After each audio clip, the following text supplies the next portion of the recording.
And also, it just makes everybody's experience better. That's what my mods do, right? Your mods keep banning me every time I get into Twitch. Probably because you say bad things, Nick.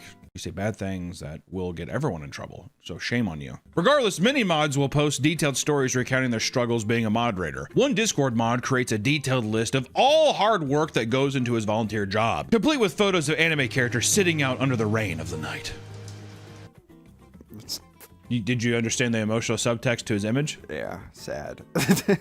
No one understands me. I'm such a lost spirit. Actually, this is a good question. Of all the mods, what do you think online people say is the worst mod?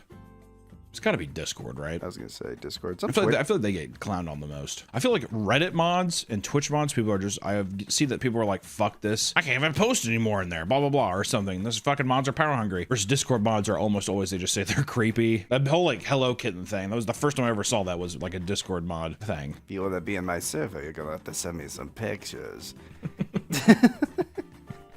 What server is this? This is like a Genshin Impact server. If you want to be the Genshin Impact server, you're going to have to take some pictures of your toes. Put some jam between your toes, baby. Put some jam between your toes and have your dog looking out. It goes without saying that there are seemingly endless amounts of cringe moments surrounding any sort of moderation team. It just comes with the territory. There's something incredible that often happens when a Discord mod starts to feel cool and popular among their community of fellow dorks. And the result of this can be perfectly illustrated by looking at what occurred when a woman entered the Pummel Part Discord server in 2021. The now infamous message that goes as follow, quote, "Hello, Eva. I noticed you have a profile picture of a very beautiful but also intelligent looking female.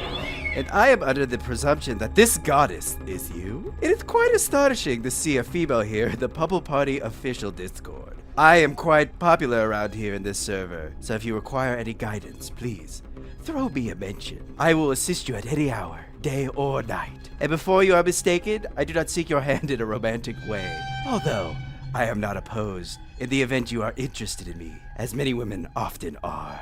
I am a man of standard, and I do not bow to just any female that comes my way." "Unlike my peers, so rest assured that I will not be in the way of your gaming and socializing experience. Consider me a player too." Oh my god. Oh my god. I've been trying to hold it in so long. "Consider me a player too, a companion, a partner, and perhaps we can enjoy some video games together sometime. I see you play Pummel Party, and you are good at minigames. I am a minigame aficionado, so I would be happy to assist you in games. Platonically, of course." What does that mean? Platonically? How else would it be? Actually, it's probably a good reason to say that. Because if there's a guy online who's just like, she says she's going to play video games with me, she likes me. He's trying to put that out there, like, don't worry, I'm not going to be that creep. I'm not going to be that creep. Even though if you want to be, then I could possibly be a boyfriend. I will not break my vow, though. I have the honor of a knight. Platonically, of course. Unless you, like many others, change your mind on that. I look forward to our future together. As friends, of course.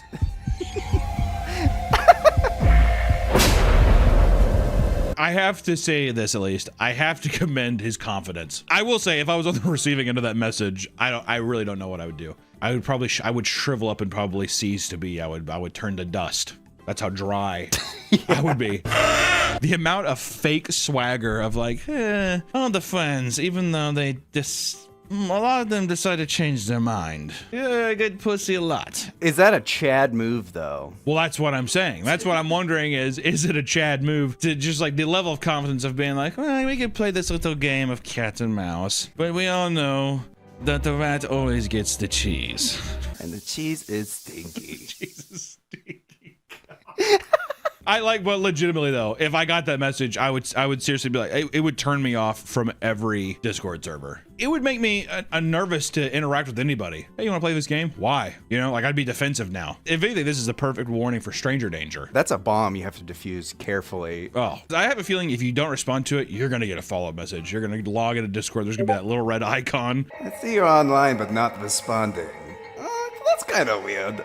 Moderators meeting streamers at conventions can create some of the most cringe-inducing moments possible. In 2017 at Kansas City Comic-Con, Amaranth was streaming at her booth wearing a Black Widow costume when a group of greasy-looking men approached. Amaranth, do you recognize me? You know who I am? One in particular, wearing a backpack and a flat cap, stood next to Amaranth, awkwardly glancing at her and making one-off comments every time she spoke. Yeah, he would. I agree. I'm gonna start doing that at conventions, dude.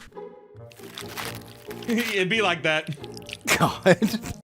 Is that horrible? I mean, I feel bad. I do too. The guy just wants to join in. I will say in this clip, I'm at the same time, I was just like, someone just say something to the guy. After talking about a display she made for a booth, the man raises his hand and says, "You nailed it," only for Amaranth to repeat what he said and leave him hanging by walking away. Which I was gonna say, could you hit the high five? Yeah, I gotta say that at the same time, I don't feel obligated that I have to fucking make skin on skin contact with you. Do you feel obligated to hit it when I do this? I would, yeah. Nick, you nailed it. When she came back and stood next to him again, she mentioned that the chat was being mean. In response, he proudly replied that he doesn't care because he's a mod. Chad, dude. I don't care, I'm a mod. I don't give a fuck. Got kind of thick skin. Also, you're left hanging. You know that you look silly for everybody.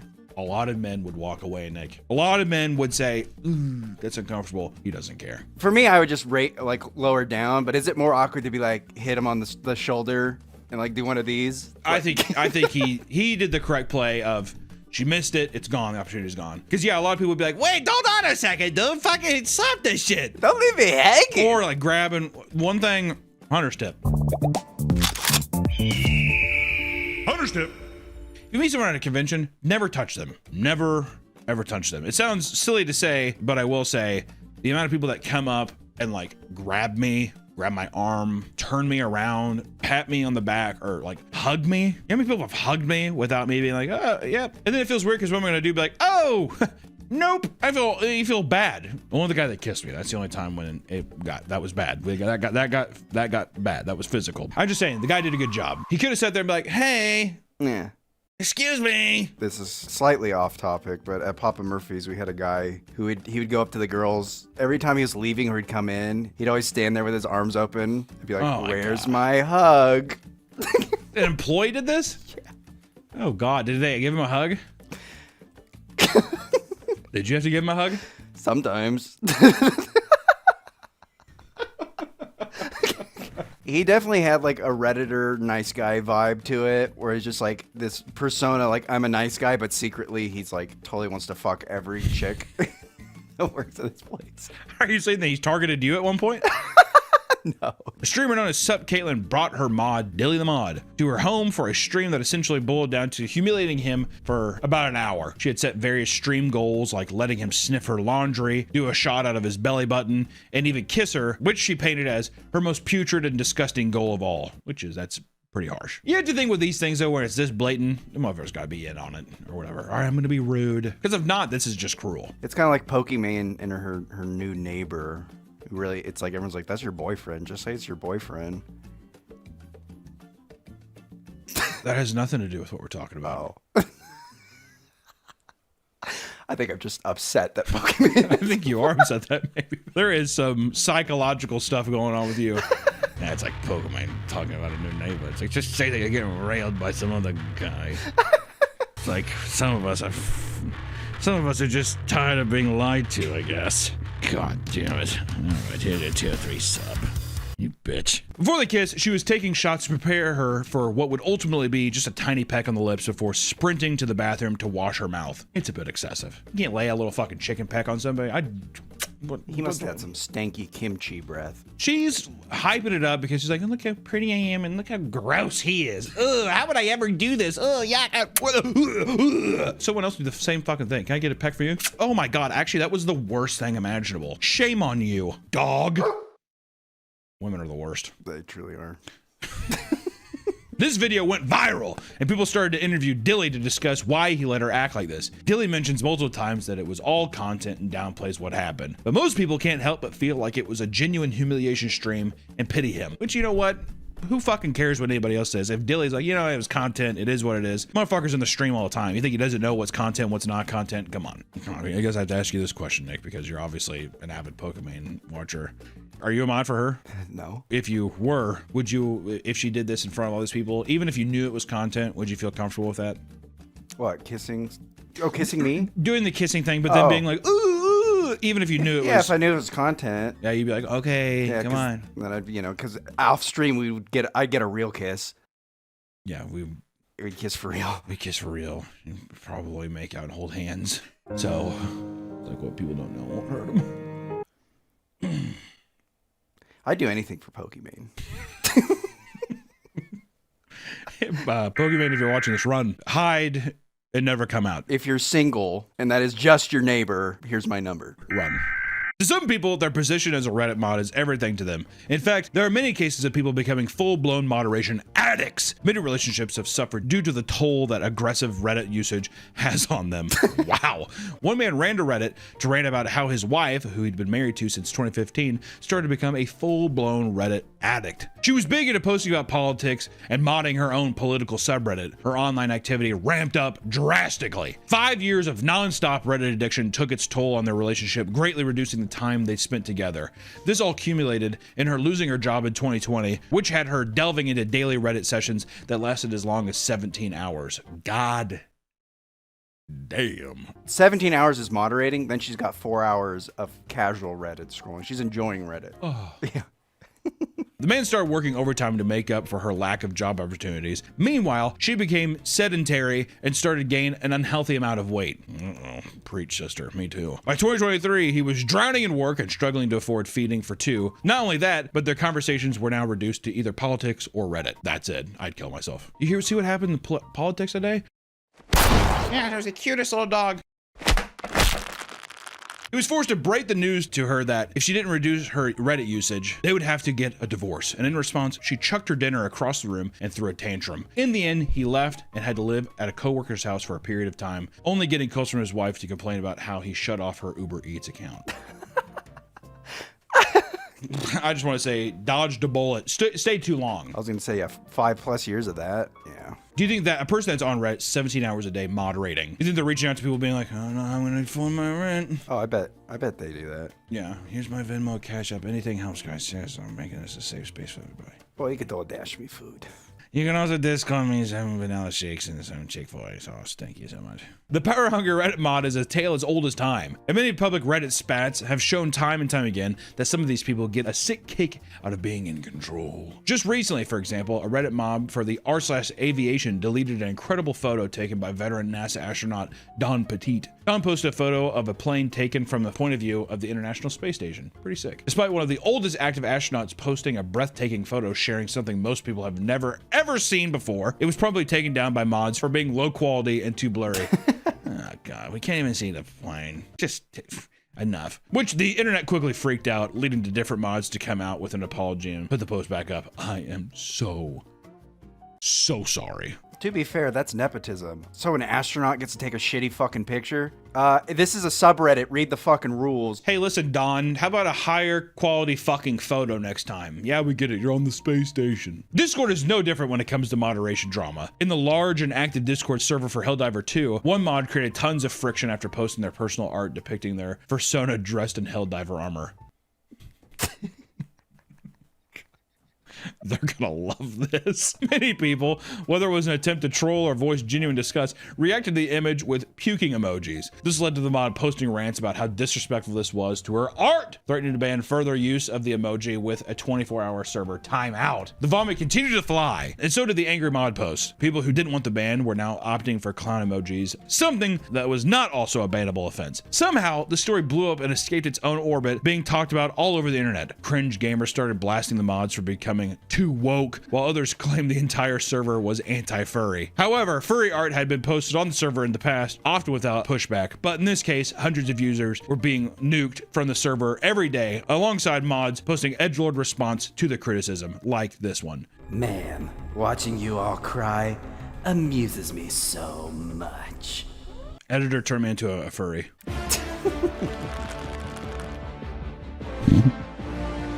dog was Yours. One of the biggest subreddits on the platform, r/art, also suffered from power tripping Reddit mod recently. A user named Hayden Clay Williams posted a piece of art that was getting a lot of positive attention. And at one point, someone commented about how they would love to have it in their office, to which he responded, "I have a whole miniseries called Clear Boundaries with prints available. The subreddit has a clear rule against self-promo, as the mod team feels like allowing it could essentially turn the community into, quote, Etsy with extra steps."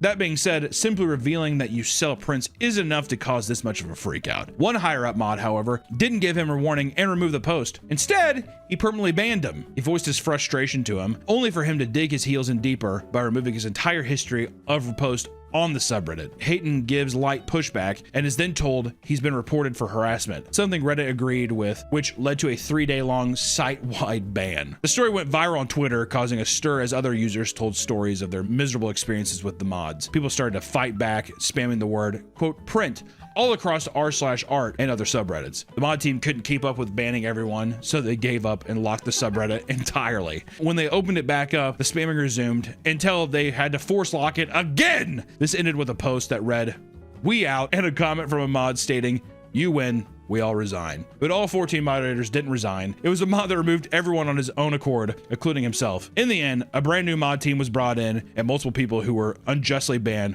were brought back, which was over 5,000 people. Their mod responsible eventually deleted his account entirely. There are many selfless people who volunteer their time and energy, and it's true that being a mod is a thankless job. It is, right? It's an important thing for communities online and people who, I know that we're goofing on a lot of mods today, but moderators do a lot for communities, and it's just out of the kindness of their heart, which is a very selfless and nice thing. I mean, moderation is a volunteer position that unfortunately attracts a lot of weird, power-hungry people, which it happens with any position of power. It's gonna happen. Power corrupts. Absolute power corrupts, right? Inevitably, it'll fuel their egos to a degree that harms that very community they're trying to help. But not all moderators are bad, and it is a necessary evil to just make everybody's online experience just a little better. So, next time you see a mod do something cringy, I don't know, flame them in the comments. I don't know. Just know, not all moderators are trying to be dicks, they're just trying to uphold some rules that are there to help you, right? Or if you're a power-hungry mod, maybe reevaluate your time and your presence on the internet, right? Nothing's that serious. So, in the meantime, guys, stay safe and stay posting. We'll see you next time. Bye-bye.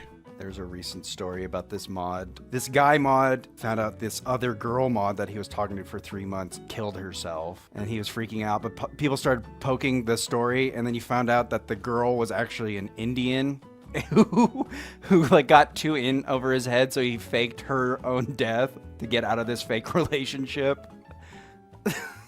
What are you talking about? What the fuck are you? Oh, I'm so old. Welcome back to the Papa Meat channel. How you doing? There's so many words and phrases being thrown around on the internet and comment sections and other kinds of places in humor that I'm lost. I'm absolutely lost in my old age. Words like gooning, edging, canthal tilt. I don't know what the people use it in normal conversations as if this is normal nomenclature just for anybody. It seems it's odd. And when looking more into it to try to keep up with these goddamn youths, I found out that it's all kind of derivative of something called looks maxing.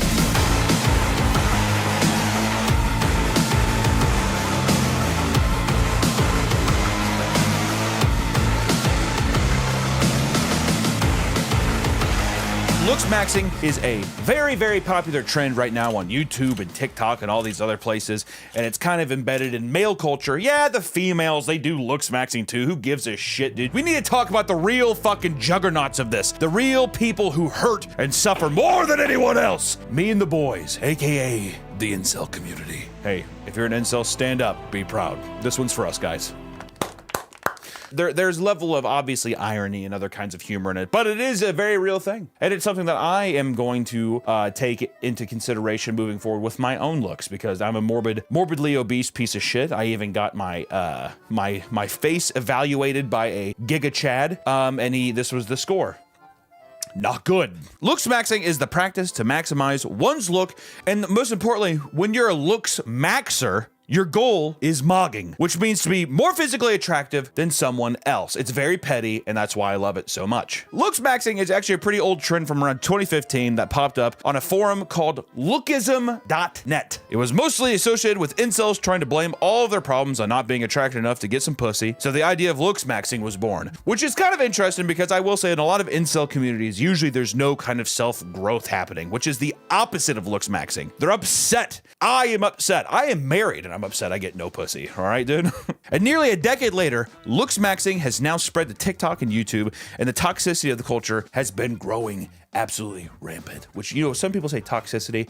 I say the good word. Because to mog is to live, is what I would say. If you're not mogging, what the fuck are you really doing? There's a prominent forum called looksmax.org where young, insecure people, like myself, will desperately try anything to increase their SMV, aka sexual market value. It's like Wolf on Wall Street. All over again, baby. There's a guy named Wheat Waffles who will rate your SMV for a very small price. And I think it's actually worth it. Which I want to say, I paid the fucking price, and this is what he had to say. Thanks, Wheat Waffles. Men just got it, dude. Honestly, can I just be real for a second, Nick? And just like cut the bullshit. We don't have to include this in, honestly. I'm just saying, just like cut it if it's bad, but I just want to talk about men because they just have it harder. Like, I don't know.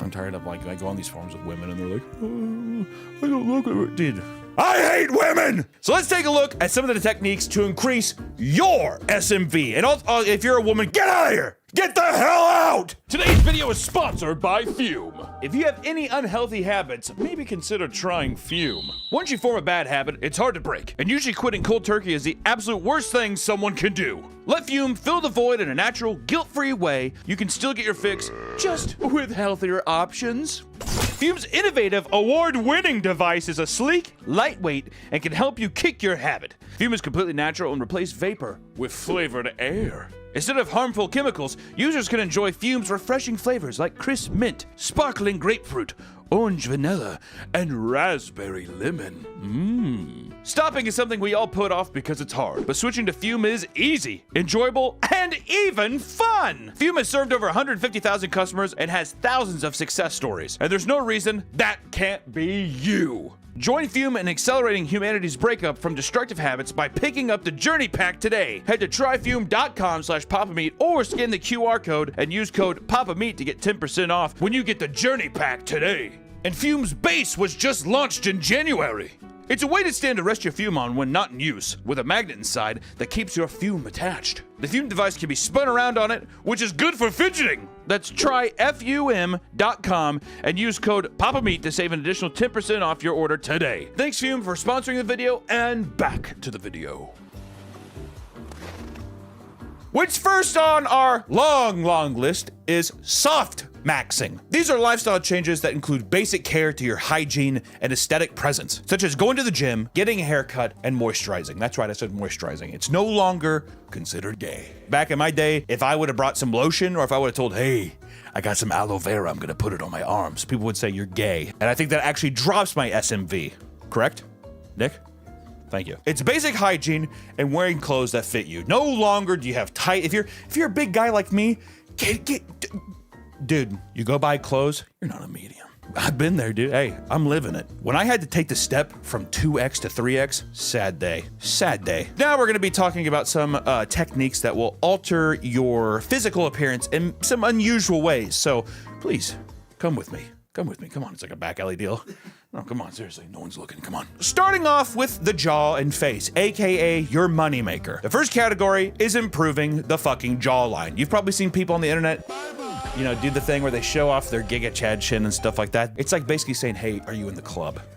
Look at me, dude. See this? I'm working on it, dude. I'm not saying that my SMV is high. It's on the rise, but it's not high. So I'm still working on that. I have to lose about, it shouldn't be that bad, about 120 pounds.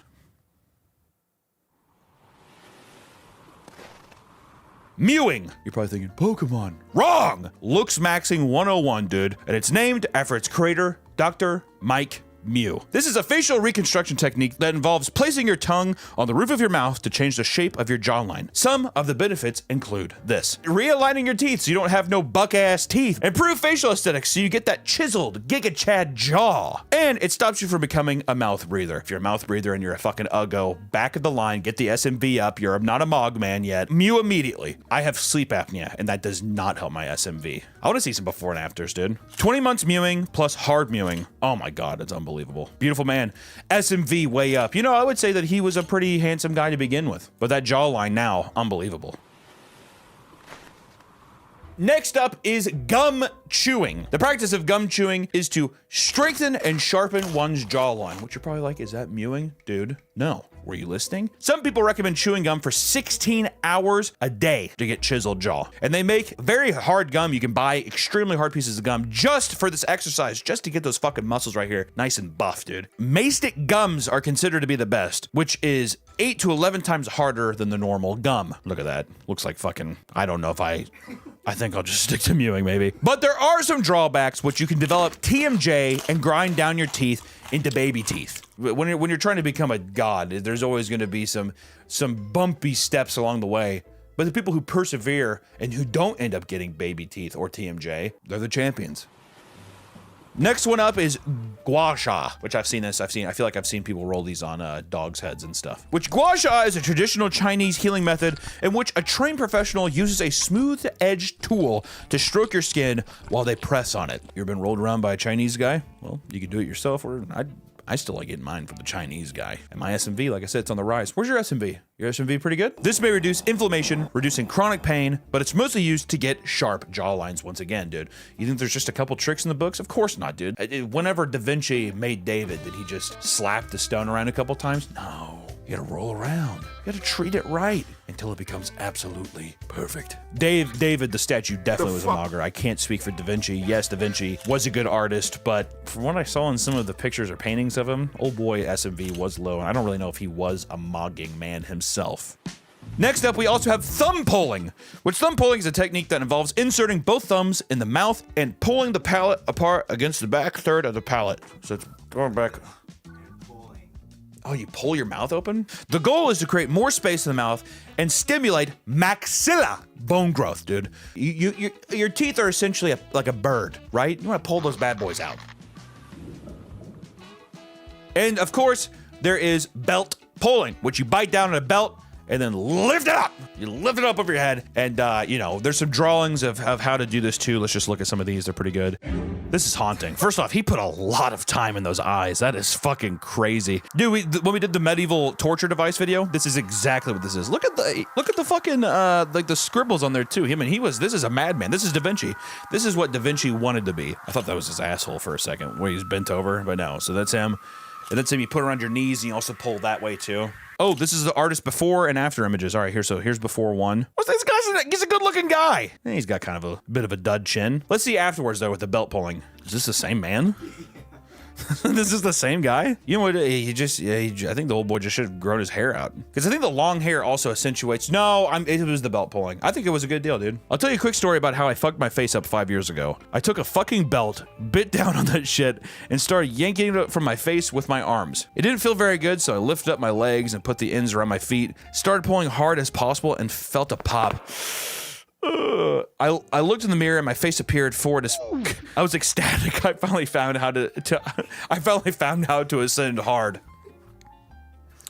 Praise be to you, brother. A true mogger, no matter what he says, through and through. The SMV is way up, and his belt chewing is only proof of that. I tried this for a week and then took a break. Within 2 fucking days, it all collapsed and reverted. Whoa! It was worse than before, and I literally looked like my face had shrunk. Don't pull your maxilla. Just get a expander or MSE. Wow. Next up, we have carrot maxing, which is a practice of consuming extreme amounts of carrots and foods with beta carotene in order to get that orange glow. It is recommended to eat around 7 large carrots a day, or about 7 pounds of carrots. You want to hear something? Like 10 years ago, I was doing that. You actually, like, literally, you were eating tons of carrots to get a glow. It just makes you orange, though. It's supposed to make you look a little tan, but... Well, why don't you just tan? Well, is it because of the damage that UV rays do? So this is a more holistic way of going about it? Okay, well, I can see the Mog aspect of that. Let's move on to the eyes. Which the eyes, windows of the soul, dude. Very, very important when you're thinking about doing looks maxing, all right? Have you ever heard of the Canthal tilt? Oh, wait. This is the angle of your eyes are oriented on your face, dude, which we have a thing here, which is positive, looking more assertive, more dominant, neutral. You look like, you know, not intimidating, but you could be passable. And of course, negative, you look sad. And that's going to take your SMV down just a couple points. Definitely. Okay. Is my Canthal tilt, is it positive? Editor, put like a line to see. Is it positive, Nick? I was going to say it's either neutral or negative. It's negative? Those with negative Canthal tilt, apparently me, are called prey eyes. These make you look weak and vulnerable, which I don't look weak and vulnerable, dude. I bet you there's been so many people who watch my videos and are like, I could fuck him up. And you know what I have to say that to? I'd be like, stop. Outside of surgery, there's no way to change your Canthal tilt, and that doesn't mean people aren't trying. Here are some exercises that are paraded around. To help with your eyes, you can do squint maxing, which do 100 partial squints before bed and try to hold squints throughout the day to train your eyes to strengthen those muscles, which I'm going to start doing fucking tonight. I'm going to do one of these. You can eye pull, which pulling the corner of your eyes to change the orientation of your Canthal tilt. Here's a video of that. I don't see how that would really work, but I'm going to see it anyways. Negative Canthal tilt. Here we go. I think it's good. I think I'm done. We've done the jaw, the face, and now we've done eyes. But now it's time to move on to hard maxing, which going to more extremes and changing your appearance via cosmetic surgeries, limb lengthening surgeries, and steroids. Come on, boys. Make the tough decisions. You know what, can you actually do it without help? Sometimes you need a fucking doctor's hand to help, you know what I mean? So spent 100K hard maxing to go from ugly to average. I spent most of it on multiple jaw and chin surgeries, had a very recessed chin, but a very wide jaw and hypertrophied masseter. Jesus Christ, dude. And hair transplants to bring my 6 head down to a 4.5 head. I also got 2 rhinoplasties and a full body liposuction. God damn, dude, this is Ken. We're talking about Ken right here. I always told myself I just want to be average. If I can get to average, it would all be worth it, and I won't have any more surgery then. Well, now I do believe I am average. I'm very happy about it. Thank God for modern medicine. But now I wish I were attractive. I spent so long thinking I'd be happy being average that I never expected to be somewhat dissatisfied when I reached my goal. But now I see how attractive girls are treated, and it just looks so much more fun. However, my body can't take any more surgery, nor can I tolerate it mentally. So average it is. Has anyone experienced the same thing after hard maxing? Whew. The man's Mog is so high, and it's a shame that he values his SMV so low. That's a fucking crazy, that's like a Greek tragedy. Teddy Roosevelt had a great quote. He said, "I have never in my life envied a human being who led an easy life. I envied a great many people who led difficult lives and led them well." That wasn't the quote I was thinking. It should be something like, envy is the thief of joy. I think also part of mogging is self-confidence in yourself and raising other boys up, dude. Making sure the men feel good around you, you know what I mean? I wish I could give this guy a hug. I'd buy this guy a drink. Some of the other ones for hard maxing, there is leg lengthening surgery, which is during a leg lengthening procedure, the bone is purposely broken. Surgeons fit a support device either on the outside of the leg or inside the bone that can be stretched 1 millimeter, 3 inches, or 0.03 inches every day. That's from Business Insider. What the fuck are they writing about over there at Business Insider, dude? Jesus. Another issue, if the leg becomes over-lengthened, the patient will struggle to walk and certainly cannot run. It is also costly, with the prices starting around $30,000 per leg. How fucked is that? Dude, don't give me a fucking, I'll just do one this time. Just fucking price it like it's both your legs. You're not gonna just do one, dude. Which this guy went from 5'11" to 6'6"? Oh, dude. That is crazy. Kind of reminds me of this episode of Tales from the Crypt where this rich old man keeps buying body parts from this buff guy because he wants to impress this bitch, this woman. That wasn't very... Was that Mog of me? Is calling a woman a bitch, is that Mog? 5'3" to 5'9". Yeah, the 5'3" to 5'9". Looks pretty natural. I'm just thinking about my legs. Like, I wonder how bad that hurts. I would actually, you know what I'm going to say? Actually, yeah, if you feel insecure about yourself, get a very expensive procedures done. You'll feel great. bone smashing, which this one's free, but if you're a professional maybe, but I don't know about this one. Which bone smashing is the practice of hitting yourself in the face with hammers, bottles, massagers, and other blunt objects in the pursuit of beauty. This is based on Wolff's Law. It states that bones in healthy animals will adapt to the loads placed on them. An example of this is if a bone is loaded more, it will remodel itself over time to become stronger in that way. So yes, you can mew and stuff. You can also take a hammer and beat your face until it forms something that you're liking. Facial fractures can result in a whole array of issues, from damage to the brain, detachment of eyeballs from muscles and eyelid structures, collapse of nasal airways or the cheekbones, injuries to the ear canals and hearing, and more. That's my boy, Dr. Is this a woman? If this is a woman, if we're quoting a fucking woman in this Mog video, I'm going to be very upset. I'm just going to, you know what? It's from a doctor. It's from a doctor. I'll put it on the screen, but I'm not going to say the name. Next up after that, we have starve maxing. I need to take a fucking page out of this book, dude. Good lord. This is essentially starving yourself, and this is nothing new, you know, but the new term and looks maxing take over the internet. It is weirdly being praised where it normally would not. Many men in comments congratulate the people starving themselves and encourage them to go on. You gotta raise those boys up. You gotta make sure and be like, hey, no more food. You're looking great, man. Starve maxing to the most. Especially if you couple that with some mewing and some carrot maxing, I think you're on your way to doing something pretty good. Next up is jelking, ancient techniques to stretch the penis to help add size and girth, which I will be copying and saving this one to my phone. So how do you jelk? Put your index finger or thumb in an O shape, like okay, hand signal. Place the O shape gesture at the base of your banana. Make the O smaller and smaller until you put mild pressure on your penile shaft. Slowly move your finger and thumb toward the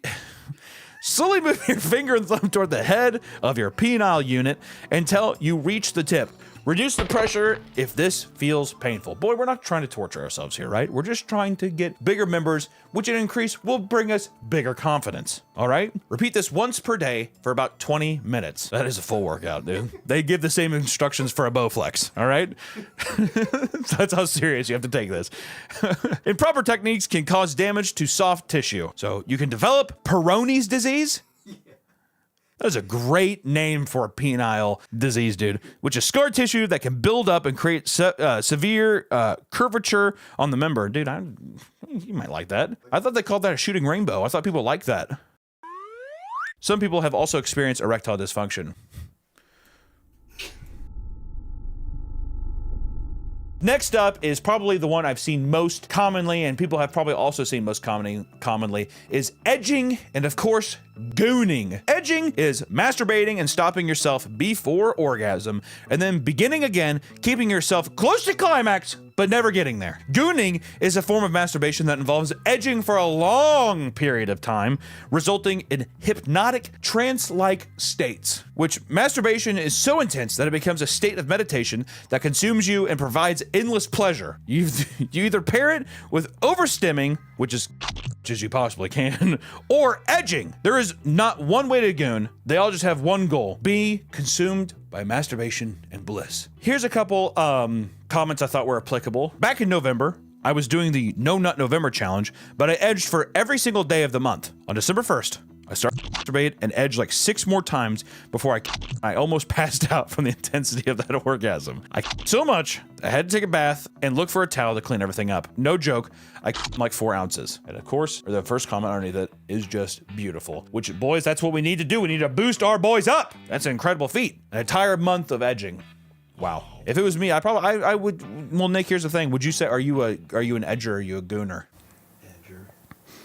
You said that with a lot of, that was a very non-Mog way of saying that. You can't just whisper edger, dude. Say it loud and proud, dude. I'm an edger, not proud. You're goddamn right.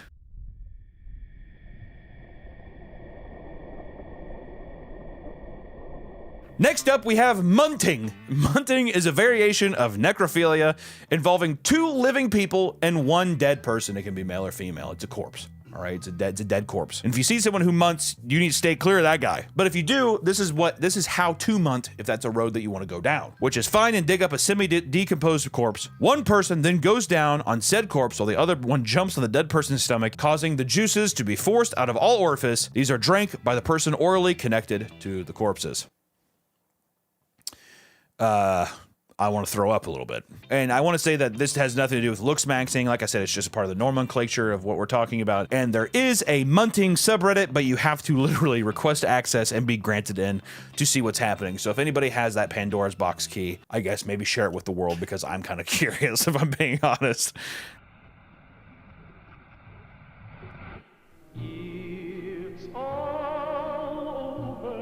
Which, lastly, we have rope maxing, which, you know, if you do all these changes, you put your heart and soul into it, and you still can't get laid, you resort to ropes maxing, which is basically unaliving yourself. If you're a true mogger, and you're trying to get your SMV up, then you will goon yourself into enlightenment, and you will know that your brothers are around you, belt chewing, mewing, hard mewing, carrot maxing, leg lengthening, doing everything they can to boost themselves up, but then also boost their boys up. And here's the thing, guys, because like I said, there's no women in here, so we can talk candidly. It's important to have confidence within yourself. I myself am a mogger. I goon from time to time. Hell, I'll even edge if I feel like it. But one thing that's important is boosting up your fellow man. As a man, it's a nice club of people where it's easy to feel down on yourself. Something that women can't understand, all right? So I would say, if you see a man in the street, see if he mews. Compliment a jawline. Offer helpful suggestions, right? Most importantly, worry about your own SMV and try to boost all the other SMVs around you. Because it's not a competition, boys.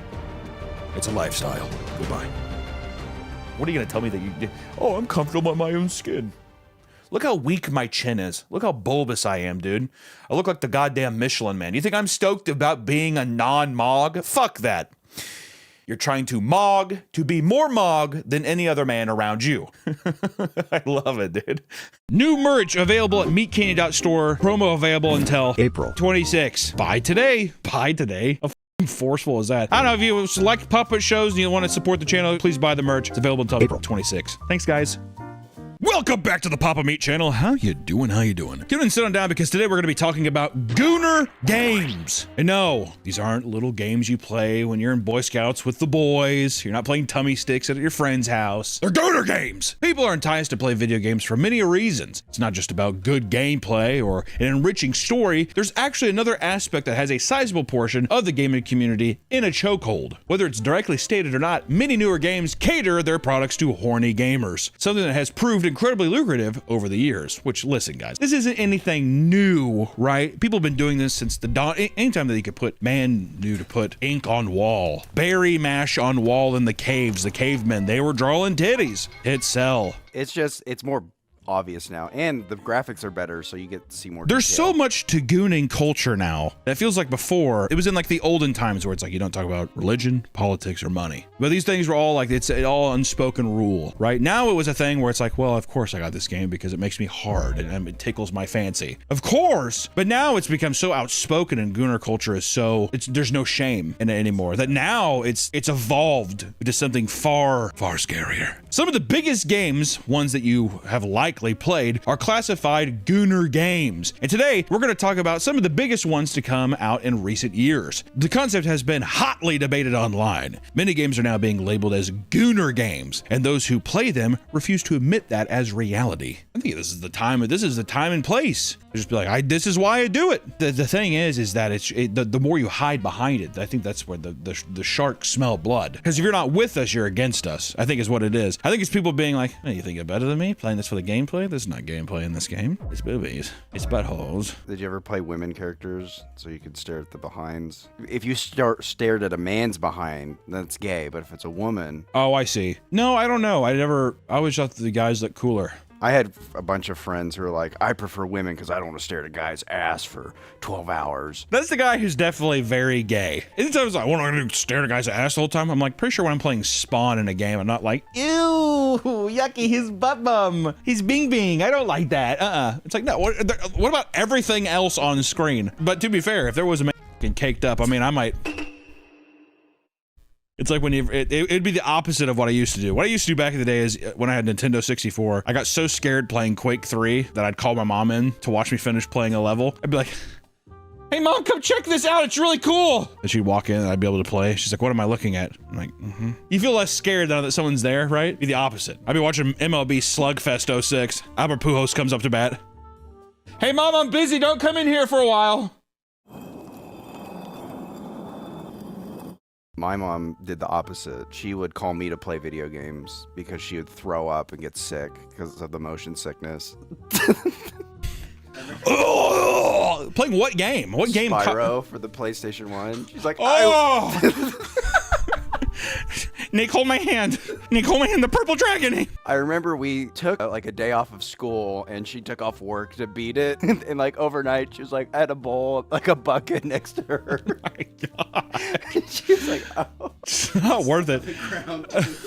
After that, though, she's like, I'm done with video games. So. I think the only game my mom ever played was, which actually this is a good game, it was Donald Duck's Going Quackers. I've never played it. That's what people who like money play. That's just me. Hey, if you're ready to embark on your own PC building journey, look no farther! Check out the Furion collection from our partners at Starforge. The PC is stunning and powerful. It comes along with the new Party Desk Mat, Party of Heroes wall art, and also Furion plate light for the PC. Already have a PC that you love but enjoy the show? Starforge has a case bundle too that has the mat, the wall art, the plate light, plus a Furion case to improve the space where you game. If you're looking for a new PC or you're looking to just kind of upgrade your PC setup, head over to Starforge. They're a great sponsor. We appreciate them. Now, back to the video. Back in the day, however, mini games cater to this audience unapologetically. Franchises like Dead or Alive, for example, revolve around a cast of predominantly female fighters that don't shy away from showing off their bodies. Team Ninja, the developers of the series, were well known for their iconic and advanced breast physics. They focused heavily on these aspects of the game, sometimes even giving you menu options to adjust the amount of breast movement shown during the gameplay, which if you have the tools, why not use them? Am I right? If you're like, I mean, we could give them the option of how jiggly they want it. Why would you, just even for the comedy sakes of it, why wouldn't you? I recently saw a clip of like, it's like a character model turning and her titties are doing the 6-7.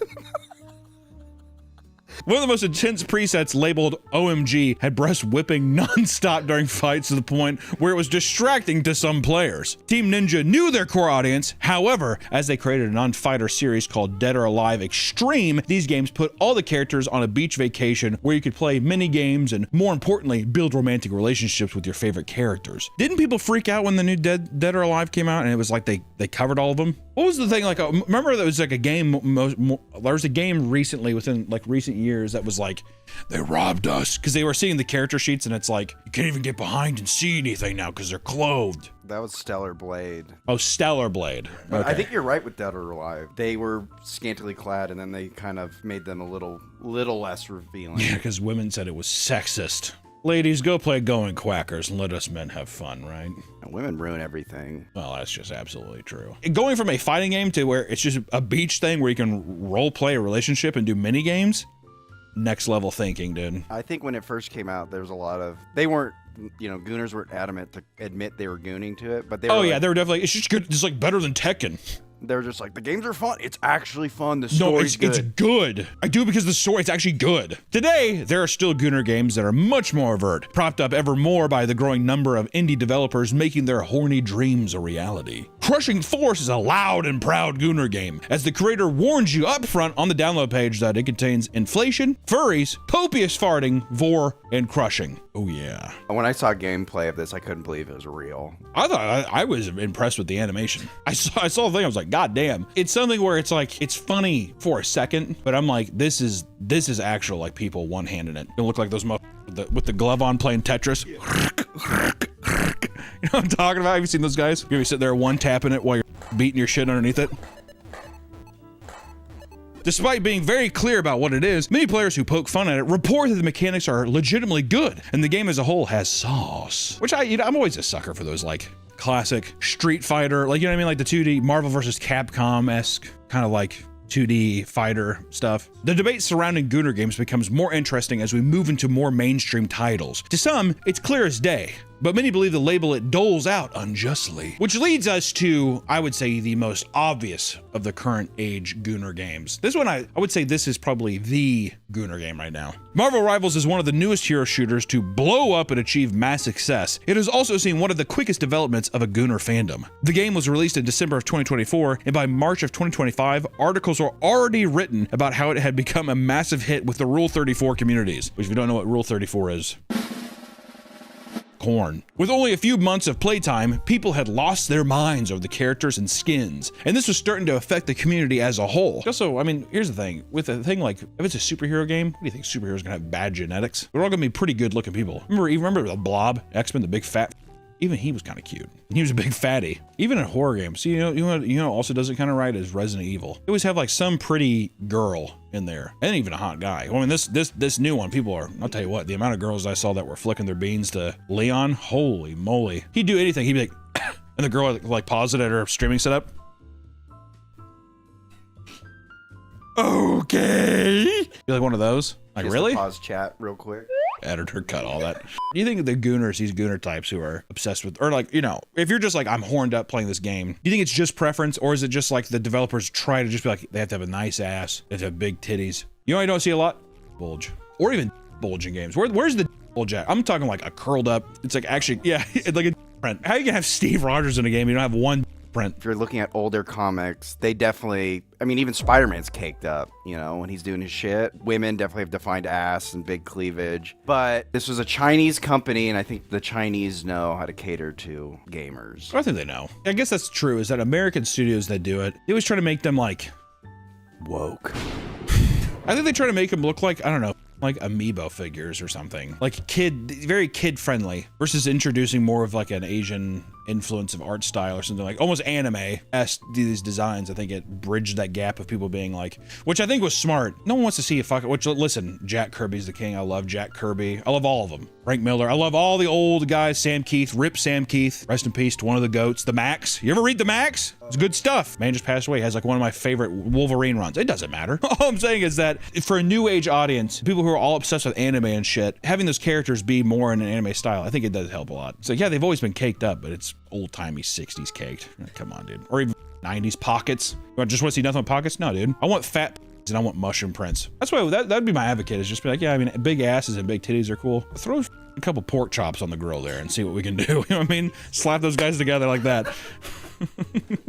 I'm talking environmental damage. I want some beavers in there. It hadn't even been out for half a year, and certain players didn't even want to touch the game because they already knew that the game and its community were filled with degeneracy. Newsflash, that's every game. Is there a single game you can play now without people being like, oh, this game, really, you playing this one, really? You always have to play like a no-name title, or then people are like, what is this? So then they can hop on it. And then it gets popular, and then everyone's like, well, I played that before I got popular. Are gamers the worst fandom? Yes. I'm not gonna go to board games, because board game, I don't really the board game culture either. People who play board games, you scare me. But I will say, you know, I was looking at, I want old children's board games, not newer. We're drinking IPAs, bullshit. I'm talking, remember It from the Pit? You never heard of It from the Pit? Oh, I tried finding one. It's impossible to find like an actual completed one. If anyone has a copy of It from the Pit that they don't have anymore, it's like one of the fun ones where it's like, it's very simple. All you have is a dice, and you have some kind of motorized, it was really big in like the 80s and 90s. I'm not gonna explain the whole thing.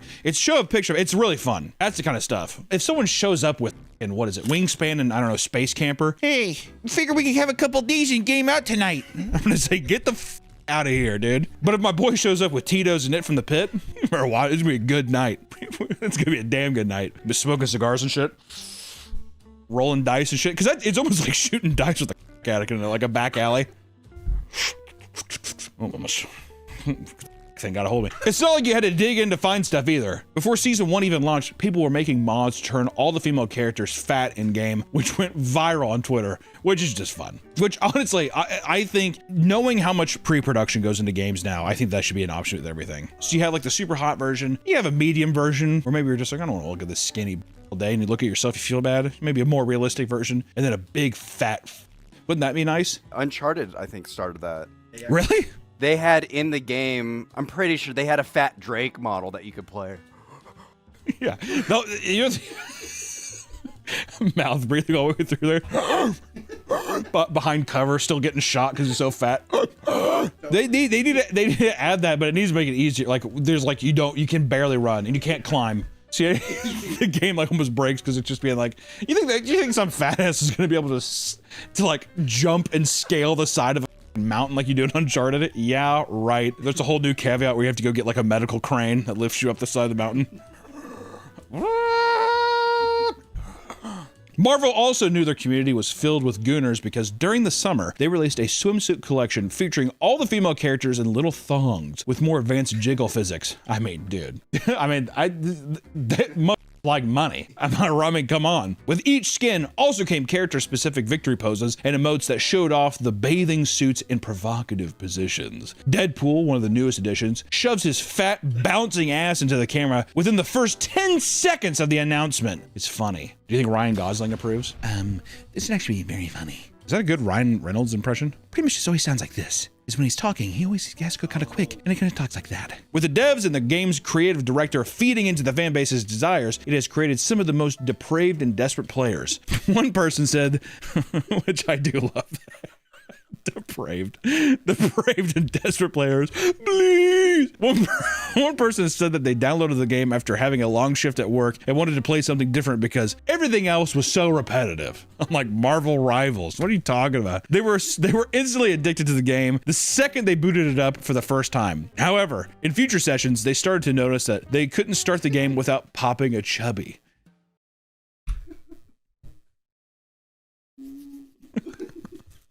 Oh, dang it. Like Pavlov's dog or whatever. Every time he turns on the computer, he just gets hard because he knows. Oh. Yeah, they hear a bell, you start salivating. It got to the point where they would. I thought you were playing with your. I was like, Jesus. It's getting hot in here. Tell me. It got to the point where they would endlessly sit on the menu screen and pull their pud for a good long while before being able to resume the game. What the f are we talking about? Why are we talking about this? Multiple players, both male and female, have admitted to mushing their folds, to quote, to Psylocke's wobble meat, and how every single female character in the game makes them go feral. Psylocke's wobble meat. That's a quote. Someone said that. How many people do you think that are gooners like this have erectile dysfunction? God, most. You think so? Do you think they're just soft pudding it, basically just slapping around like a dead fish in their hand? Come on. Yeah. Wake up. Work. Uncle Ben, get up. Exactly. Yeah. Uncle Ben, get up. Yeah, exactly. With great power. This is your in your hand. With great power comes great responsibility. I think that the only thing that I'm pissed at is where's the mushroom print? We need mushroom prints. We need mushroom prints in these games. It's bullshit. Then also, you know what I do? You know what I do though? You don't do this for women. All the women are beautiful genetic queens. But for the guys, you know what you do? You give a couple of them a small piece. Bring it down to our level a little bit, right? Come on, it's for the boys. I think that would actually upset fan bases because, like, for example, if Spider-Man had a small. Dude, Peter Parker has a small. There's no way. There's no way Spider-Man's packing. No, dude. I don't think Tom Holland's packing either. I don't give Zendaya or whatever. I'm talking that I think that he's a little aardvark tongue or something. Shooting a spidey web at her. Exactly. Stand still.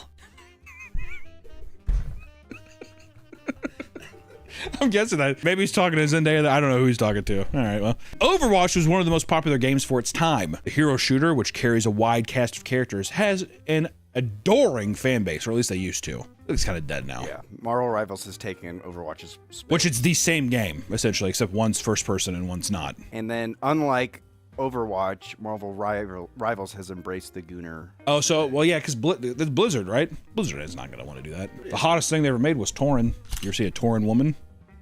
Overwatch is a unique case. While people are certain that Overwatch is a Gooner game, it's noticeably more tame than many of the other games out there. While the game occasionally features a questionably horny skin from time to time, the Gooner label has mostly been spawned due to players in the community frothing at the mouth over their favorite characters and mostly doing their own art. A lot of community art, which I think unironically made the game stronger. Like the roots of the fan base, because it's like they didn't even have to do that, it was their fans doing it. Yeah, Blizzard was just like, oh, we don't even have to hornify them. You know, they're... Yeah. But see, Marvel Rivals. Oh, you know, from the get-go. If we're gonna win these people over, we need to flash in the pan kind of thing. One of the most infamous examples of this was a series of posts to the Overwatch forum made by a user named Tyrone. In them, he was hyper-focused on the character's feet, requesting changes be made to showcase them more. Posts like, and I quote, Add an emote for every character that allows them to permanently remove their shoes. All males would have socks and females would not. I think it makes a lot of sense. Sometimes you just want to take off your shoes and relax. Am I right? Thank you, Tyrone. I'd like to think he's definitely Shinji's dad.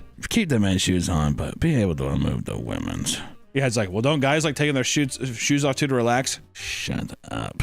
Stand up and look at the ground. What do you see? You see your own feet. Yet in Overwatch, you look down and you don't even see your own feet. Makes no sense at all. Do you think there's like a ton of people that think that? I think that for cleavage. I think a guy gets a girl skin and they want to look down and see cleavage. I'm actually wondering feet. I know feet online is a meme for like, oh, you're gonna show those for free. But I don't know how much people actually find feet attractive. I don't think it's a lot, but I think it's more than you think. I mean, probably. Ever tell you at the time when I was like 19, I got with a girl from Athlete's Foot? Ever tell you that? It was unbelievable. Did you get Athlete's Foot? Oh my, yeah. It was like all peeled and shit like that. It looked like Freddy Krueger's face. It was up. You know, dude, I went back. I was 19. What am I supposed to do? Not go back? She just pulled a little Mighty Joe Young. She was like, get in there. Awesome. I couldn't believe it. It was like one of the happiest days. I told everybody. I think I told people too. I was like, she had Athlete's Foot. I didn't give a I just sped her feet and went at it. It was unreal. Also, editor, you might have to cut all that because I will say that was not my wife. Okay. But it goes far beyond a few horn dogs drooling over character skins. Overwatch Corn blew up massively at its peak, with the first game alone having over 152,000 posts on Rule 34. As far as animated content, Overwatch was one of the most searched words on Cornhub in 2016, ranking just above. How did Overwatch beat out That's insane.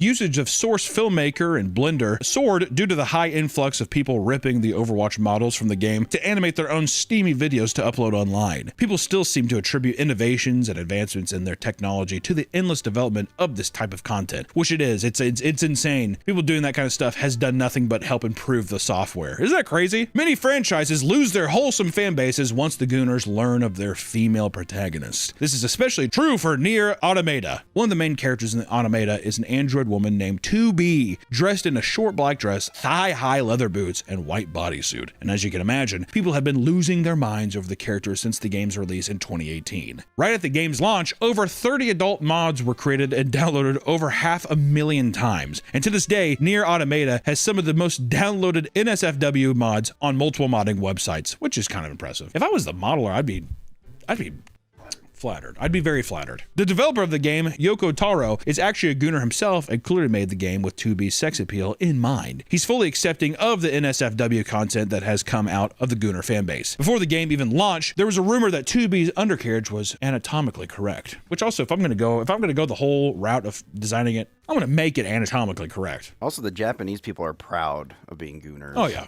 different culture. Way different over there. They don't give a shit. They don't really have sex themselves, but they love the idea of it. Why is that? It's because it's easier to look at pictures than to interact with people. Than to talk with someone? Yeah. This is true. Because that was like the weirdest culture shock of going into a store filled with unbelievable. hentai, and there's not only people like hentai, but people that are just like, it's so casually being like, oh, okay, like they're admiring. It's like they're admiring art, but you know that it's just like which it is art. It's one of those things where, I don't know, like in the Midwest or whatever, it's kind of a shameful thing. I don't know, being like, oh, I guess I'm not going to go in here and do whatever. But yeah, like we went to, this was like also a game store.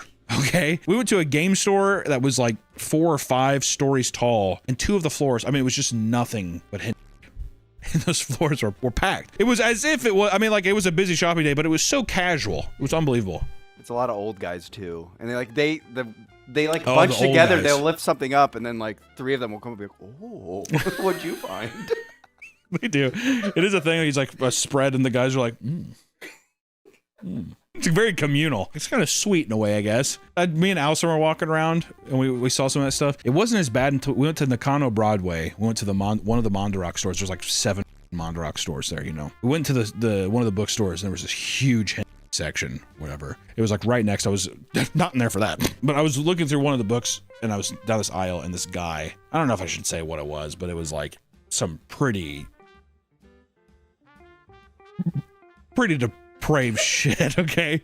And Allison was like, oh my God. And I was like, don't look at it. Go.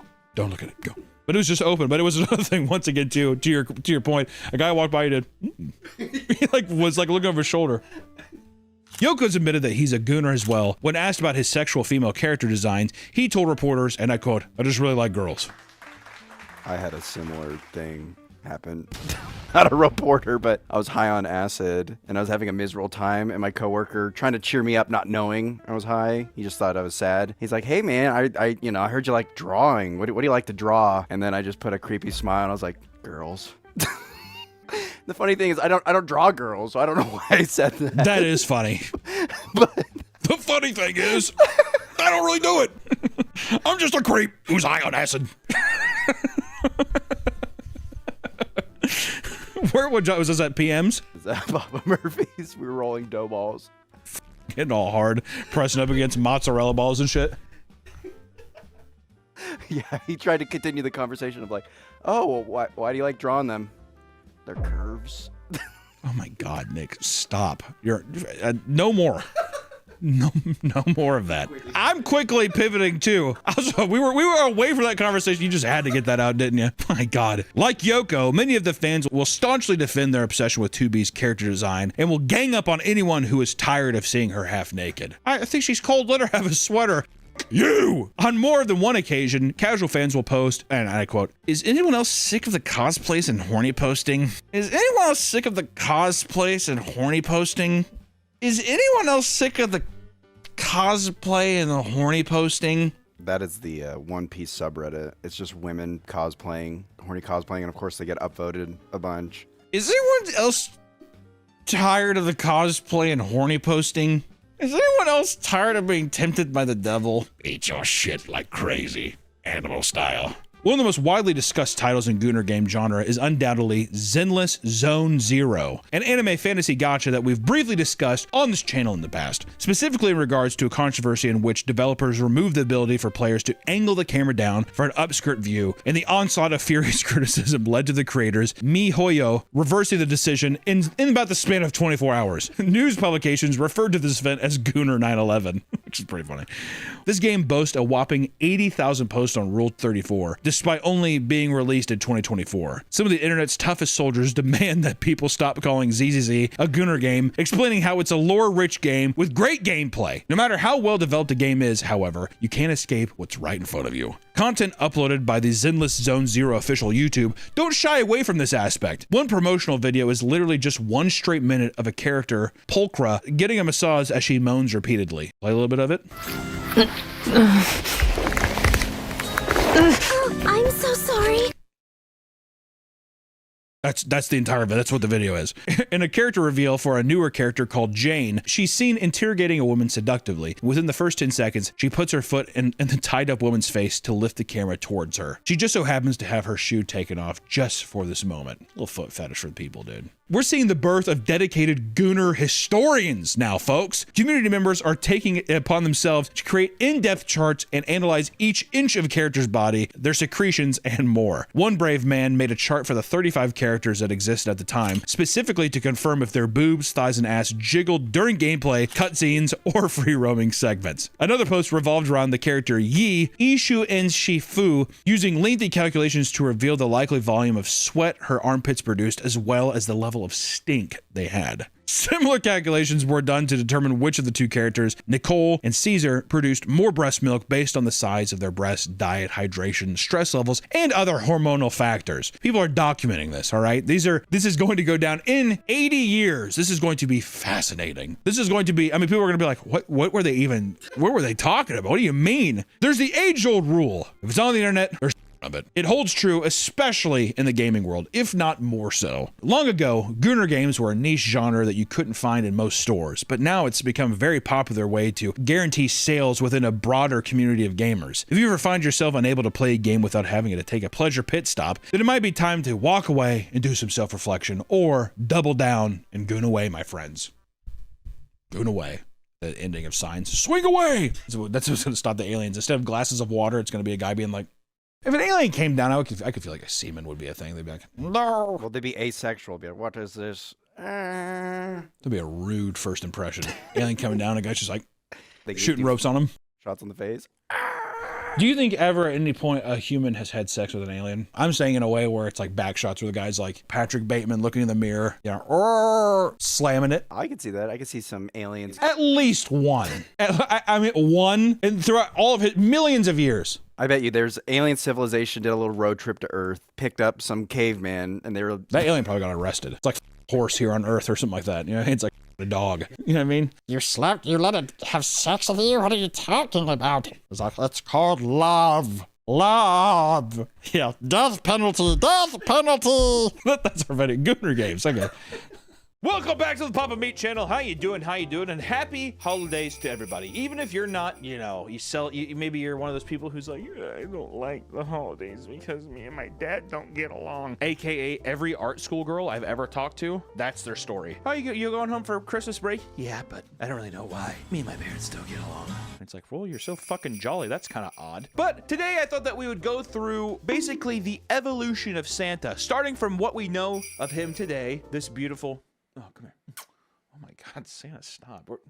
Oh my God. All the way back to his earliest conception, because when doing some research on this, you kind of find out that it's just as horrifying as anything else that we talk about on this channel. So let's talk about Santa Claus. Where'd he come from? Where's he going? Probably want to talk about where he's going. He's probably pretty much, this guy here is probably, that's probably it. Actually, that's not true. There could be something where Santa himself takes over Christ's image and he becomes a god. When I was a kid, Christmas was a big deal. Christmas was a big deal because it was another act of faith in your life in a weird way as a child. You have the allure that people are going to give you things, but not only just give you things, but everyone's a lot nicer. Everyone's more chipper. People are wearing kind of the same thing, green and red clothing. It's just a time to be jolly. And I feel like that's lost. At least maybe I'm just too old now and I don't experience it like I used to, but I miss those times. And I love the big man. I love the idea of having like a vigilante magic man that it's like everyone just universally agrees it's okay for him to break into your house and eat cookies and drink milk because he just leaves you presents. It's just like, we have a child in this house and you're gonna break in and just, you know, he's just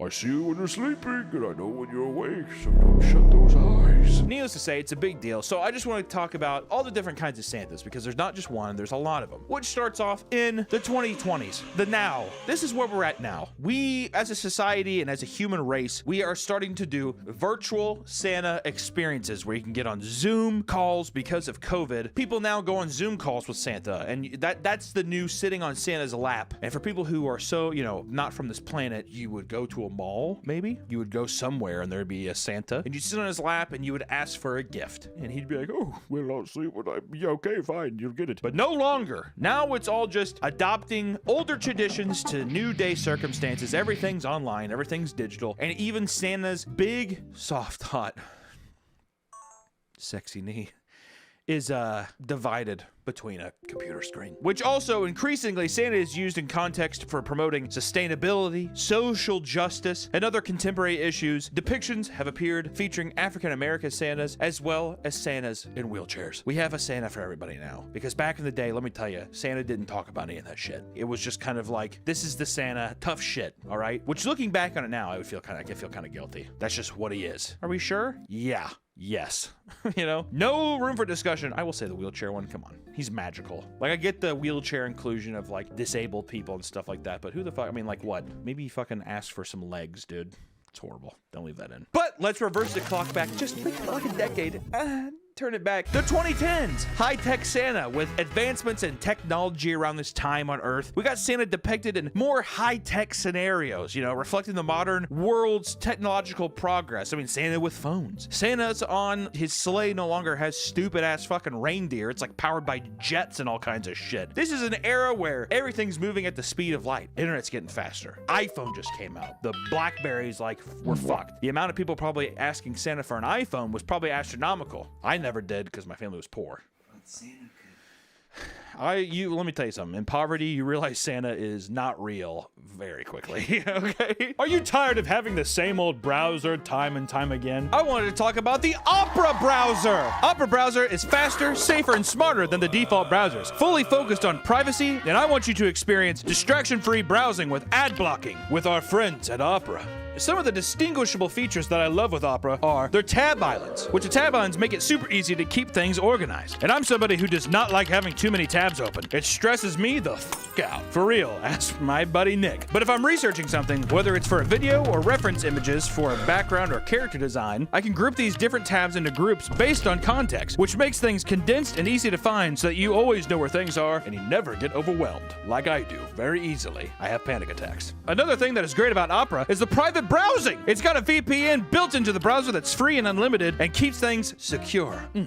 Nice and tidy. It helps keep things running fast and ads get blocked with one click. Plus, with Opera, all of my messages are in one place on the sidebar. All of the messages from Facebook Messenger, WhatsApp, and Telegram are all integrated into quick access, beautiful little side tabs. Easy peasy. Also, Opera's new AI tool, Aria, is great at helping me summarize information, giving me convenient and comprehensive results in seconds. So download Opera today and head into the new year with the best browser for all of your needs. Be sure to check them out in the link in the description below. Back to the video. But I will say, I did ask my mom for a Rhapsody. I couldn't afford an iPod because the iPods used to have were those big brick ones, and I was really fucking jealous because my buddy Anthony, if you're watching this video, Anthony, you know who you are, he had one of those giant brick fucking iPods, but he had every Lord of the Rings movie on it, and he'd be watching that in school, and I'd be like, I'm gonna fucking kill myself. I did that with my Zune. Fuck you, Nick. You know what I had? I had the Rhapsody, dude. My mom got me a Rhapsody and didn't play videos, and it came with 3 All-American Reject songs, I'm pretty sure. It's that one song where it's like, when darkness turns to light, it ends tonight. Whatever, doesn't matter. Let's go back another 10 years. In the early 2000s, Santa becomes a global icon, recognized in many countries around the world, even those without strong Christmas traditions, all right? So that's when he found out that people is just like, even if you don't like Christmas, too fucking bad, dude. He's here. He's like Ronald McDonald. Like it or not, that motherfucker's here to stay. The rise of digital and social media leads to new interpretations of Santa, including online games, apps, and digital storytellings. It's still the same old Santa that we know and love, but he's getting introduced to all the new kids via online. And this is back in the day when people were like, well, I don't even know what the internet is. MySpace, what is that? You had those kind of conversations, and you had a cool ass Santa on a MySpace page that's just like, let me finger fuck you. Probably a guy impersonating him. I don't think the real Saint Nick would do that, because Saint Nick's got a boo. Mrs. Claus. Did you ever play Neopets? I never played Neopets. Nick, don't interrupt me again, okay? In the 1990s, the early stages of the internet era see Santa image being used in digital advertisements and early online content. In the 90s, it was a more hip time. Sure, you know, the internet was just coming out. The technological boom hadn't quite happened yet. Also, Tim Allen was like, I am Santa, and I'm gonna be him multiple times. And if anything, the Santa Claus movie is kind of fucking scary because a man died on his roof, fell off, and then they're just like, you're cursed now. Did you want this? And he's like, well, I guess I did. You know what I mean? How fucked is that? In the movie, is there a way for him to even not be Santa? He's just Santa. Yeah, he's like, I don't want this. He's like, I don't put it on. You put the coat on. Yeah, Sorry. God forbid you. Which also at the same time, if a man died there, well, to be fair, his body, Obi-Wan Kenobi, right? It just fucking was gone. And he was cold. Okay, I'd put on the jacket. All right, I was trying to find some plot holes, but it seems good. I will say the first Tim Allen Santa Claus movie is pretty good. The other 2 I would skip, or the other 5. I think there's a show now. I don't know. First one's pretty good. We go back to when America was on top in the 80s. In the 1980s, see a rise in Santa's image being used for commercial purposes with a focus on gift giving and shopping. Reaganomics, baby. Capitalism at its finest. Santa's just like, I don't know, why do I have to do it? Why don't you just buy it? Why do I have to be the one to fucking make stuff? It'd be kind of funny if it was like a really aggressive ad campaign. Why do I have to do it? You have money in your pocket. Why don't you fucking buy it, dude? Different cultures start adapting Santa to their own traditions. Through the core imagery of the red suit and white beard remains largely consistent. So now it just becomes a thing where it's just like, you know, the 80s, you got people doing blow. Top Gun probably just came out. Motley Crue is somehow the most popular band in the world. And then Santa is just showing up in different cultures because it's just so iconic. This thing right here that we see, he's been looking like this forever. You got nice big old beard on him, you know, the red jacket. It's impossible. No one can wear a red jacket again without being like, what is it, Christmas? Isn't that fucked up? And if you're like, oh, I don't care, you're probably like an incel guy who's doing like anime poses in his room. You look like fucking like a doofus Santa, dude. Pack it up. We go to the 70s, in which Santa starts appearing in various forms of media, including animated series, comic strips, and advertisements, often with slight variations, but keeping the core image consistent. The 70s, yeah, sure. We're into disco, we're doing even more coke, we're dancing, we're not hippies anymore, but still we like to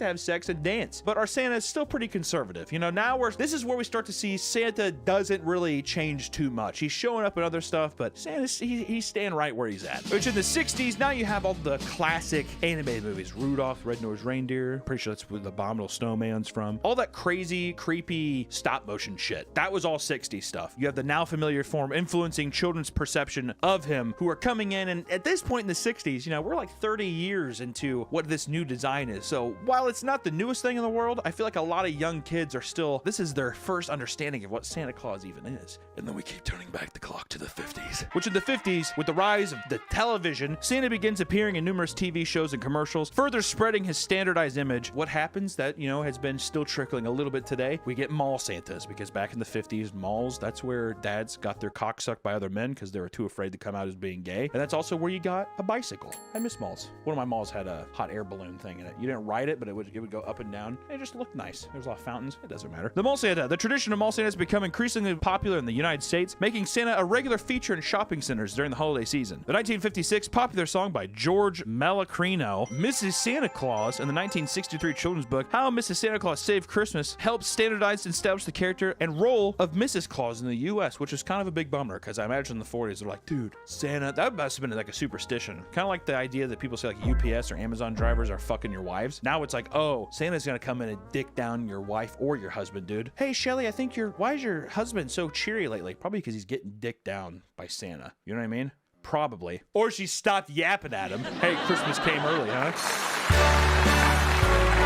Don't show that to my wife. In the 1940s, we get a lot of World War II influence. I mean, Santa was used in wartime propaganda to promote war bonds and boost morale. His image was associated with patriotism and American values. And the movie Miracle on 34th Street in 1947 presented Santa as a kind-hearted, genuine character, further cementing his image in popular culture. Not only does Santa bring you gifts, motherfuckers like buy war bonds. We have to kill people. We're going to kill people. Also, rock, flag, and eagle is what he says. And then we turn back a little bit more to the 1930s, which is where this face truly began. The Coca-Cola advertisements, illustrator Hayden Sundblom, what a fucking crazy name. Hadan? Is that Hadan or Hayden? Hadan Sundblom, whatever. Sundblom Santa was rosy-cheeked, portly, and wore a red suit trimmed with white fur. These images were based on Moore's description and Nat's illustrations, but added a warm, friendly, and approachable character, cementing the modern image of Santa Claus. These images solidified Santa's image as a jolly, plump man in a red suit with white fur trim, a broad belt, a cheerful, rosy-cheeked, smiling face. Coca-Cola is the reason. That's why he looks like this. There wasn't some other person. It was a guy at Coca-Cola just being like,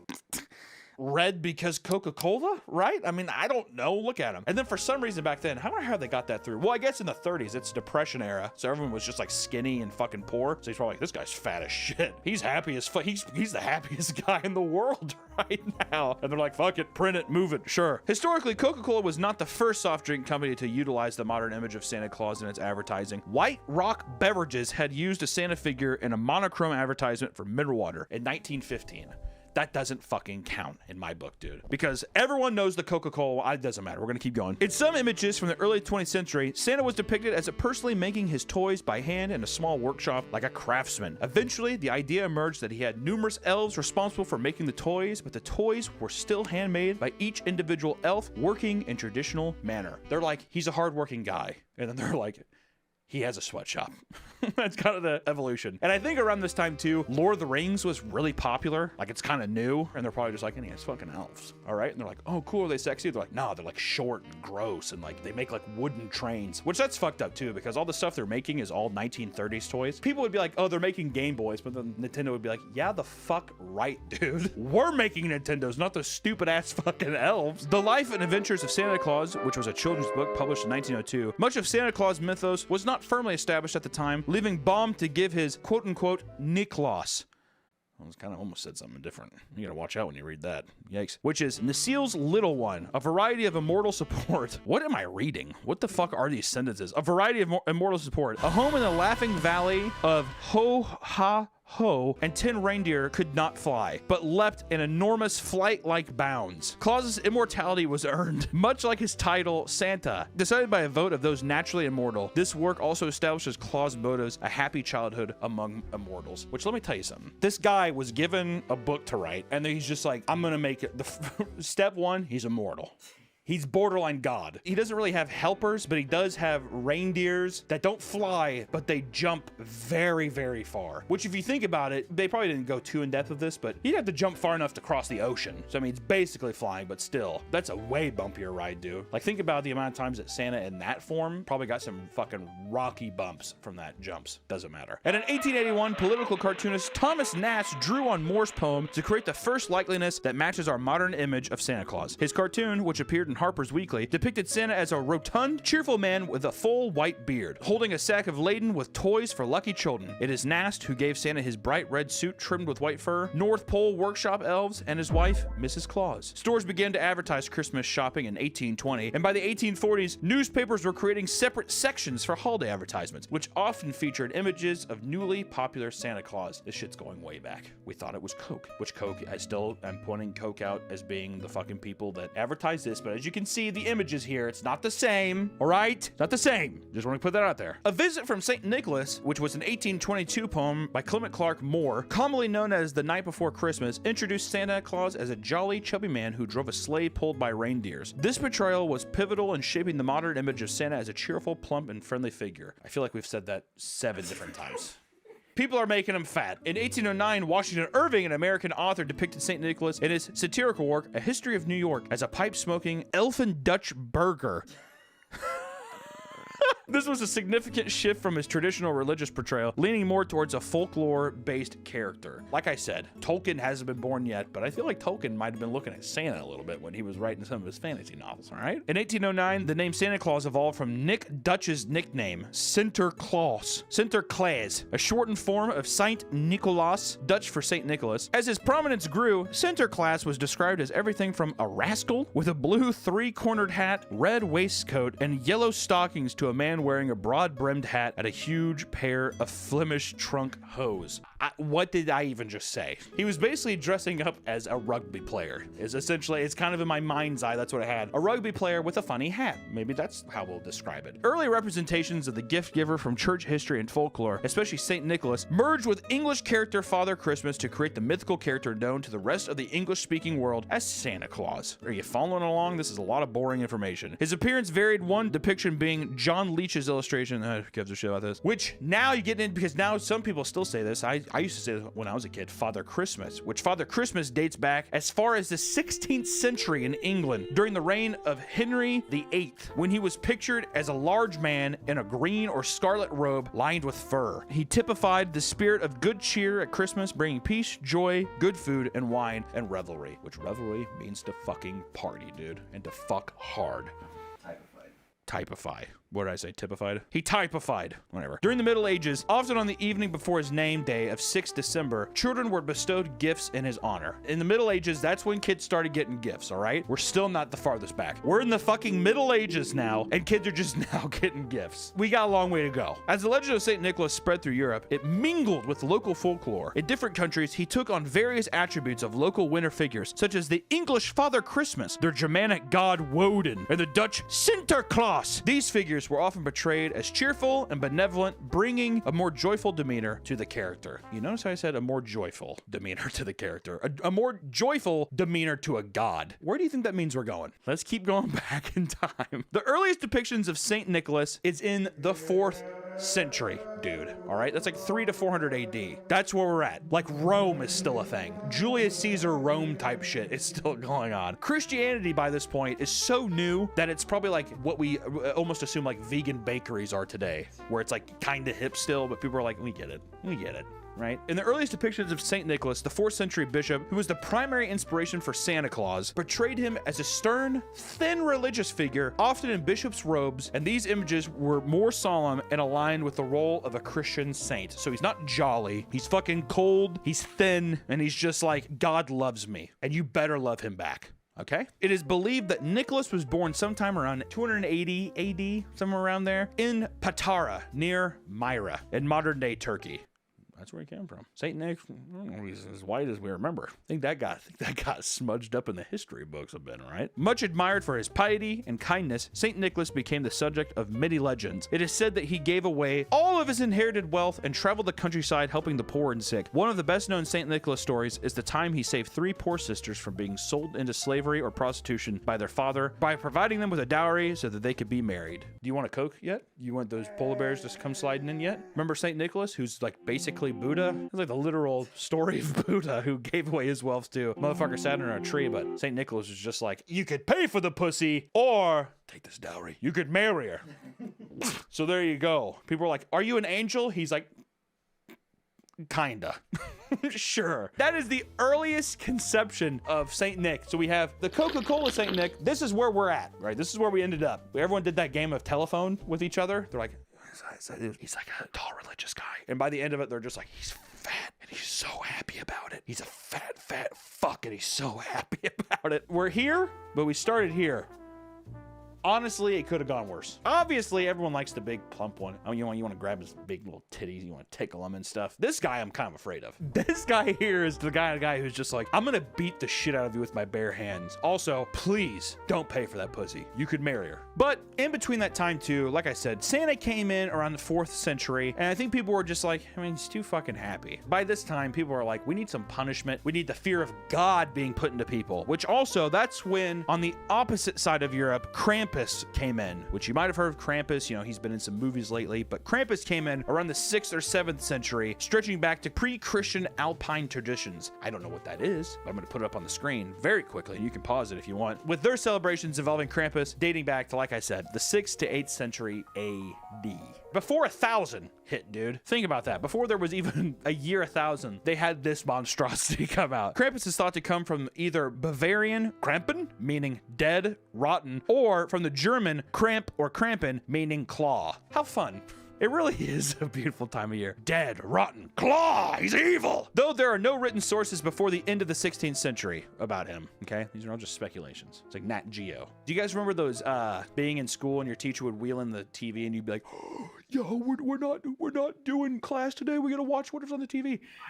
And it's Eyewitness, exactly. And it had, you're like going through that fucking, the museum.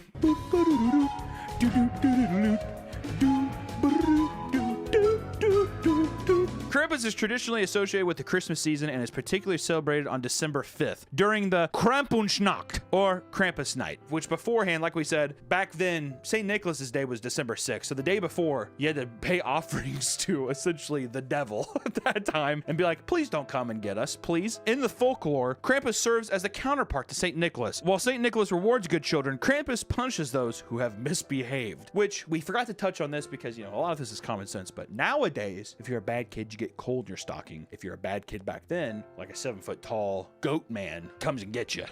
Okay. And back then too, there was no iPads or phones to, you know, verify, or if anything, they're just like, you believed everything you heard. That would have been horrifying to hear as a child. Did you eat mine chocolate? No. You know, if you lie, Krampenschnock's going to come and get you, right? Yeah, I know. And you'd just be panic attacks. It's like the only time in history where like an abundance of like 6-year-olds die of heart attacks, probably because they're so afraid. Krampus is often depicted as demonic, goat-like creature with horns, dark hair, fangs, and a long tongue. He typically carries chains and a bundle of birch sticks for punishing naughty children. That is, first off, the long tongue. What are they trying to say with that? He's gonna go into your house where your kid's at and get a kid, and he has chains and sticks and a long fucking tongue. Come on, dude. Put the fucking pieces together there. Hiccup. In many regions, there are traditional parades and events known as Krampunslauf, which is Krampus Run, where people dress up as Krampus to scare spectators, continuing ancient pagan rituals. This is fucked up because it's reminding me of that Borat bit, where it's the running of the Jew, which we won't put that up for reasons of worldly events now. But in recent years, there has been a revival of Krampus traditions and increased global recognition, partly due to popular culture and social media. Yeah, nowadays we like to, you know, we have to have fun with it because they're just like, I'm naughty. I'm like Santa Claus is too PG. I'm a dirty bitch. I want to, you know, have my Krampus and have him whip me with a fucking chain. The look of Krampus, he was originally scary, demonic figure, like I said, with dark fur. He had the long horns, pointed tongue, sharp fangs, and chains, and he was rooted in the pre-Christian Alpine folklore. Don't know what the Christian Alpine folklore is. Once again, it sounds like some kind of like scented thing that you put on your rear view window in your, probably it's just Alpine. I'm thinking of like the Smell like, whatever. In post-World War II, some European countries softened Krampus's image to be less frightening for children, making it more mischievous with fewer demonic features, but retaining the horns and fur. They're like, okay, this is a bit much. I like how it took him till World War II. Like, even the First World War, they're just like, leave it. Leave it. Yeah, you know what's more fucking evil? Humanity. And then like around World War II, they're just like, we should probably we gotta just soften it up a little bit. It's not even that far of a jump too. Maybe get rid of the chains. The kid's like, oh, thank God, I can sleep at night.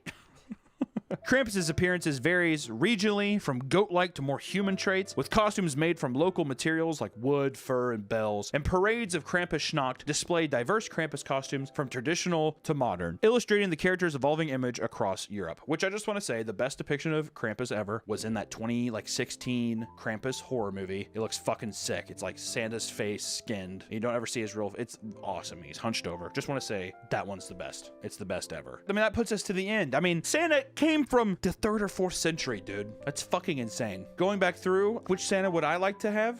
Krampus. No, I don't want Krampus. Honestly, I want like 1950 Santa, I think. First introduced to the mall. Big jolly guy. He's simple. He's one thing. He's not mixed up in a bunch of crazy shit. We're not seeing him on cell phones. He's white. All right. You said that, not me. All right. Okay. He is of a softer complexion, but that isn't really swaying my... I'm just saying that it makes me think of... It's what has been ingrained in our brains, and I feel like everybody wants the 1950s Santa Claus. Everybody likes that. As you go into your holiday season, for those celebrating Christmas or Kwanzaa, Hanukkah, just remember when you see St. Nicholas, all of the trials and tribulations that humanity had to go through to get him to be that image that you're seeing today. But most importantly, these holidays are, a celebration of Santa Claus. It's a time to celebrate yourself and your family. I hope you all have a fantastic rest of your holidays. If it's fucking blistering cold, I hope it's a little warmer for you that day. I hope you all have gotten each other some amazing gifts and you're feeling just as charitable as anyone else that you would hope to receive gifts from. So from here at the Papa Meat channel and Meat Cannon or whatever, happy holidays everyone and stay safe. Take care. Is that cool? Did you like Rudolph the Red-Nosed Reindeer as a kid? Did you like the... I didn't like any of the stop-motion ones, really. Oh, me neither. You didn't like the Easter egg one? No, the only thing I liked, I thought the Abominable Snowman, I think I had a statue of him. He scared me as a kid. Everything scared.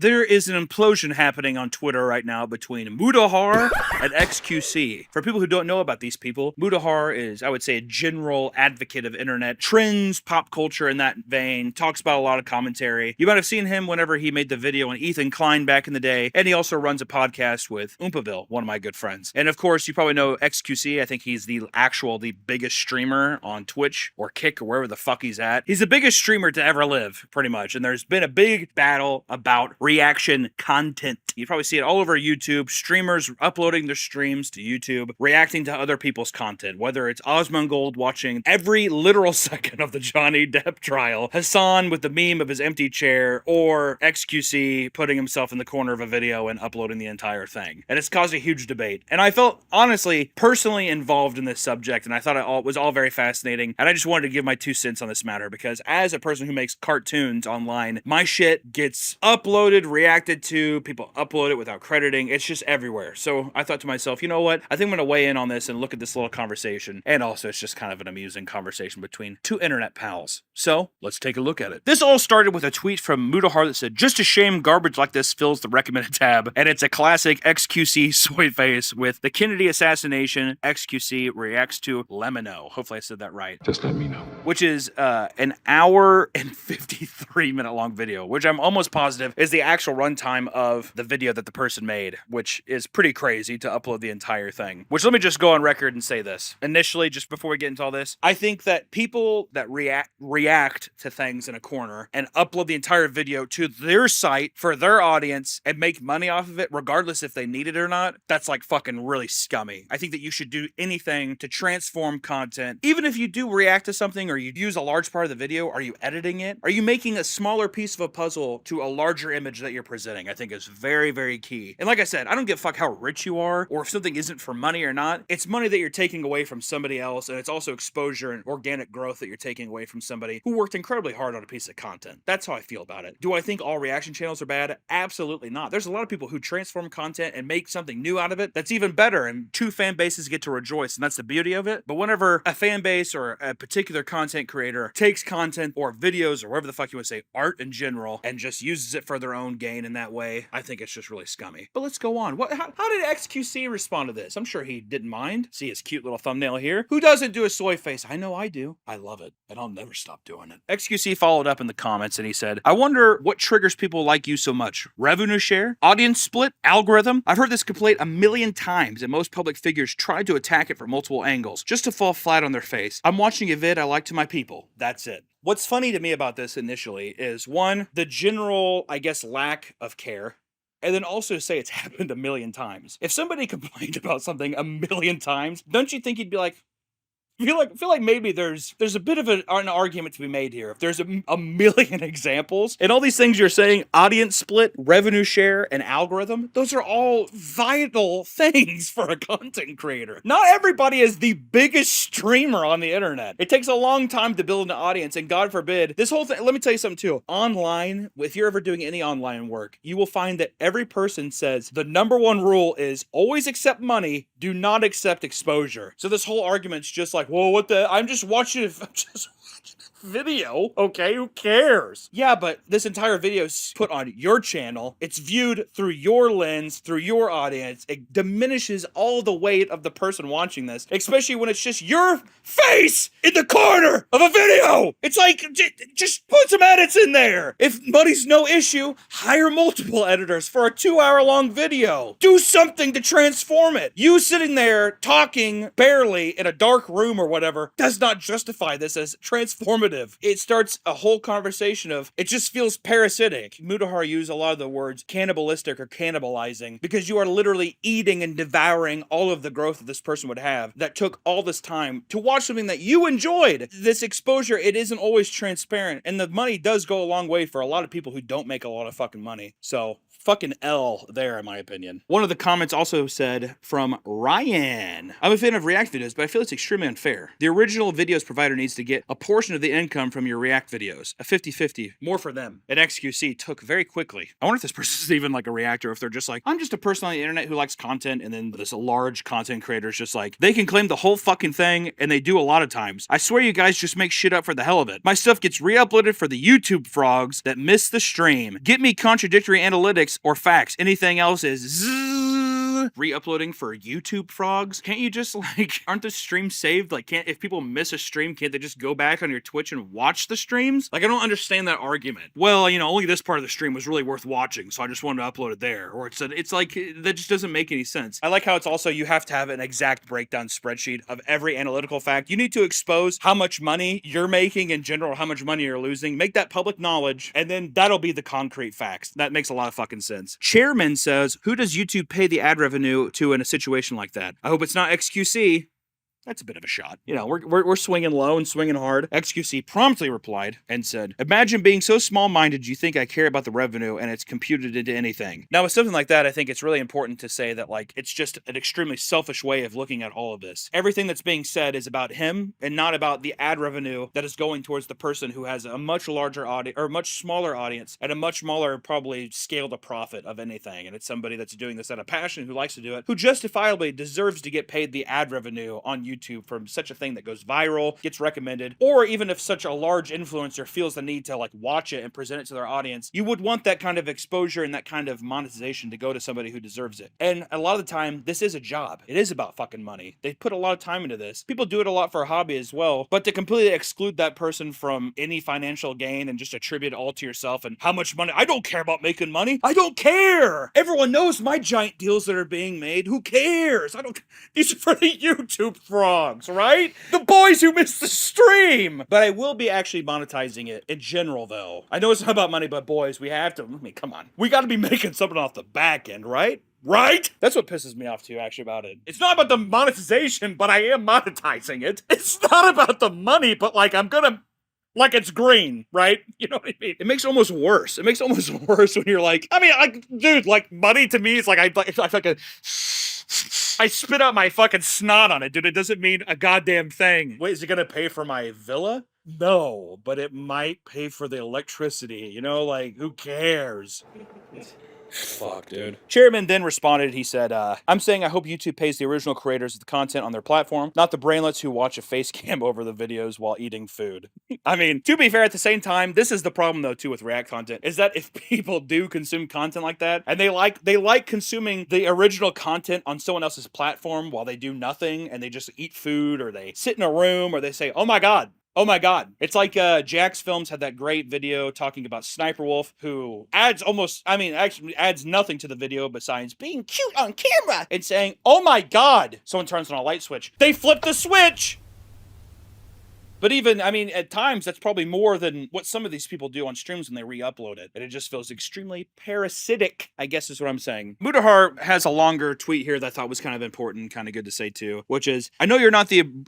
well, it's kind of okay. I know you're not the brightest, but I didn't expect you to be this intellectually dishonest. Nothing inherently is triggering when you view the live content on a different platform. It's when you re-upload the content to the same platform and have it copy the same metadata to further cannibalize. By that, he means you're taking the exact video format, re-uploading it, so the algorithm's just like, I get this one's a bigger chance. I guess I'll just push this one instead. That's what he's saying. It has even less to do with like the revenue at that point. It's just the general algorithm favoring the larger channel or favoring his reaction content more over it. We demonized individuals like Jinx back in 2017. In large, we do as well today. Jinx, if you don't remember, was a guy back in the day who would just do pretty much what a lot of these reaction channels do now, or reaction streamers do now, which is sit, say, oh my god, that's crazy, maybe laugh from time to time, look at the camera awkwardly, and then upload it. That was just, if he didn't know, he's faded into obscurity now, but you know, that was real big back in the day. This type of content is even frowned upon by YouTube in large. Any web pages, repetitive and duplicate content. YouTube will often change its algorithm to fight algorithm abuse content like this, e.g. reply era, initial reactions 2017. Back in the day, people used to just upload tons of content, remember that? Probably a lot of people are too young nowadays, but it used to be RE colon and then that, and it would boost off the algorithm of this initial video, making reply videos really big. But you know, since then, it's gotten a lot less favorable because people just don't want to see the same shit over and over again in their feed. I know you've watched The Dark Knight and animes like Hunter x Hunter, why not re-upload those as well? You also realize claiming content isn't a task any content creator can just do. It requires access to elevated content management systems only larger studios and media groups have. Educate yourself. A problem also with copywriting content is almost always, if a content creator copyright strikes another creator, it's almost always looked at like you're a fucking villain. Like that's like a huge no-no in the creator sphere, is somebody copywriting somebody else's work. I mean, there's been cases of it in the past and there's been a lot of public backlash from it. You just don't do that. But then also at the same time, you have to hope that you have the sway that like the YouTube reps are going to be like, yeah, this is content theft. Then a lot of times they're just going to be like,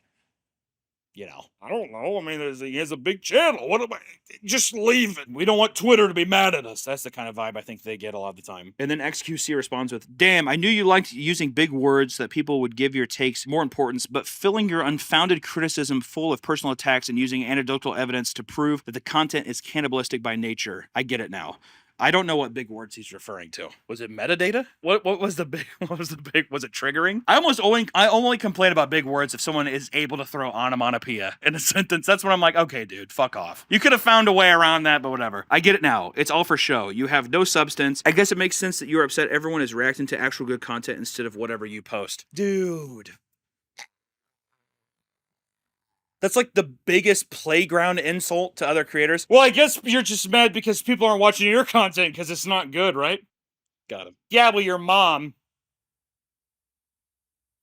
It's like that, where you're just like, what, am I supposed to respond to that? I mean, Mudahar has like, what, 4 million subscribers? I don't think anyone's questioning the legitimacy of his content or how good it is. He's built his own fan base. He has no reason to harp on this subject other than he feels genuine about something. It just feels so fucking odd. It feels like you're like back against the wall and everyone's just like, dude, what's your problem? He's like, dude, why are you guys freaking out right now? You're all freaking out on me. It has that kind of vibe. XQC goes on to say, little brother. I like this. I like how intimate it gets. Little brother. Little brother used 2017 example twice and tried to cash in his win early. That's just called, I mean, it's just reference. It's just an example. It's just, that's how you do proof. You want to back up any claims you have with examples or references. That's just what that is. Also, 2017, that's 6 years ago. It's not like I feel like this is extremely applicable to what's happening here. This might get you Twitter drone likes. Yeah. You have the stats to back it up. You didn't use any because you know how it will show the exact opposite of this phenomenon. It's kind of like a Wolf of Wall Street thing to me. I don't know why. I'm just thinking Wolf of Wall Street. Like Wall Street when guys have like tons of like arbitrary papers and like filing cabinets and stuff and they're like throwing papers up and people are just like, where's this at? Show me the proof. Please tell me how much money you make. Please show me exactly how much money someone makes and tell me how much I'm taking from them. Put that all over the internet so people know. Please and thank you. Also, I talk to most of the YouTubers I take big content pieces from to react to. Maybe send at DD, whatever, a call and compare numbers on uploads / reacts. I'm on the defense, so I'll let you pull some stats up. After all, I'm the dumb one, right? So I guess I'm just the stupid one. It's just so much deflection. I don't know. It's just so fucking petty. Also, the whole idea too is like, if he does reach out to YouTubers, I think that's good. I think everybody should do that. If you have a large platform and you're like, hey, I do a reaction thing. Here's a perfect example. Corey Kinchin. Corey Kinchin at the beginning of my YouTube career was like one of the first big people to react to my stuff and cross-pollinate fan bases in a great way. He exposed his fans to a lot of my content. I think that's great. He also does a great thing where he doesn't show the whole thing. He kind of like edits it in a great way. And also he emailed me here 3 years ago and he asked very politely. I said, yes, just please share the credit. And he's like, will do. Perfect transaction. Wow, that's difficult. Does that happen here? I don't know. I have no idea how many emails were sent. I don't know. Until then, keep molding, little brother. I hate the little brother thing. The little brother thing's so fucking cringe. Keep molding, little brother. Little brother really brought up a 2017 reference. We both know why you posted the tweet in the first place. Insecurity is a fucking bitch, isn't it? Bites when you least expect it and makes you look weak. Don't make a money argument type. I'm probably the one person, whatever, doesn't care. Yeah, he's so rich. Now write another essay to farm some impressions, blah, blah, blah. The biggest problem with this is that it's deflection, and it feels like somebody who knows like, I guess it is kind of shitty what I'm doing, but you have so many like maybe drones of people being like, yeah, but when you react, it's so funny. I love watching you sit down. It's awesome. I love it. Also, I thought it was funny. Mudahar he did reply to his tweet saying, reacting to good content instead of whatever you post. That's a picture of XQC reacting to Mudahar's content. And then they had a cute little exchange about, how they both like each other's content, blah, blah, blah. Don't want to get the Twitter mob mad. Listen, the thing is that I'm not even saying that XQC is a bad streamer. I'm not saying any of that. The biggest thing is saying that people that do reaction content need to transform it in some kind of way. I feel very passionately about this because you know how many times I've worked on, me and my team have busted our asses making a cartoon, and then a ton of people will take it and re-upload it, and I love seeing other communities react to it, but how many times I've sat down and watched somebody just be like, that's crazy. That's crazy. And even if they don't get as many views as mine, they're still making money off that content that I poured my fucking heart into. It's fucking disheartening. Especially somebody to upload a 2-hour-long video that probably took God knows how many hours of editing, hours of researching, only for somebody else to upload it and just be like, well, I like the video, so I upload it. It's no big deal. It just feels really parasitic and fucking gross to me. It has nothing to do with him as like a fucking streamer. He's the biggest streamer for a reason. He's obviously entertaining. At the end of the day, it's just something where it's just like, transform the content. If you're uploading it to a different platform and you make that much money, or you do have that kind of revenue stream, pay an editor to transform it. Maybe try a bit more whenever you're reacting to something to actually give some kind of commentary over it. Do something to change it and make it your own is the biggest thing. I saw this exchange and I just think it's important because so many people, I get a ton of DMs of people asking me to react to stuff. And I look at their pages sometimes and it's them doing nothing besides pressing record, pressing play. They say, we're watching this video. They watch the video. At the end, they're like, thanks for watching. Be sure to hit the bell. And you're like, dude, go fuck yourself. That's fucked up. So just want to give a shout out to Limino and his video that was uploaded. Go check it out. It's gonna be sweet. And once again, this is not at all a dig at reaction YouTubers. It's just a dig at people who sit down and add nothing to a video and make tons of money off of it. Even if they don't need the money, it's still money that should be going in somebody else's pockets, or it's money that you do not deserve in any regards. I don't give a fuck how wealthy you are, even if it's something where you just shit it out and it's so insignificant to you. To somebody else, it could be a bill they could pay, it could be rent they could pay, it could be food that could be going in their stomach. That's all I'm saying. So just pay a fucking editor. Man, how hard is that? The guy that I'm paying somebody to edit this right now. It's not a big deal. People love work. People love to work. Give people something to edit. They would love to edit the video. It's not a big deal. But no, if you do watch my stuff, thank you so much for exposing your audience. Thank you so much for exposing your audience to mine. A lot of flies out here. Thank you so much. All right, guys, that's all I have today. Just wanted to do a quick little rant. I love you. Bye-bye. I tried to get a big snot rocket, but I couldn't get it. Did anything come out? Damn. I thought you were sniffing. Like, no, I was trying to. I tried getting like a big snot. You're like, oh, I like sneeze on it, whatever, but he didn't do it. Stop. I'm gonna hit you. Hunter, open your You said I just did. I just opened it. Ow. Kiss me. No. Kiss me right now. What I love about Nicole. I want you to leave an imprint on your cheek here. Come here. You're beautiful. Look at that. Kind of looks like I punched you in the face, honestly. It doesn't read like a cute kiss. Women have to do this every day, and they're heroes for it. Actually, they're liars. You know how many gross pigs I've seen without their makeup? Don't include that in the video. I kind of look like a Danny DeVito in that one It's Always Sunny episode when he has that mortician do his makeup. Or here, I'll just take a selfie. And I'm gonna tweet him and say, James Charles, I need help. Look how haunting that picture is. Jesus Christ.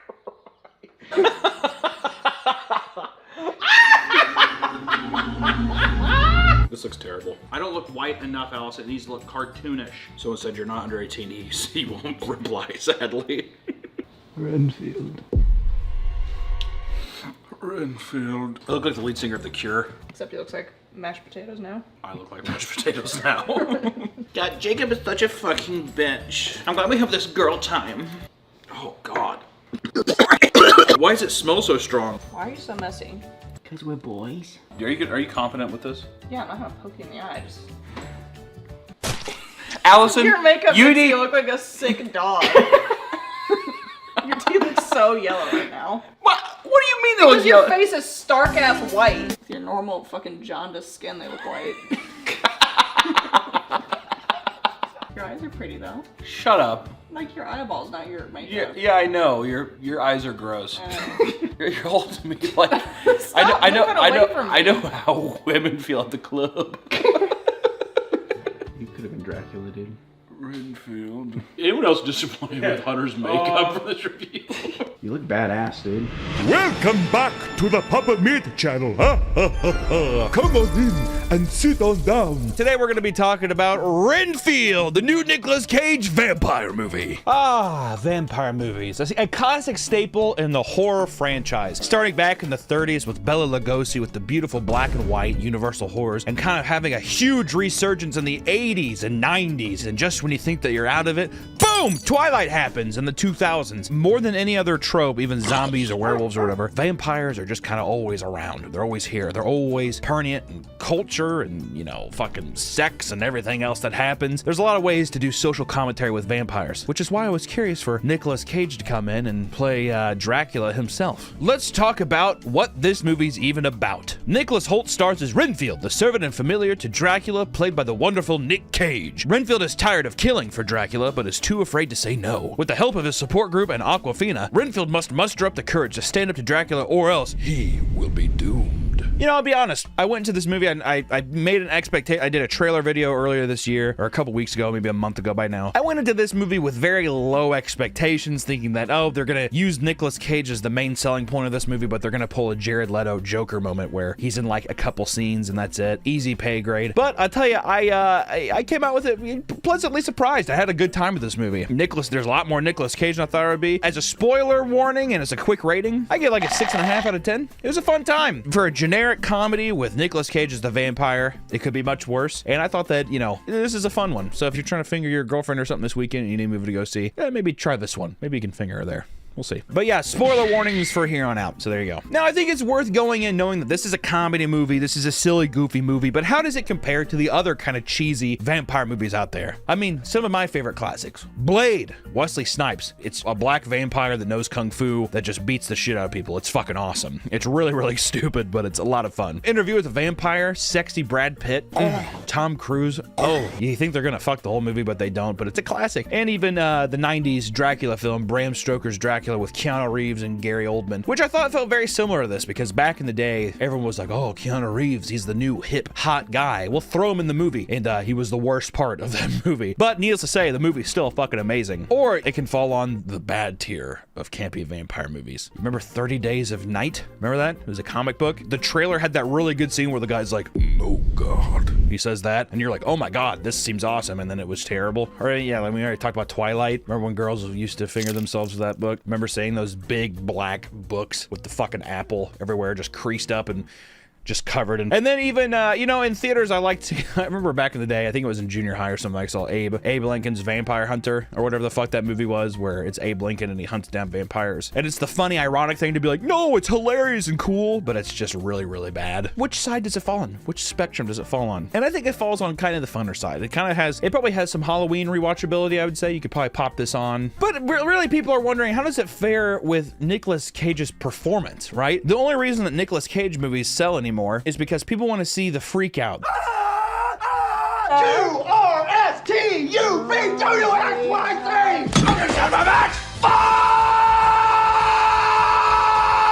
They want to have that Nicolas Cage experience, right? Does he top his performance in Mandy? Does he top his performance at Wild at Heart? Do you even remember his movie Vampire Kiss? Does he even compare to Vampire Kiss? That's a good Nicolas Cage freakout movie. It's pretty good. And I think he does. I mean, when you have Nick Cage in a movie, you want to utilize him, but you don't want to like steer him too far gone. Like, the problem is mostly scripts. It's never Nicolas Cage's fault. Nicolas Cage is just like this rabid dog that's on a chain. And you can kind of guide him and do whatever you want, but if you just let him go in no direction, then he's gonna fuck up and it's just gonna be nonsense, which will sell some tickets, but it's not a great performance. And you get something like Wicker Man, which is like a bad remake, you know, the B scene and stuff. You get Vampire's Kiss, where he's like A, B, C, D, you know, you get that kind of stuff. Or you can hone him in and you get something like Raising Arizona.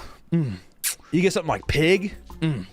Give the man a good script and he will conjure gold. He's an alchemist that way. Nicolas Cage is also the only one of the last few celebrities too that has the power where people will go see a movie just because he's in it. I really think so. You have like some heartthrob stuff like Pedro Pascal, but I don't think it's nothing compared to like you'll be scrolling through on a streaming service thing and be like, oh, Nicolas Cage is in this, we should watch it. He has that kind of draw still that a lot of old school Hollywood people have. Not really anybody has that anymore that I can think of. He's such a character, such a great actor, honestly, and it's good to know that at least this script served him well. The script was funny, it was competent enough to where we get a fun performance out of this. And I think that's what's going to make it the most memorable thing, is seeing Nicolas Cage up being Dracula and being an evil menace and so, you know, evil and quirky, and you can tell he's just having a lot of fun on screen. So that's fun.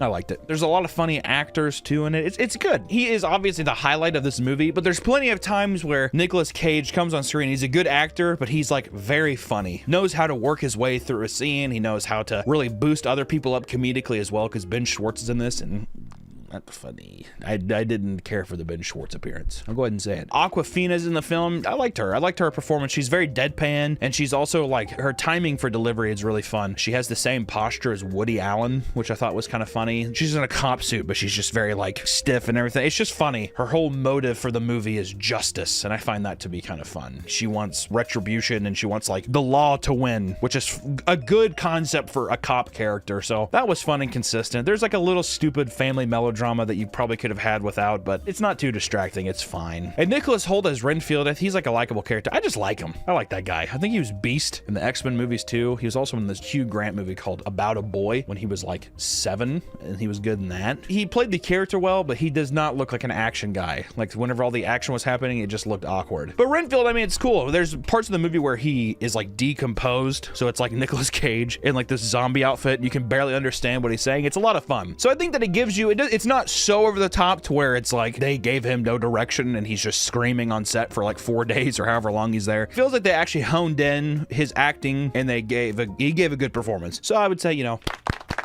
I would say it's not as chaotic and awesome as Mandy, but it's like around Wild at Heart. Probably not as crazy as Vampire Kiss, but you know, very rare performances allow you to say the alphabet in that fun way. So A, B, C, D, E, F, G, H, I, J, K, L, M, N, O, P, Q. It's doing a thing that's popular right now, which is a lot of like vampire movies have action sequences in it, and it's like they're comedy movies, but they have cool action. Like it's like a John Wick inspired thing. One that stands out to me of recent years is, I want to say it's Daybreakers or it's Daybreak or something. It's that Netflix Jamie Foxx vampire movie with one of the Franco brothers. And in that movie, it's pretty fun. It's like about vampires who are in real estate. All of the action shots are filmed really, really well to where it's like, why is this film so good? Why is the action so fun in this? Which adds to the comedy, which is cool. In Renfield, a lot of the action and stuff, it's just not shot very well. It feels very cheap. And I think that it's the worst part of it. Every time there was an action scene on screen, it was kind of just like Let's get over, you know? I mean, like, the CGI blood looked like giant vats of tomatoes, like Campbell soup, and that doesn't look good. There are fun, like, violent moments, though, but it's just mostly the action scenes as a whole were just really boring, versus, like, seeing Nicolas Cage, like, rip open someone's intestines or, like, bite somebody, or seeing dudes, like, intestines fall out, or there's, like, this one scene where Renfield rips off these guys' arms and he, like, impales these dudes to the wall with them, and that's pretty fun. But all in all, it's, like, trying to be, like, a cool action, which it just feels really out of place. It doesn't feel like the fun out of place either. Like that one scene in Malignant. Remember that movie that came out recently by James Wan? Out of all, like, randomly was my favorite movie of like 2020, I think. But in that movie, all of a sudden, it's just like a beautifully choreographed, beautifully shot action scene that has no business being that good, but it is. We never really get to that level with Renfield. It's always just kind of stupid. It kind of reminds me of Kick-Ass a little bit, like the lull moments of like Kick-Ass or Kick-Ass 2. This whole movie feels like vampires but Kick-Ass, which is funny because Nicolas Cage was also in Kick-Ass. So for me personally, the action was just distracting. Like having Renfield be a superpower, he eats bugs and he gets superpowers, and it's like they're visually to be fun and like keep the movie energetic, but I feel like I just would have liked this timid man who is just kind of immortal, and he's just like, none of the action stuff felt warranted or felt like this is fun. I would have rather just seen more crazy powerful Nicolas Cage and how do these not so powerful people take out Dracula. Kind of, I get, you know, maybe just the standard thing, like a Fright Night. One thing that's good about vampire movies is always like Dracula or vampires are like these omnipotent beings, and like how these like little ragtag team of characters defeat Dracula. Like in Fright Night, the kids are in a position of needing to beat Dracula because Dracula's trying to get some pussy. And it's fun. It's a fun thing to watch these kids explore and break into his house and, you know, have all these different things. And one thing I will say about this movie, it's not consistent. I think that's what feels weird. You know what I mean? It's not so over the top like Blade, who's a superhero, to where the choreograph is like fun and cool and there's like machine guns and the whole movie has that pace. So it's like this movie where it's like cutesy rom-com stuff and then random action scene. Cutesy rom-com, also this guy's trying to not be Dracula's assistant anymore. I just liked all the stuff that wasn't the action scenes. I thought that was fun. There are positives to this movie. I want to say that. The script, it isn't like the strongest thing, but they capitalize on really dumb, stupid like vampire rules and they use that to their own gain for funny moments in the script. It's not like the most perfect thing in the world, but it doesn't have to be. As like a viewer watching the movie, I know I wasn't supposed to like take it too seriously, and it was a good time. And it was also cohesive enough too, where you're like, that's a fun story. That's a nice period to the story kind of thing. And I don't know, I can't tell if they set up sequel bait or not. I feel like they were trying to like be a little ambiguous to where it's like, oh, if this really pops off, we have room to kind of have another story. It's just, I can't emphasize enough, the beats of the movie felt so much like Kick-Ass. Even like the spoiled mafia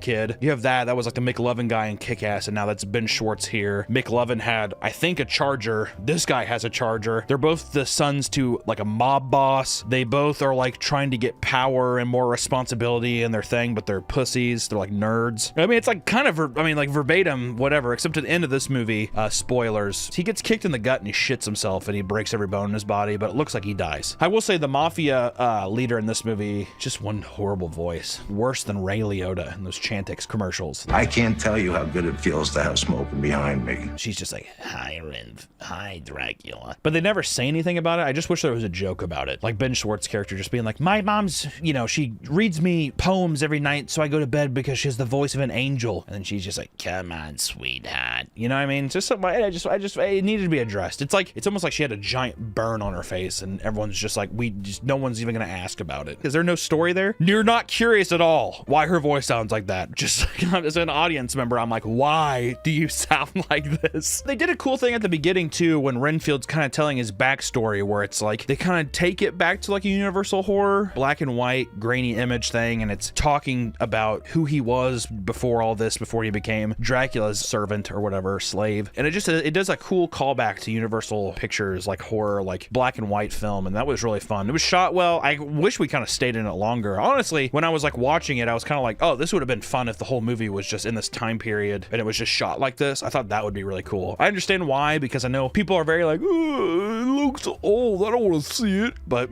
it would have been a lot of fun, especially because Nicolas Cage looked great in that. Like, I thought he looked really, really good. His vampire makeup is good in all of it, but in black and white, it just looked like a lot like Bela Lugosi, which I know that's what they're going for, but it didn't look like it's like, oh, it's Bela Lugosi. It just, he captured that vibe really well. In terms of like practical effects, there's really not a lot of practical kills. I think a lot of them are are CGI. They have action sequences, but then they kind of cover it in big, thick Campbell's tomato soup blood, which the tomato soup, it's not even that's a problem because that's what Quentin Tarantino kind of does, but it's practical and it kind of looks like just like giant like tomato soup syrup, and that's kind of fun. It's like an aesthetic, but in digital, it just looks really kind of bad. It just wasn't good. But there was one cool set piece because they're staying in an abandoned hospital the whole time, and they gave Nicolas Cage this really dope throne, and there's like all these blood bags behind him, and I just thought that was a really fun set piece. It visually really popped and stuff. But it's cool to have, if you're gonna have an eccentric character, you should have eccentric sets and stuff. So at least they had that. I was just stoked when I saw that. I was like, oh, you know, that's fun, that's cool. Let's be real though, is this a movie where you can make smooches with your girlfriend? Is this a movie where you might be able to have a little raunchy time in the back? Probably not. I think that this is going to be a packed movie. We saw this at 5 p.m. on, what is this, Thursday? It was sold out. Every showing was sold out. It's gonna be a while. Is it gonna be something where you could be like, hey, come over and chill and let's watch this? I don't know. I think it'd be too distracting. I think you'd have too much fun watching the movie. You'd want to do a little taco tickle, but you'd probably forget. I'm actually curious if people like Daybreakers more with Jamie Foxx or this movie. The action is better in Daybreakers, but the comedy is better in Renfield. Oh, is it both comedy? Yeah, they're both comedies. I definitely think Renfield is more of just a straight comedy, which it's once again, it makes the action scene so like nothing about that character needed to be action packed. He should have just been a guy. It would have made him much more torturous too if it's just he's this powerless guy who's immortal and he's just kind of like lugging around bodies. It makes like him having to bring bodies to Dracula more difficult. I just wish you just take out all that stuff.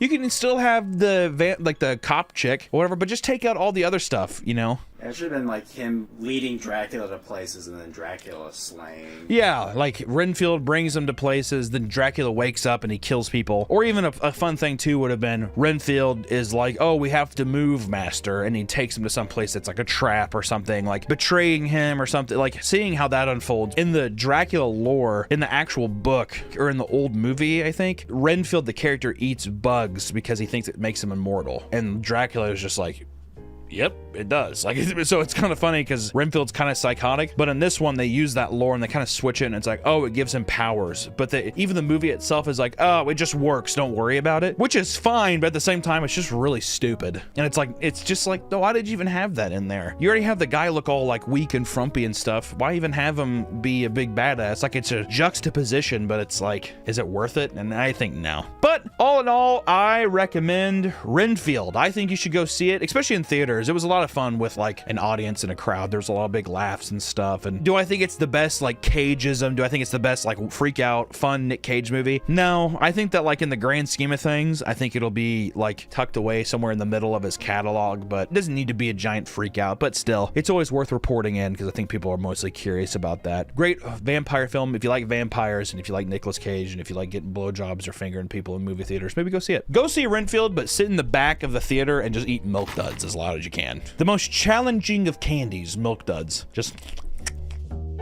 it was very unfortunate because when I was sitting down in the theater, a little girl behind me saw my ass crack and she pointed to her dad who was sitting down and she was like, "Daddy, a butt crack." And I heard the dad and the daughter laugh at me, and I felt very bad.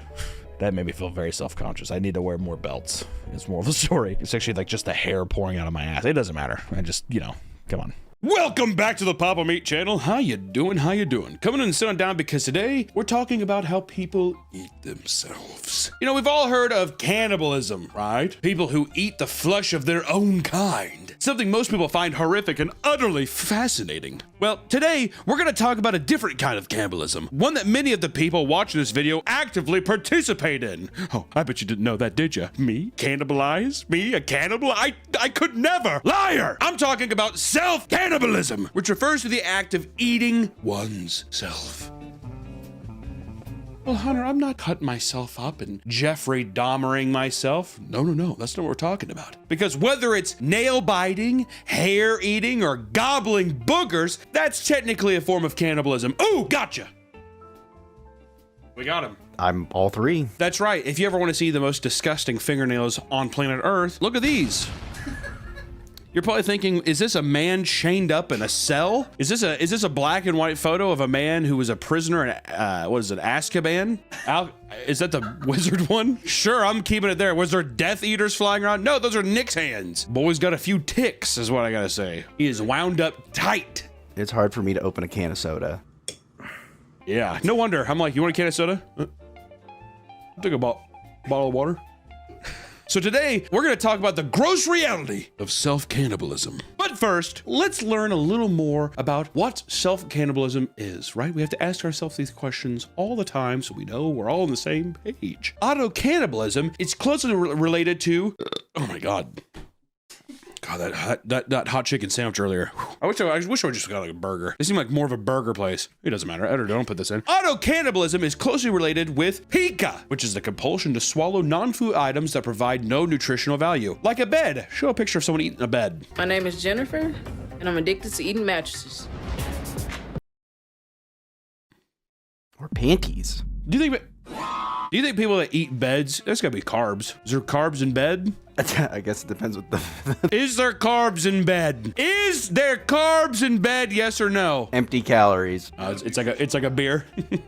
People who engage with these habits often suffer from things like depression, anxiety, and OCD. I don't know what to do for OCD. For them, this becomes a way of relieving stress. That's actually so funny because that's literally what you told me with your fingernails. Show a picture once again of Nick's fingernails. Show a picture of his toenails. Your toenails like that? Yeah. Are they really? I clip them though. Like I will get clippers and I will clip them down. That's probably better than mine, dude. My toenails are rank. I got like a long one. It like grows over the curve of my nail. Why do I do that? Never once have I ever thought, I'm gonna sit down and clip my toenails. Never. I pick up my big one, so it's all like jagged and shit, because I just like peel it off. I remember, I think it was my 6th grade birthday party. I had people over and I just took my sock off and started chewing on my toenail. I'd ask you to go home, dude. It was my birthday party. I'm getting, okay, did your friend leave? No, he was just like, ew, what are you doing? And then another friend's just like, leave him alone. It's his birthday party. It's his birthday. We just have to sit here while he eats his foot. You're just like. Then I realized I was like, oh wait, this is kind of weird. Maybe I shouldn't do this. Yeah. In front of people. Yeah. That's a clue. Like you're holding your foot too. You're like scratching your head with it. People are looking at me weird. Other causes for these impulsions can be impatience, boredom, and irritation. And over time, this can become a serious issue if gone unchecked. Things like stomach ulcers, nausea, and internal bleeding, making this bad habit severely damaging to oneself. Also, I heard that if you eat a bunch of, like I eat my fingernails sometimes, click on those, I heard that they can make tiny cuts in your throat and shit. You know that? Oh, I didn't know that. I thought you were gonna say you can get worms that way. Worm eggs will hide under your fingernails, so when you eat them, you get worms. Have you gotten worms before, Nick? Well, at one point I thought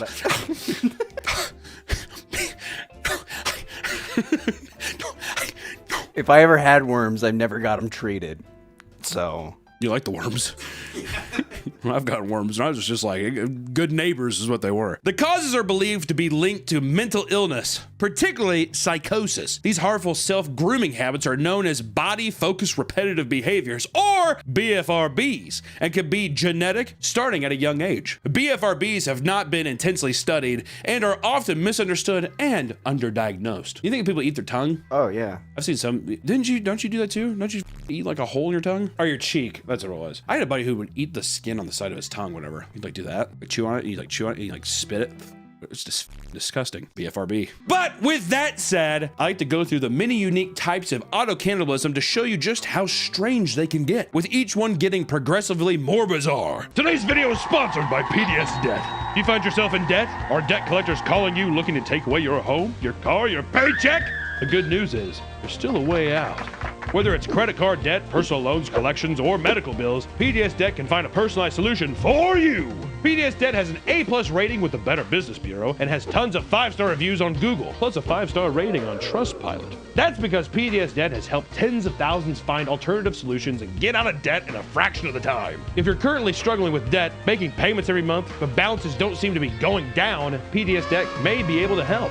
Being in debt and not having any money can be extremely stressful, and I went through this for a long portion of my life, and I sincerely hope I never have to go through it again. You're 30 seconds away from being debt-free, so stop living in debt and get your free assessment and find the best option for you right now at pdsdebt.com/papameat. pdsdebt.com/papameat. Thank you so much to PDS Debt for sponsoring the video, and back to the video. Let's start off with by far the most common form of auto-cannibalism, which is Biting your fingernails.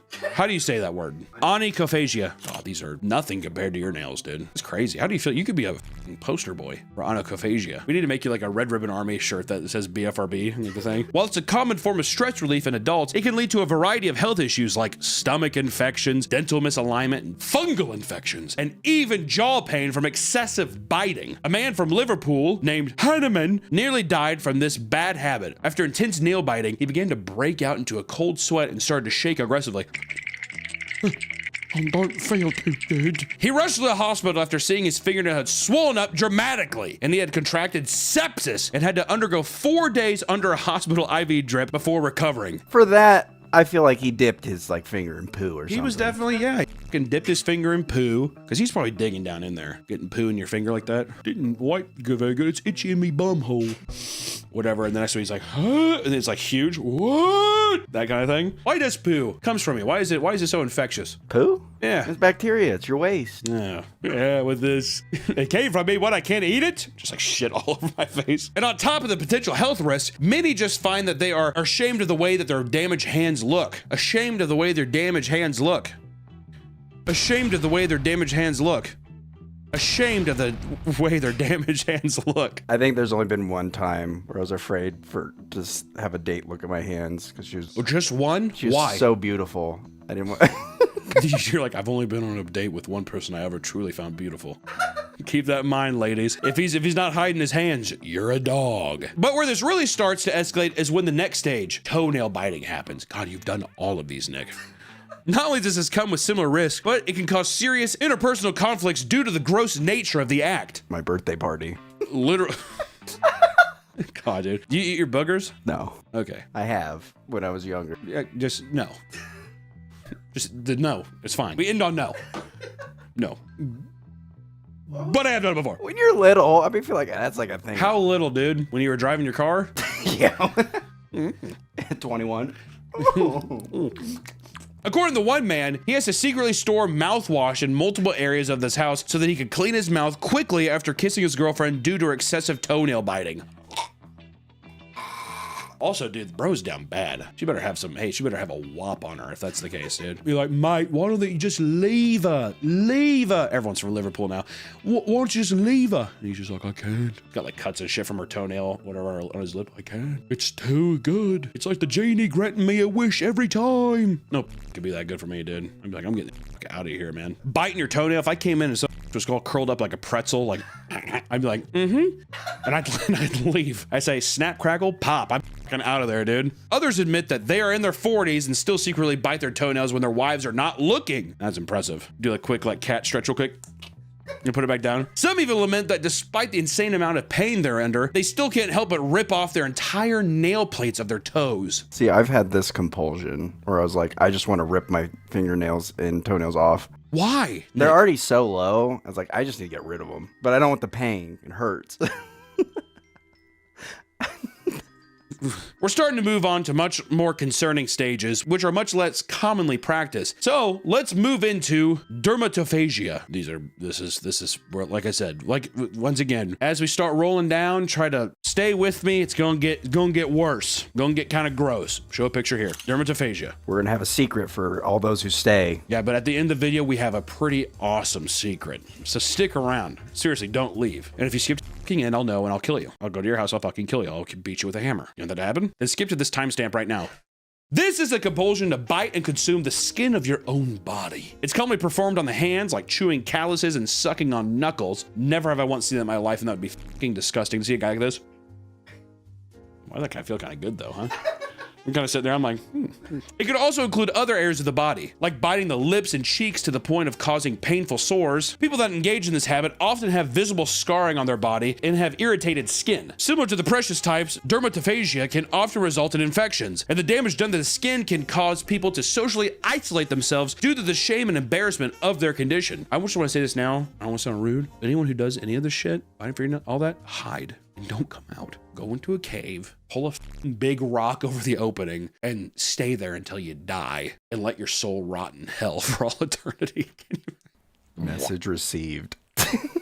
Message fucking received. One woman who was living with this disorder for over 20 years has dealt with a constant struggle to get rid of the bad habit, and even the risk of infection didn't motivate her to stop, with her longest break from the habit only lasting 5 weeks. People in relationships with those affected by this condition reveal that the constant sounds of chewing skin drives them insane. For the rest of I read this, just put that as background audio. One man begs for advice online, explaining that her hands, which are calloused, bleeding, and covered in loose skin, are so damaged that he no longer wants to hold her hand. It's devastating. Listen to that sound. He's like, I'm not touching it. I'm not touching that. Hold it. You know, she's like sitting there. It's like all looks like a chewed up hot dogs. You want to go for a walk? And be like, I just can't do it, dude. Adversity. You know what's one thing I can't do? Adversity. Any roadblock, I'm out of there. It's got to be perfect. Could you imagine getting a hand job from those hands? That'd be awesome.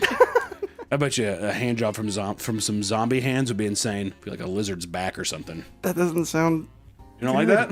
No. That doesn't sound very pleasing, honestly. And another woman online discusses her husband who, after recently getting married, witnesses him secretly peeling large pieces of his foot skin and eating it. The second that he comes home from work, pops his sock off, and goes to town. Once again, to the point where she feels too repulsed to kiss him. Peeling off your fucking heel skin like a anaconda shedding its skin is insane. But, you know, as we progress through the types of auto-cannibalism, things only start to get more bleak, like trichophagia. This refers to the act of ingesting one's own hair. Often to relieve stress, it can extend past just the hair on your head, but with some people pulling out beard hairs, eyebrows, eyelashes, and even hair from their genital area. Can you imagine munching down on some taint hair? This condition is seen mostly in younger children and can cause some pretty alarming health problems outside of usual bald spots that occur from pulling out your hair. Those that consume their hair for several years can slowly develop a trichobezoar to form inside their stomach. What? Just what? This picture. Pretty sure it's just a ball of hair, like a f***ing cat. Ugh. Because hair is hard for the body to break down and digest, it gets stuck inside of your body. Essentially, a human hairball forms that can sometimes travel down your gastrointestinal tract and into the bowels as it reaches the limits of your stomach wall. This is known as Rapunzel syndrome and can result in its own terrifying list of complications. Trichophagia, if left untreated, can be life-threatening. The only recourse is invasive surgery, where somebody's got to come in and probably like pull that fucking hair out. Show some pictures of that. Probably can't show that. I'll show it.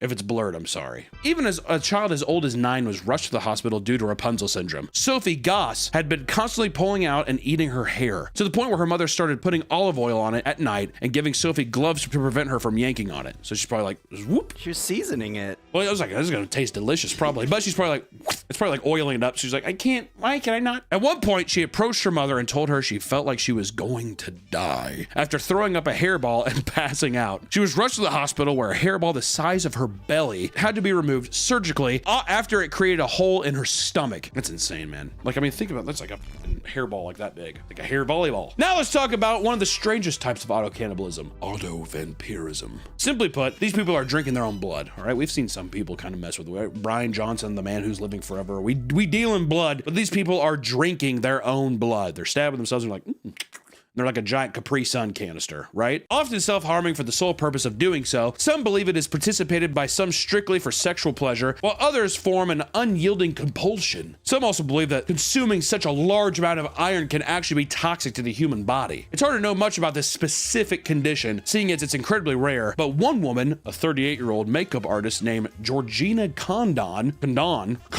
documented her experience with this practice. She began picking scabs off her body and desiring a taste for blood at the age of 12, a feeling she compares to hankering for red steak. Can you imagine pulling off a scab and actually just like looking at the little motherfucker and being like,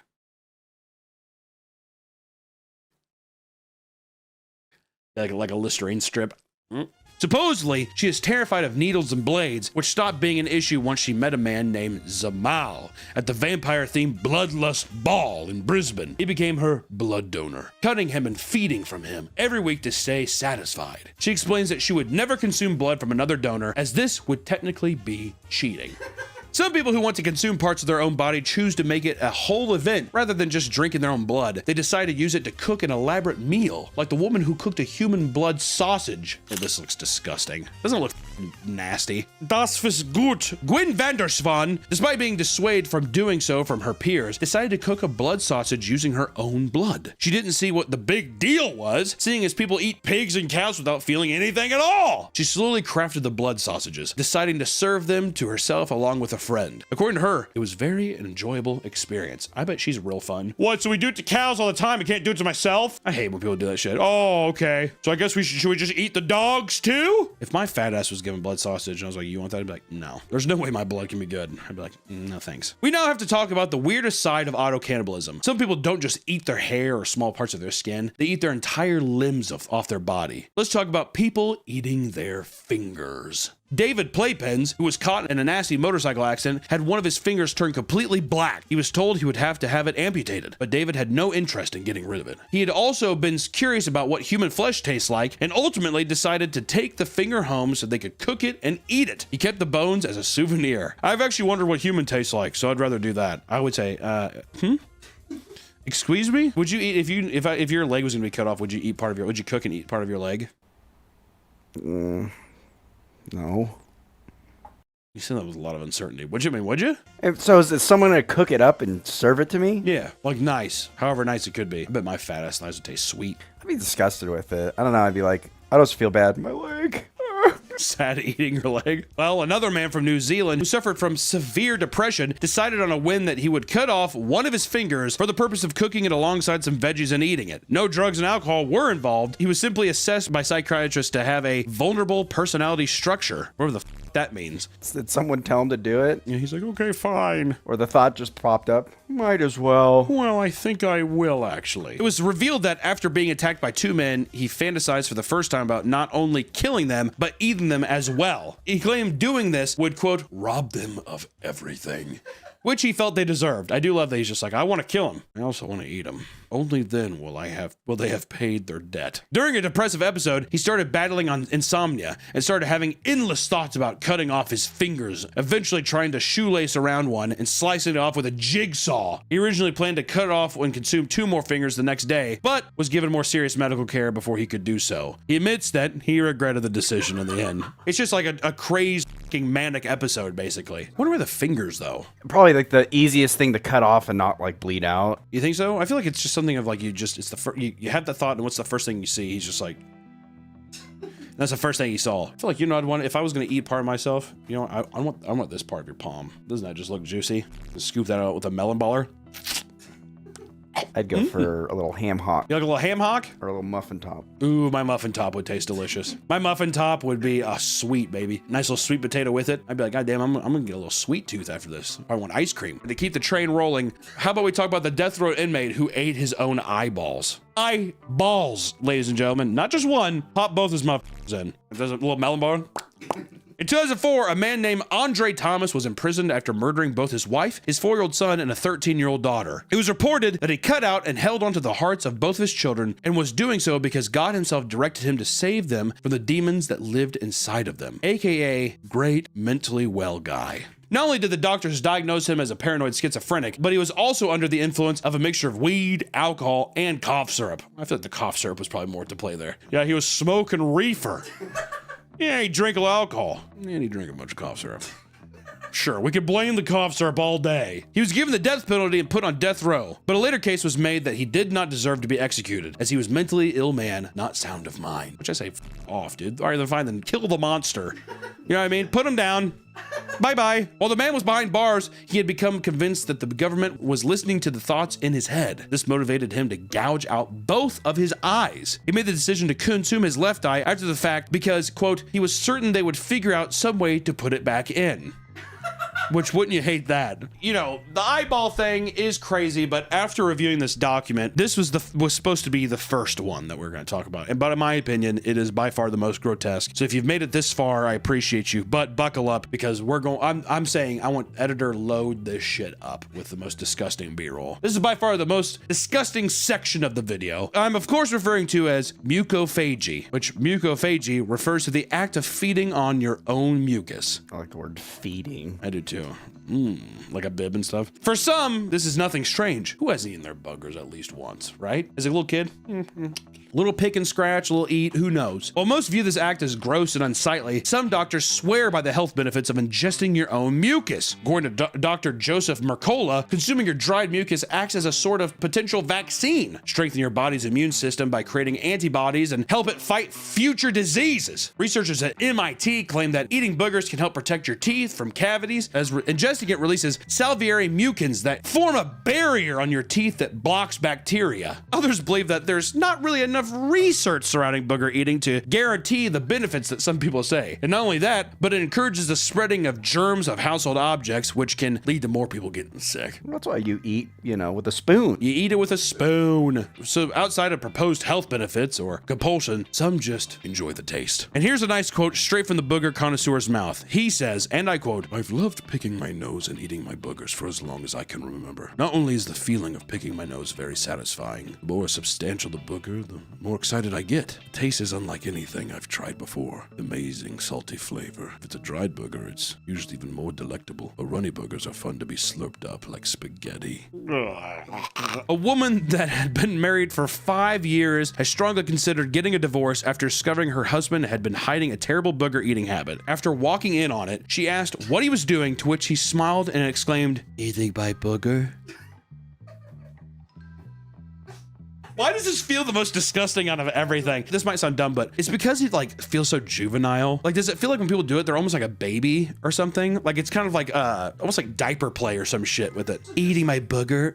I don't know. Also the texture and the color. She repeatedly voices her disgust over how giddy he was to admit what he was doing, almost as if he was proud of it. His habit caused her to struggle kissing him, grossed out over the thought of his boogery mouth, which I'd be saying, dude, you're like, and you're just like picturing like his gums, like boogers in his gums or on his tongue or something. Oh god, because was like whatever, that kind of shit. Ugh. It's not clear if they ever got divorced, but she admitted that she no longer respects him the way she used to, which is just awesome. What if you found out if Allison was a secret booger eater? I wouldn't care, dude. That's my What if she was eating the horse's boogers? If I went down and I saw my wife putting her face on like a horse's nostril and she was eating that, I'd probably run. That's insane.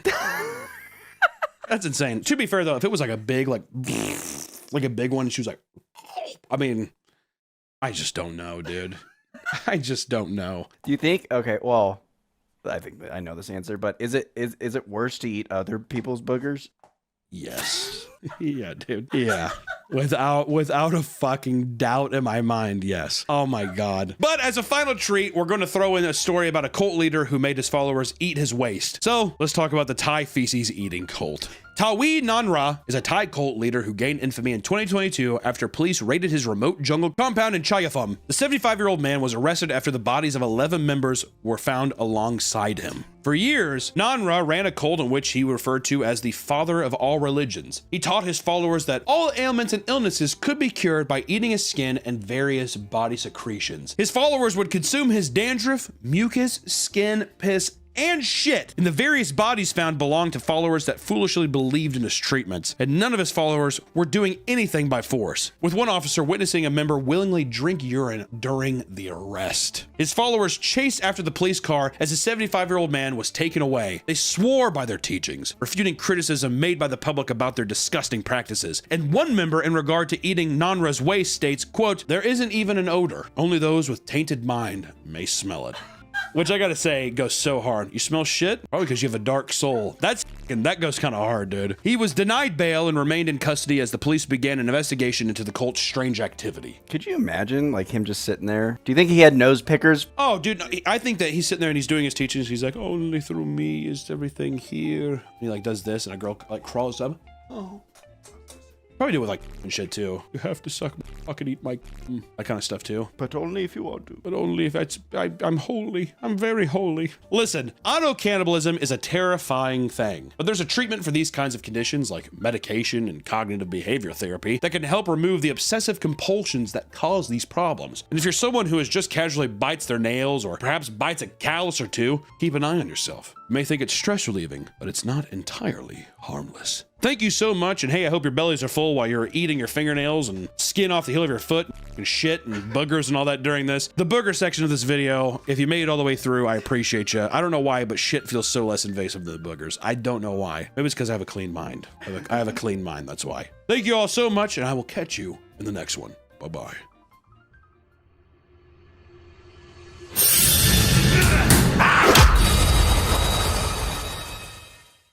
Welcome back to the Papa Meat channel. How you doing? How you doing? Come on and sit on down. Today, we're going to be scavenging through one of the most vile, evil parts of the internet. Is it Twitter? Are we going to Twitter? Almost. If Twitter had an IMDb or a Rotten Tomatoes, it would be called Letterboxd.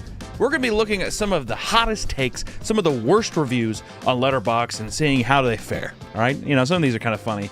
But I'm curious, I want to get in the mind of the Letterboxd reviewer, you know? I'm tired of being such a out of the hip realm of moviegoers. I want to be in there. I want to see what it's like. So see, I got my nice little... I got my blue blocking glasses because I think about the future of my eyes. That's kind of hip. I feel like Letterboxd enjoyers would enjoy this, right? Do I look snazzy? Are we ready to go? I think we're ready to go. And our first movie is John Wick Chapter 4. I've only seen John Wick Chapter 1. I didn't care to see any of the other ones.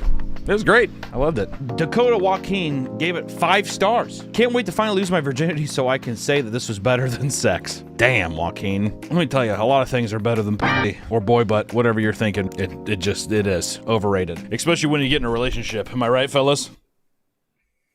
Right? Hey, ladies. It's like riding the same roller coaster 4,000 times in a row. Real fun. Definitely not 4,000 times, maybe 50. In the span of my marriage, I hope to have sex at least 60 times. Will I get there? I doubt it, because me and my hand go way back.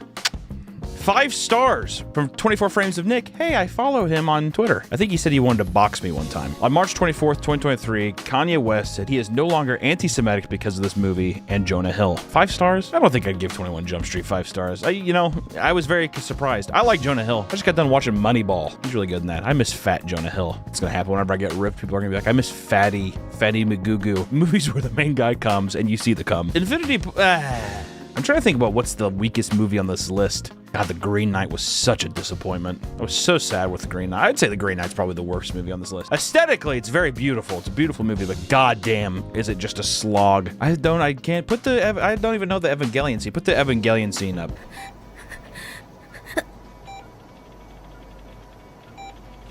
I'm so fucked up. Wow. Look at all that cum. Infinity Pool, I like Brandon Cronenberg. I like Possessor a lot, but Infinity Pool, there was some cum in that, but Mia Goth was super fucking annoying in that movie. Everyone's like, I stan Mia Goth right now. She's like the big horror queen right now. Yeah, I didn't care for her in this movie. Good on. And then The Lighthouse, where it's basically Robert Pattinson and Willem Dafoe about to fuck in black and white. Pretty fun. Megan from Jana C26, fucking Star Wars robot. Half a star. I hope she gets locked in a dungeon and gets fed fucking balls 24/7, 365 with 1 like. Come on, dude. You can't do Megan like that. I thought Megan was. I give Megan 3 stars. I thought it was stupid enough to be fun. Jurassic World Dominion, 1 star. I'd agree with that. At one point, a kid in front of me got so bored he started doing a handstand in his seat, which would normally be annoying, but in this case, it was the most entertaining part of the movie. 14,000 likes. I think in any case, if I saw a child not a child because I fucking hate children, but if I saw a 33-year-old person just do a handstand in the middle of a movie, I think no matter what, I'd probably be impressed the entire time. I don't see a world where I'm not impressed. Half a star on The Whale from Silent Dawn. Simple Jack for Air.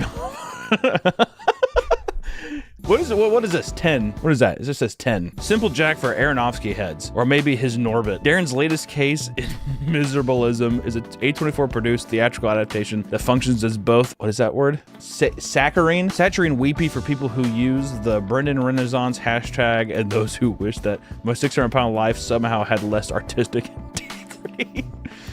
Miserableisms. It's a very good way to point out a Darren Aronofsky movie. Oh, Jesus fucking Christ. You know what? It definitely isn't a half star. Okay. It's a good movie. It's a great performance by him. But at the same time, the whole like Brendan Renaissance thing and like, you know, protect Brendan Fraser at all costs. Listen, dude, old boy got dealt a shitty hand. Poopy hand. I mean, that hand was like riddled in shit, but he's a grown man. He's a star. He's an actor. He's a brilliant actor. He's gonna get on his 2 feet again. This whole thing about like 14 to 25-year-old women being like, I'm just so happy to see him smiling again, almost made me not want to see this movie. But luckily I persevered. The Lobster, 4 stars. Silent Dawn, 78 out of 100. That's C+. C+. I like The Lobster. In The Lobster, John C. Reilly is forced to put his hand in a toaster after being accused of masturbating in his hotel room. There were 4 people in the entire theater. I was the only one laughing. I would be laughing with you. I'd be the 4th person in the front. Too afraid to laugh, but I'd be laughing internally. You know what, to be fair, honestly, 4 stars is a pretty good rating. I think that this, especially this director, I can never pronounce the director's name. This director did Killing of a Sacred Deer and also The Favorite, and those are all great movies. This is a really dark, like a black comedy. And no, not white chicks. This is a dark comedy on multiple levels. It's like so dry. I hope she dies right away. On second thoughts, I hope she suffers quite a bit before she dies. This director's really good about just making really weird universes and weird rules. If you haven't seen The Lobster, you should. It's really, really funny. Lord of the Rings, Fellowship of the Ring, 5 stars. Thank God that we all live in a timeline where James Corden's audition for Samwise Gamgee wasn't successful. Is that true? Did James Corden actually audition for Samwise Gamgee? Can you fucking imagine that goofy bastard? And he'd probably still be wearing he wears a medium Fred Perry shirt. Just wear like a double XL. You'll look so much better. Looks like a fucking balloon. That one video too of him doing the flash mob in the street in like the cat outfit or something or whatever he was dressed as. Jesus fucking Christ. I'll tell you what though, Lord of the Rings, I'd give all 3 of them 5 stars. All 3 of them. Yeah, I hear some people bitch too. They're like, the director's cuts are too long. Fuck off. Infinity Pool, 3 stars. Starting to think that Mia Goth isn't acting. She's just kind of like that. I think that I like Mia Goth as an actor. It's just a Cronenberg movie. I don't even think I'd give Infinity Pool 3 stars. I think I'd probably give it like 2. Midsummer, 3.5 stars. Imagine being left out of your family's suicide. No shit, this bitch was crying the whole movie. I'd be crying the whole movie too. Are you kidding me? Wait, you all killed yourself? That's good. Come on, I can see 3.5 stars being.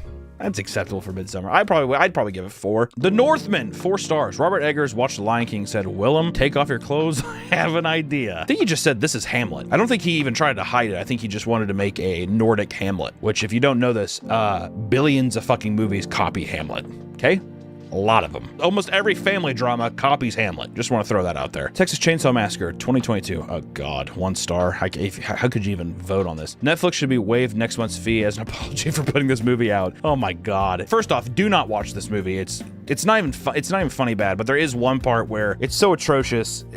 Leatherface goes on a bus and there's all these like woke kids on there because they bought the town in rural Texas. I don't fucking know. It's dumb. But they're all in this like RV and then the Leatherface walks in and then they just immediately say, oh, you are so canceled. And they put up their phones to record him and then he just kills all of them. He kills all the woke people. He kills all the fucking millennial Gen Z or yeah, so that was kind of funny. That was a good part of the movie, but it was also maybe I wanted to kill myself. I wanted to kill myself watching this movie. I don't feel good about saying that. I don't think it's funny. It was just real. That's how real I feel. Skinamarink, 1 star. Fuck you. Okay. My boy George Carmy coming in real strong. Fuck you. I just spent an hour and 40 minutes of my life staring at furniture while people whisper shit for no reason. I feel like Skinamarink would probably have the most, like, either people were like, oh, 5 stars, I've never been this scared my whole life, or people just being like, what the this is fucking dumb, dude. I do think, do you think Skinamarink will go down as one of the most misunderstood movies of our generation? It's hard to say misunderstood. I think that it has its own merits, but I think that, like, I think this kind of filmmaking is going to become more popular. And I think it's so at the forefront of shit that I think looking back, people are going to be like, oh, it was so ahead of its time. It's going to be that kind of thing, I think. It Follows, 4.5 stars. Good score. I must have missed the safe sex lecture about the demonic in high school. Doesn't matter how much they tell you, you're still going to chase after it. It Follows has one of the best soundtracks. I love It Follows. It Follows is the best thing. If you're ever wondering, what music should I play while there's trick-or-treaters out? Just loop the It Follows soundtrack. It's the best. It's really good for that. And also, it follows, come on. I remember I saw this in theaters. I remember I was like, this is so sick. Using the idea of STDs as your monster is really, really fun. Also, kids, if you have unprotected sex, your dick gets dirty.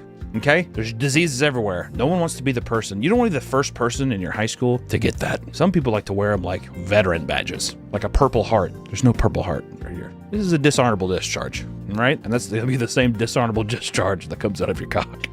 Okay. Naked launch. At first I thought, hey, this isn't very Cronenbergian. And then a random character at a bar casually asked our protagonist if he was a then leaned back to reveal a giant humanoid bug monster sitting next to him. And I was like, oh, sure. Yeah, that sounds like a nice little David Cronenberg film. If I had to recommend one David Cronenberg movie just to throw them off, it'd be Crash.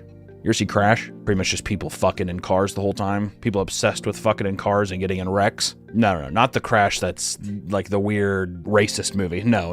This movie is just about rape and car crash stuff. Actually, if I had to recommend any Cronenberg film, I'd say Videodrome. Speak of the fucking devil, Crash. 4 stars. I appreciate how this film subscribed to the Dennis Reynolds school of thought for ideal story structure: crime, penetration, crime, full penetration, crime, penetration, and this goes on and on back and forth for 90 or so minutes until the movie just sort of ends. Great blind buy. Yeah. Crash is great. I'm gonna let you know right now, if you go home and watch Crash, you will be disappointed. It's a good movie, but you will be, you're just gonna be like, I don't understand. That's just Cronenberg, baby. Just a fucking weird dude who just loves sex and weird shit. Crime, full penetration. But the fuck scenes are very, intimate. I thought that people were actually fucking in this movie. So, there's that. Good Will Hunting, 5 stars. It's not your fault. Remember that scene? You haven't seen Good Will Hunting? Dude, watch a fucking movie once or twice in your life. You don't have to just watch random Russian movies. You can watch popular movies. Like, how have you not seen Good Will Hunting? It's a great fucking movie. Honestly, I wouldn't look at you right now. I'm mad. We'll never be able to wrap my head around the fact that Matt Damon and Ben Affleck wrote this screenplay. They literally look like they have one brain cell between the two of them. It's true. I'm pretty sure Matt Damon did almost all of the writing, if I remember right. I think that even Family Guy made a joke about it. Good Will Hunting, so good. How do you like them apples? Also, probably one of Robin Williams' best performances. So good. He killed himself. Ferris Bueller's Day Off, 5 stars for Ferris Bueller's Day Off. 5 stars! Perfect movie. From beginning to end, it was Ferris Bueller's Day Off. I genuinely don't believe that there's a moment in film history funnier than when Mrs. Bueller says he's truly a very sick boy, and then it suddenly cuts to Ferris just doing on his flute. However, in Ferris's case, I can assure you he is truly a very sick boy.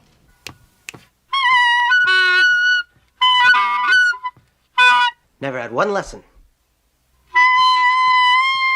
Yeah, that is good. It's a shame that the principal in this movie is a pedophile. He's such a great actor, but he's a pedophile. So you'd like to go back and look at it and you're like, God, I love this guy.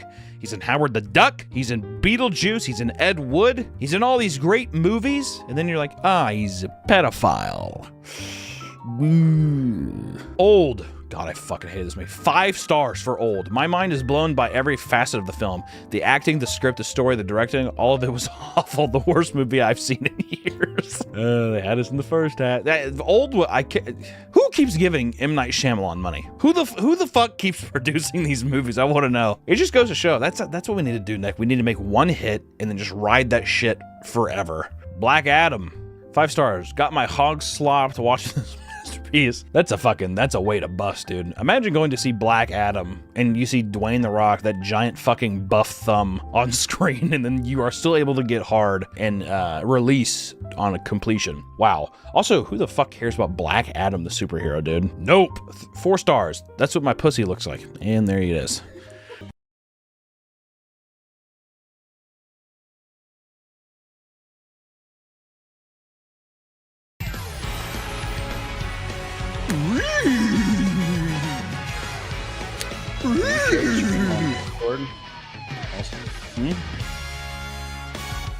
So can you share your screen on Discord?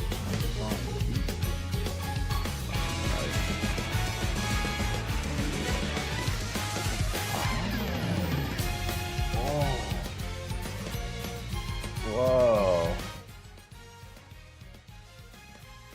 She's so beautiful.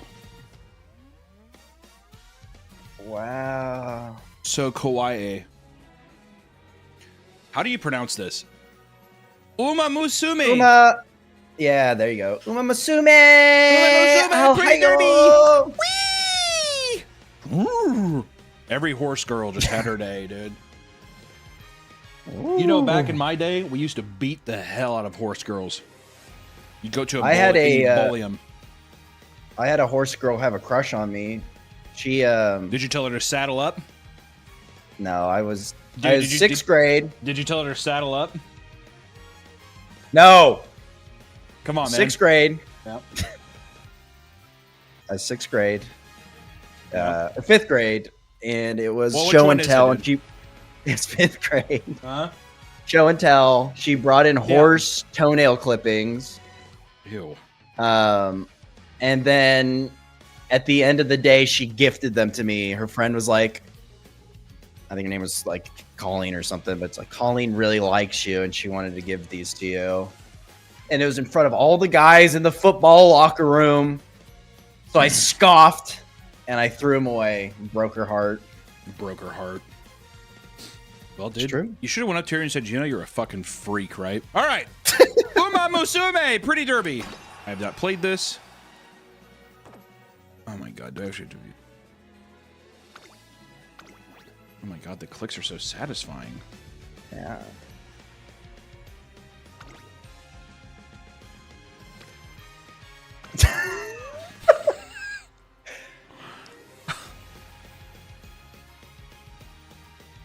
Please enter your birth month and year.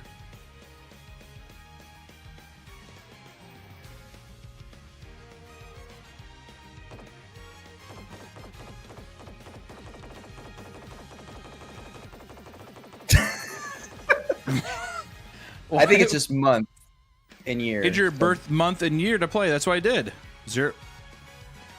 Like a slash, maybe? It was 01/. Example, 1990. Oh.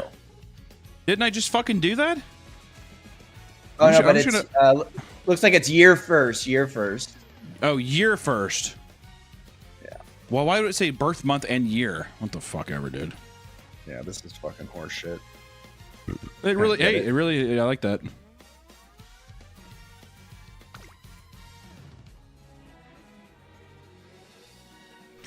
Uma Musume!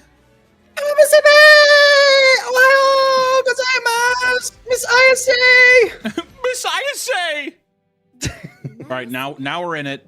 I have to download 5 gigabytes worth of stuff. Wait, everyone shut up.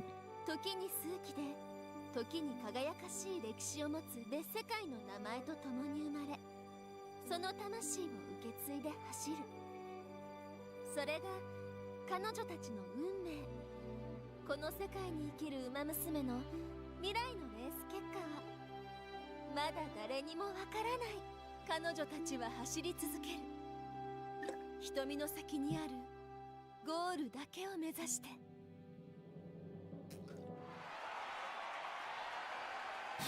Why do I feel like there's going to be like slave trading or something in this? Horsewomen treated like slaves to be traded around at the Kentucky Derby. One day at the Tokyo race course.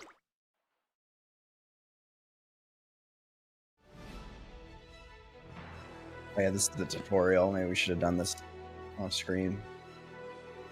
Why? I don't know. All right. There it is. Wow, Era final. We've got a beautiful blue skies here at Tokyo Race Course. The turfs should be nice and firm for today's race. The stage, okay, whatever. Wait, so is it just literally anime girls running? I thought they were horses. I thought this was a horse game. Well, they're anime horse girls, so they're girls. So they're just going to run on their 2 legs? Yeah.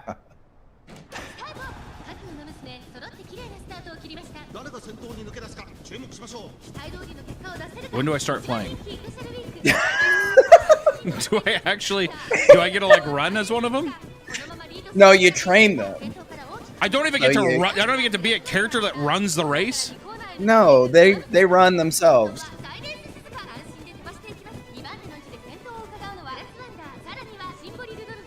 sorry to burst your bubble, but it's the training aspect and watching and the betting.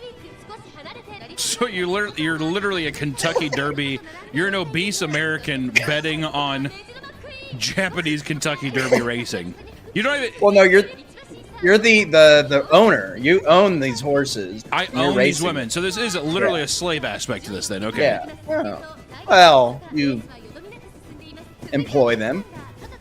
What the fuck is this? What are we doing? Is this the whole race? Well, this is. So every time I race, I'm gonna have to watch this. Yeah. You can skip.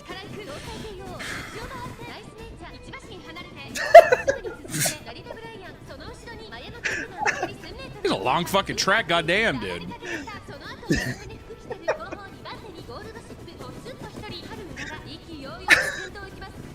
just kind of takes a while, you know? I mean, oh, gold ship. Huh? Gold ship's in the race. He's a very funny Japanese horse. These are all real life horses. It would only be cool. It would only be cool if in the stands it was horses. That's when I would be on board.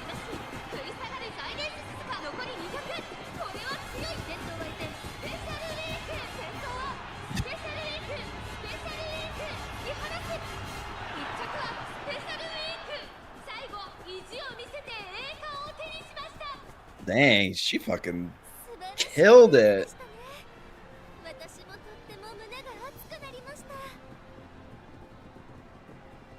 She does look beautiful in that green dress, though, doesn't she? I'm at a loss for words. Who are these shadow people walking around? Are these ghosts or ghosts inhabiting the park? I think there are other horse people.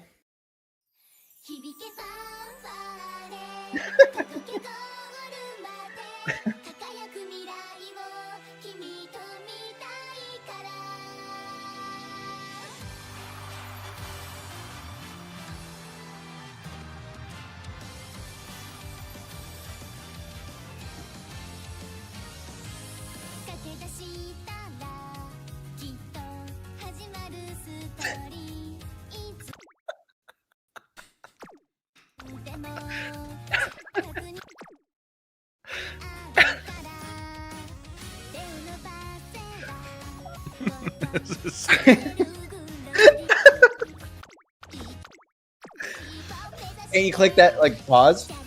Where is it? Oh, in the... And then down, yeah, down there, see? Oh! All right.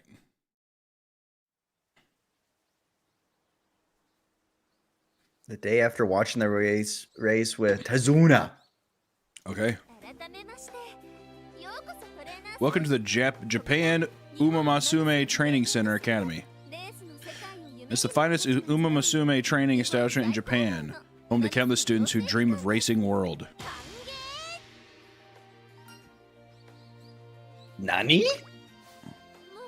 Is this all in Japanese? I don't think that was that in English. What the fuck was that? Goodness, Director Akikawa, you scared us. Apologies, seeing such a promising new trainer just gets me so excited.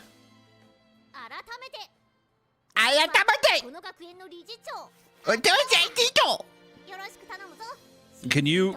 What does her voice sound like to you? Like if you were voice acting her as like a Funimation, what would you do?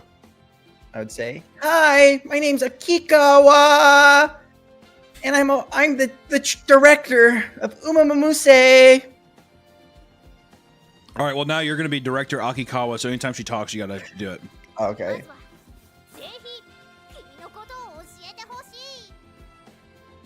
Wait, is it playing? Oh shit! Sorry, my bad. But first, please tell us about yourself. It's pretty good.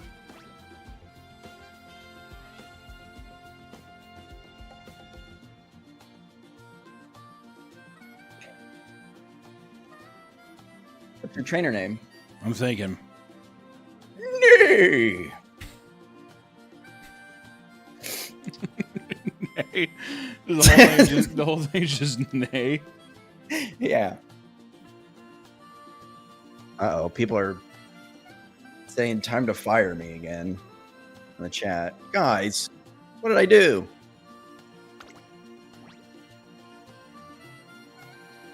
Ping. Welcome, Trainer Ping. From here on, you are part of Trake Academy. Ohio. High hopes. I expect you'll. Oh my god, dude, I can't read. What the fuck? Hold on. There we go. I expect you'll give your all together with your trainees to make their dreams come true. The goal of our academy students is to participate in the highly renowned Twinkle series. So I want you, trainer, to teach, guide, and support your trainees through and through. That's all. I hope that you will work diligently to bring honor to the trainer badge you wear on your chest. Well then. Oh, that's me. Nick. Well then, let's set off for introduction course. Trainer Jinping. First, let's go meet some of the Umamasume you'll be working with. Umasume you're able to train in a career playthrough are known as trainee Umamasume. Please be aware that if you haven't added an Umamasume to your trainee Umamasume roster, you won't be able to train her in the career playthrough. You can meet new potential trainees by scouting them. Well then, let's try our luck at the Pretty Derby Scout. Is this a fucking gotcha game? Do I have to pay for this shit? Well, it's free, but yeah, there's gotcha. Perform the tutorial Pretty Derby Scout 5 times. Oh, wow. Whee!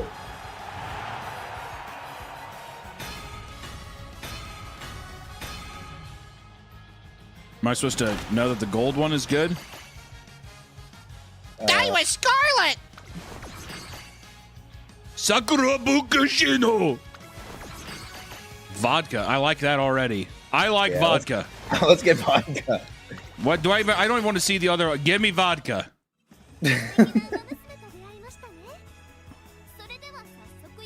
What the fuck is... Oh. Allow me to explain support card scouting. Let's switch over to the relevant scout. You can obtain support cards from the support card scout. Support card is a card used to assist your trainees in career. By selecting a deck of support cards, you'll receive the aid of other students from Trace Academy to help your trainee along. All right, let's try our hand at scouting some support cards. How about we? What is this? Dude, I don't know.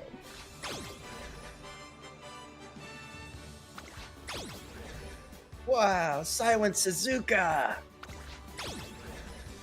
Tokagyo. Agurika. You say this one. Grass Wonder. Mizero McVie. Mama Cross. Miharo Bubba. Uji Kisike. I clean.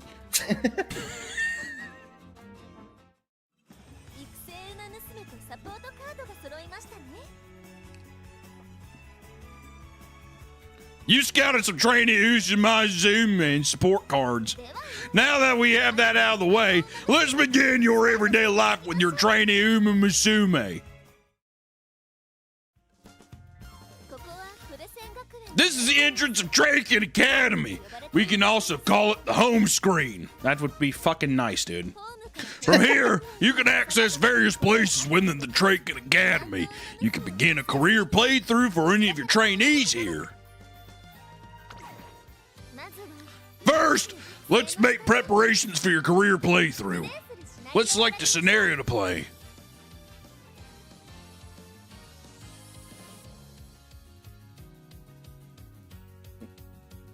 The beginning? Next. Okay. Next Tuesday is my train. Since this time is just for practice, please select one of the trainees your mama you scouted just now. Vodka. Vodka. Where's vodka? I think potential level. I don't she's the fucking middle want one. to use her. It's not letting me do the other ones. You gotta click next. This is so... Now we're moving along into career preparations. Let's head over to the three goddesses statue for a moment. Trainer, are you familiar with the three goddesses statue? I want you to be a little Japanese girl and say, Yeah. the three goddesses, progenitors of all Umamaze, according to legend.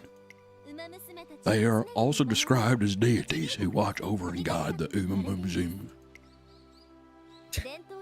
Traditionally, the students of Traken Academy come before the statue to pass on their ambition.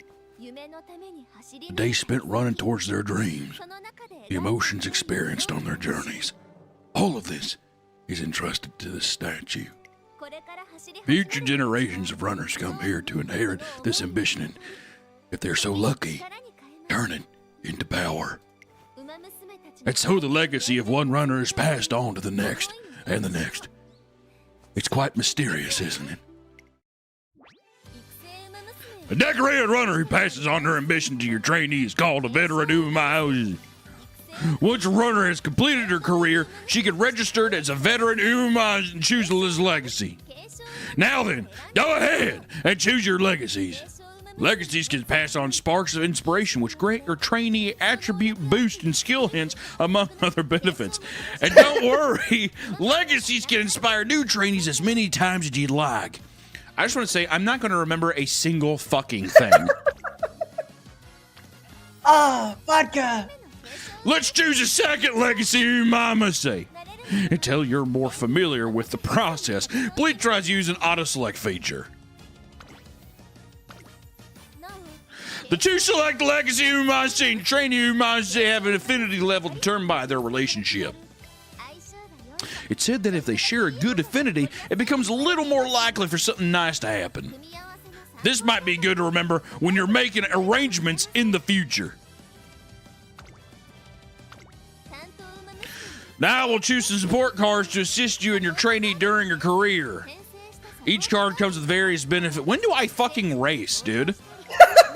When is this going to happen? God damn. We're getting through the tutorial. Yeah, do auto select, start career. This is Traken Academy. Here, promising young Umamaze gather to train as racers, their hearts filled with dreams of glory found in the Twinkle series. Together with their schoolmates, they spend their days training both body and mind. And yet, not all are content with the current state of the academy. Emergency! This cannot go on! What's the matter, Director? Tazuna! I, the Traken Academy Director, love my students more than anything. Therefore, I cannot stand to see even a single racer's potential squandered. And yet, that is exactly what's happening. Which is why... Proposal! I shall create a completely new racing event. What? A new event? From scratch? Affirmative! Our students will now have another set of races to look forward to beyond the Twinkle series.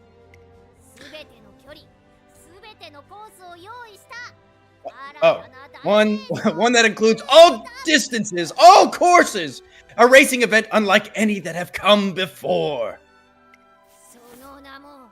I shall call it the Ura Final. Ura Final. That's me. Ura Finale? Oh. prepare yourselves. We're about to get very busy. Quickly! We must schedule a press meeting. The world must know of this news. Director? Understood. Leave it to me. And thus begins the story of a new racing event, the Ura Finale. Created to help all Umamatuma shine. This race shall be the stage upon which you and your trainee story unfolds.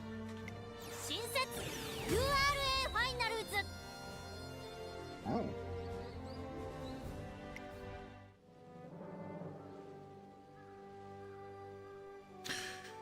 Countless Umas have come to the three goddesses statue to carry on the dreams of legends past, or to entrust their own to those yet to come.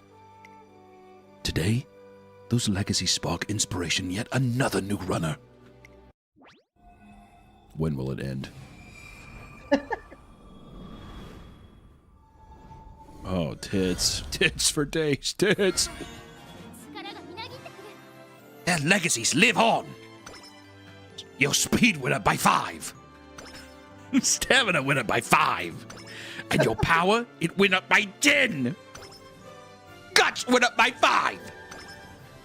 Wit went up by 5. Dirt aptitude went up. Not really even numerically, it just went up. Sprint aptitude also just went up. Long aptitude went up. Ohayou gozaimasu. Today, I start training with Tyler Scarlet in earnest. It's not a good voice for that. Today, I start training with Daiwa Scarlet in earnest. Our journey to make her the #1 begins here.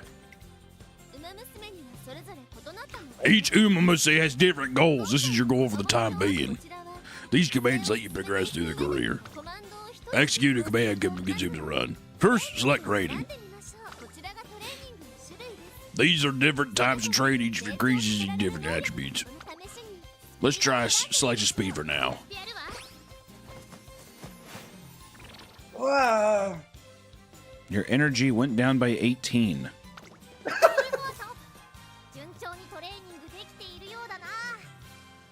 Oh.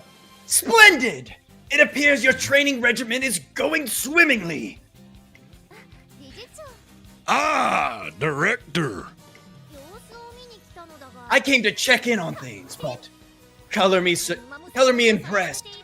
I see you've been supporting your trainee with panache. Yeah. Keep up the good work and watch your trainee go stronger over time.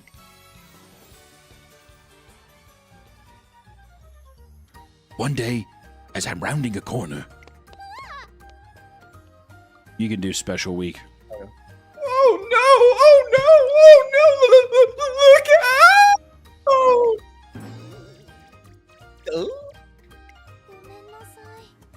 I'm sorry. I was in such a huge rush that I... right. Sorry. But I made a promise, so I'll be... Yes. I completely forgot that I promised to race with my friend, so I'm rushing over there now.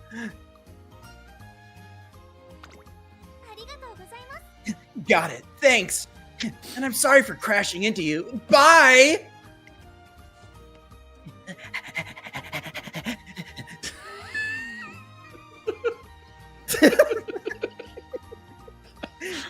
Keep doing that as if she's still running. Special week runs off again in a panic. However... Oh! Out of my way! Oh!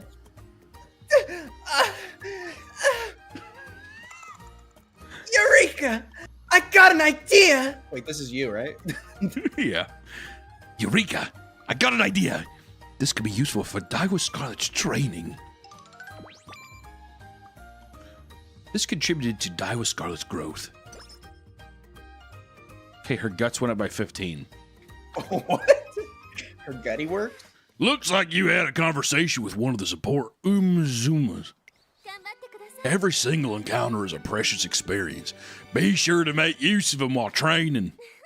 Incidentally, the Academy's a big place, so you also have a chance of meeting individuals who weren't included in your support card deck.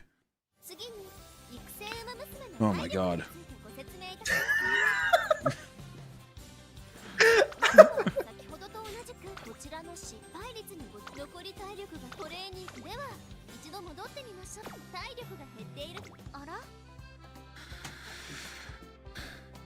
Is this me? Sure. Oh, trainer, did you get some relaxation time in on your break? Does this game go sexual at all? And because I can't tell. No, it doesn't. Do you want it to? No. Oh. I'm completely refreshed, obviously. Every model student knows how to switch gears between work and play. Just wait till you see how well I trained today. Okay, that recovered their energy by 50. We're finally ready to give racing a try. Attention! Before participating in a race, be sure to always check your skills. Take this! Allow me to grant you some skill points for this special occasion. Skill points can be acquired at various times during your career playthrough. All right, our skill points went up by 198.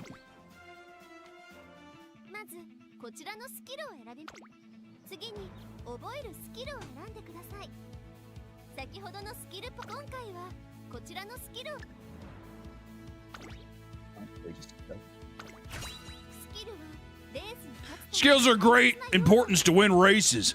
Using the skill menu does not expend a turn, so be sure to learn as many as you can.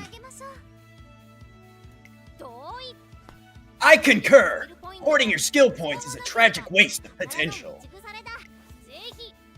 Of course, you should select skills that best match your trainee's abilities and the races she plans to run in.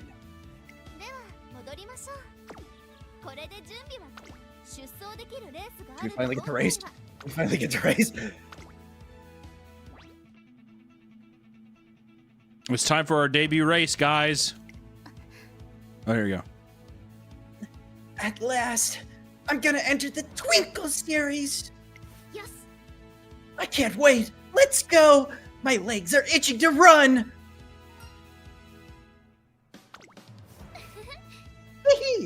You don't need to remind me. I'll have the most spectacular debut there ever was. Everyone will wish they could copy me. This place is called the Paddock. Runners appear here before the race to excite their adoring fans. Attention! There are various things you can confirm here at the paddock before the race. I'll leave the detailed explanations to you, Azuna. You can count on me. In the paddock, you can check the stats popularity of the other runners.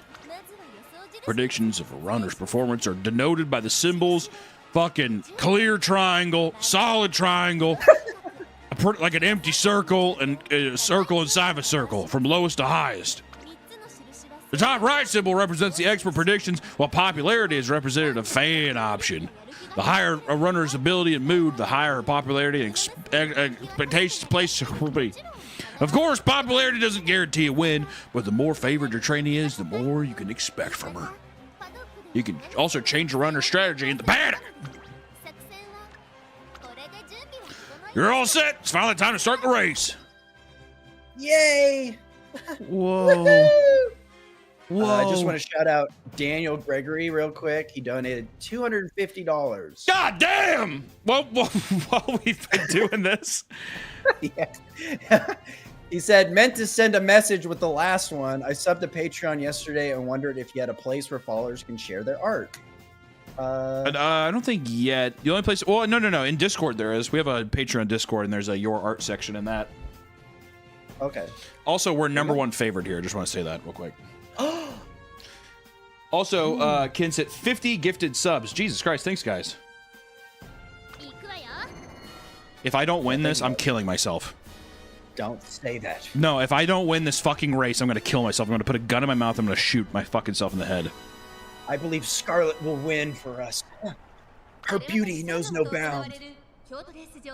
芝2000メイクデビュー9人の馬娘たちが挑みます。人気と実力を兼ね備えた7番、今日は3番人気です。この評価は少し不満か。2番人気はこの子。5番、さあ今日の主役はこの馬娘を置いて他にいない。本日の1番人気。 We clearly have the hottest chick there. That means we deserve to win. What number are we again? 3? Oh, there we are. Go Scarlet! God, our racer looks so fat today. Don't say that. Hey, Scarlet, what the fuck? Oh my god, yeah, what the fuck is this? That emotionless bitch. Come on, Scarlet! The first thing I'm gonna do is I'm gonna make that bitch anorexic, and we're doing a breast reduction for sure. Old Tiny Tits is going way out front. God damn! Scarlet, you better catch up. I'm gonna lose. I'm gonna bust a fucking top here. Come on! Come on! Also, next time, less obnoxious fucking costume. Everyone else is in running shorts.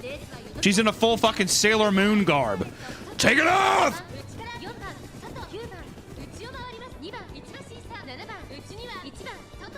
You better get up there. Get up there! Pass her!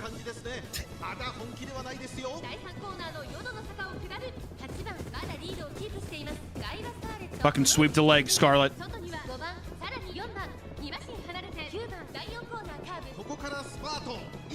Come on!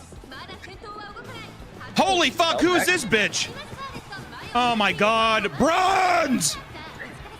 You better push on this last deal here. Come on! Go!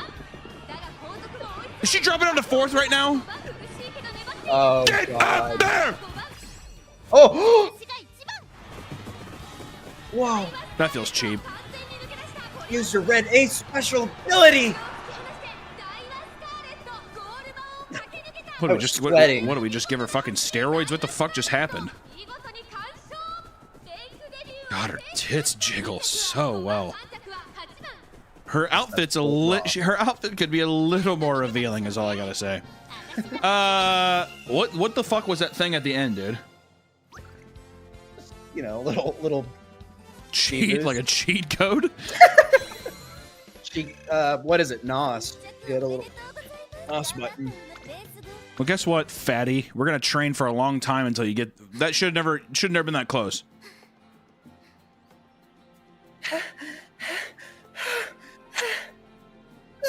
I don't want to say this. I want to reword it. It's not gonna say great work out there. I'm gonna say way to go, fucking tubby. This is hardly enough to satisfy me. I need more if I'm going to become #1. Hey! Yeah, give us like give us your best, like a glaze and moss, whatever. Ohayou gozaimasu! That's good. See, there you go. Splendid! You reached your goal! Well done! Bravo! Daniel also donated $50. Stationed in Japan and sad I didn't run into you guys while you were here. Clever stuff. Think it's kind of cool too, I guess. Yeah, he's all right. You know what? Japan, a lot bigger than I expected. The goals that you're after will differ from depending on the Zoom. Please help your trainees reach their goals during their careers. All right, now we finally... Guess what, bitch? Get ready to train. Oh my god. Uh-oh, we're gonna...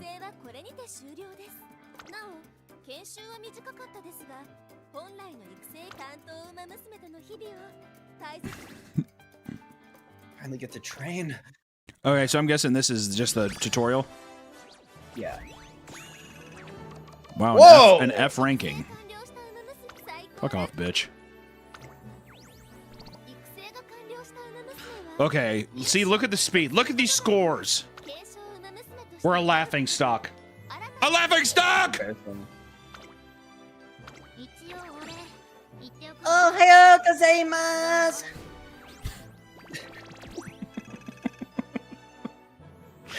We gained a bunch of we gained a bunch of fans, and also there's 5,200 people watching it here, so I think that's 5,200 extra fans. Oh, I was gonna say my brother. We need to.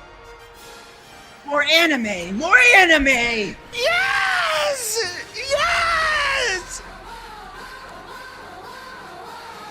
It's so cute! Oh my god! Yes! Yes! Yes! Do I get to design my own pretty derby baby, my little princess? I hope.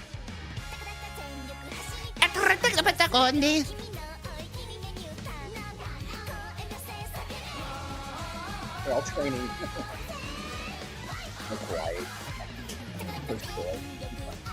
Bunch of tubby chicks, dude. Yeah, look at that. See, look at this. Not on my watch. It's gonna be celery and water. That's what she's gonna be eating. Because I'm here to win gold. All right, I've had enough of that. Oh man, come on! I was having fun. Oh my god! Just let me play the game. Be sure to enter your veteran Umase in mini races. Why would I do that? They're old dogs. Ah. Konnichiwa. Konnichiwa, Hunter-kun. Do you ever get to actually play this game? How long have we been live? 30 minutes, Nick. It's been over 30 minutes of being like, let me show you how this game works. It's a complicated game. It fucking seems like it.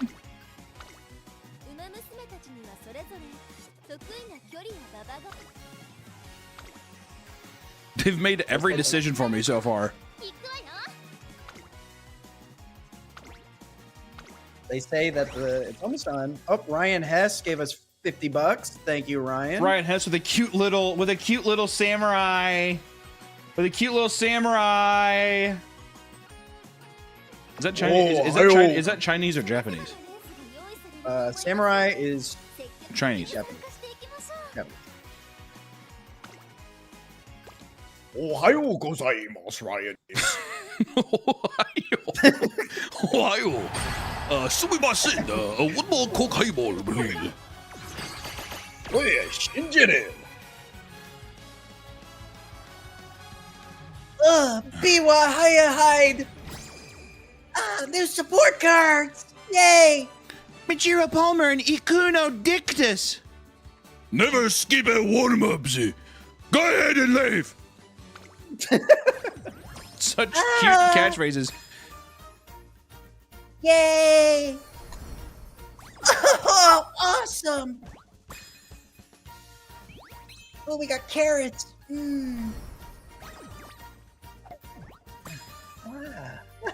Is this just a mobile game? Yeah. Because this feels like some brain rot shit with all the things that pop up and click and all that shit. It's a gotcha game. People are super addicted to it. It's huge right Today's now. login bonuses. Oh, yes, it's huge. Main story. I wanted to play as vodka.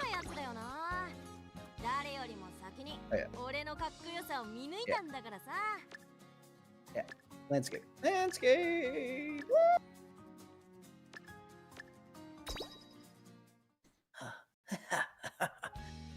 Whoa. Vodka looks like an alcoholic, which I think is sexy. Yeah.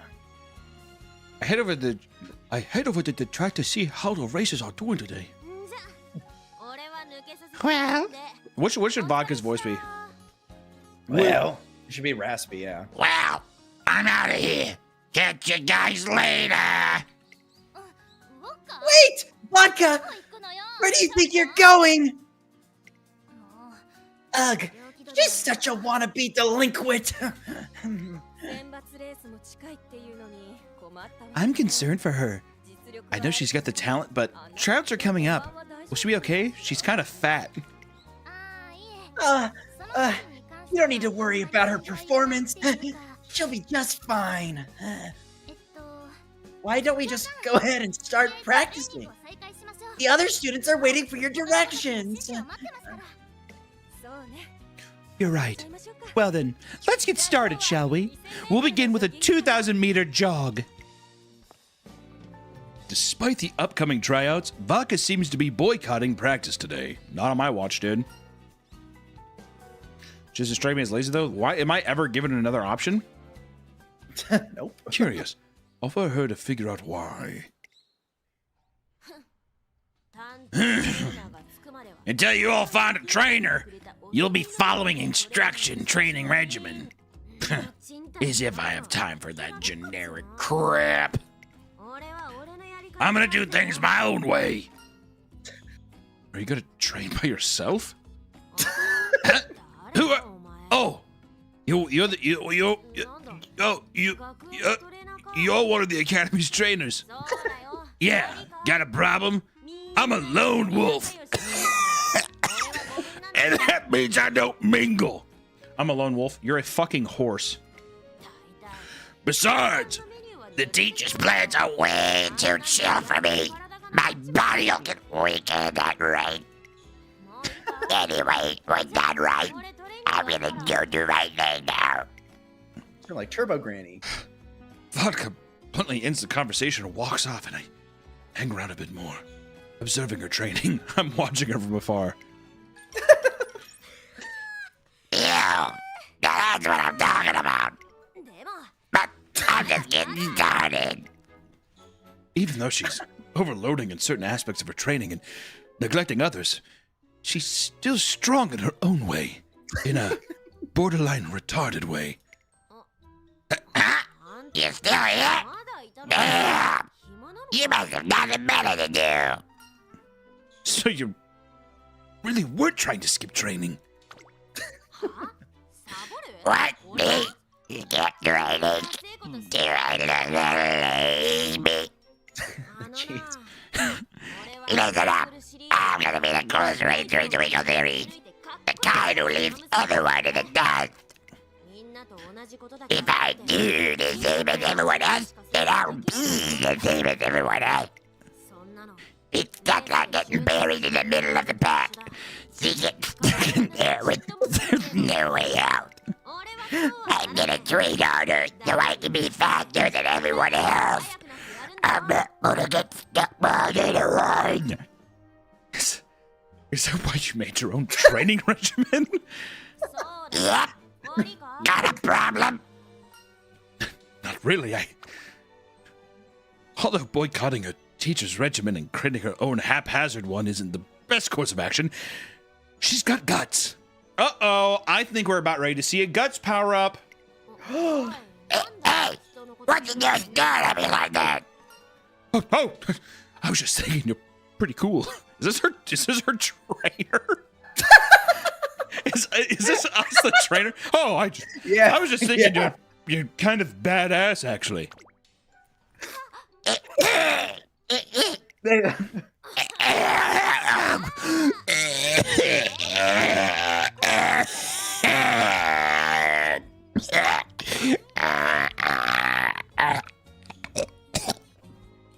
Vodka, are you okay? Can you say that again? I couldn't hear you. You said something about me, right? Come on. Say it one more time.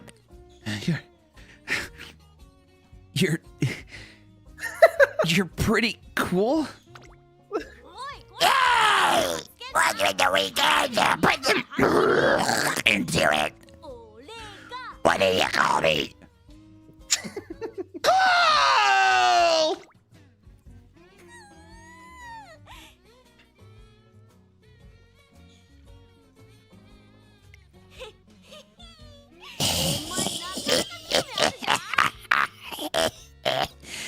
You've got a good eye for things. I'm gonna keep training, but you can stick around for as long as you want. Because I'm so cool and generous. Alright, I'm pumped. Let's have those reps. As I watch her train with even more gusto, as I watch her train with even more gusto, I can't help but grin.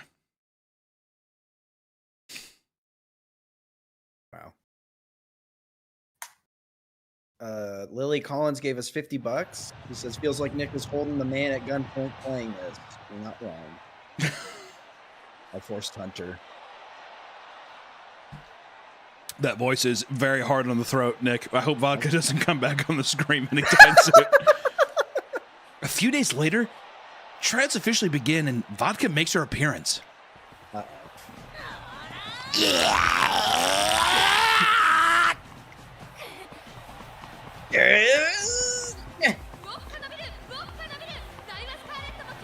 Vodka is pushing ahead! Vodka is pushing ahead! Diamond Scarlet is fighting with all her might! But the gap is too big! Vodka finishes first! Diamond Scarlet in second!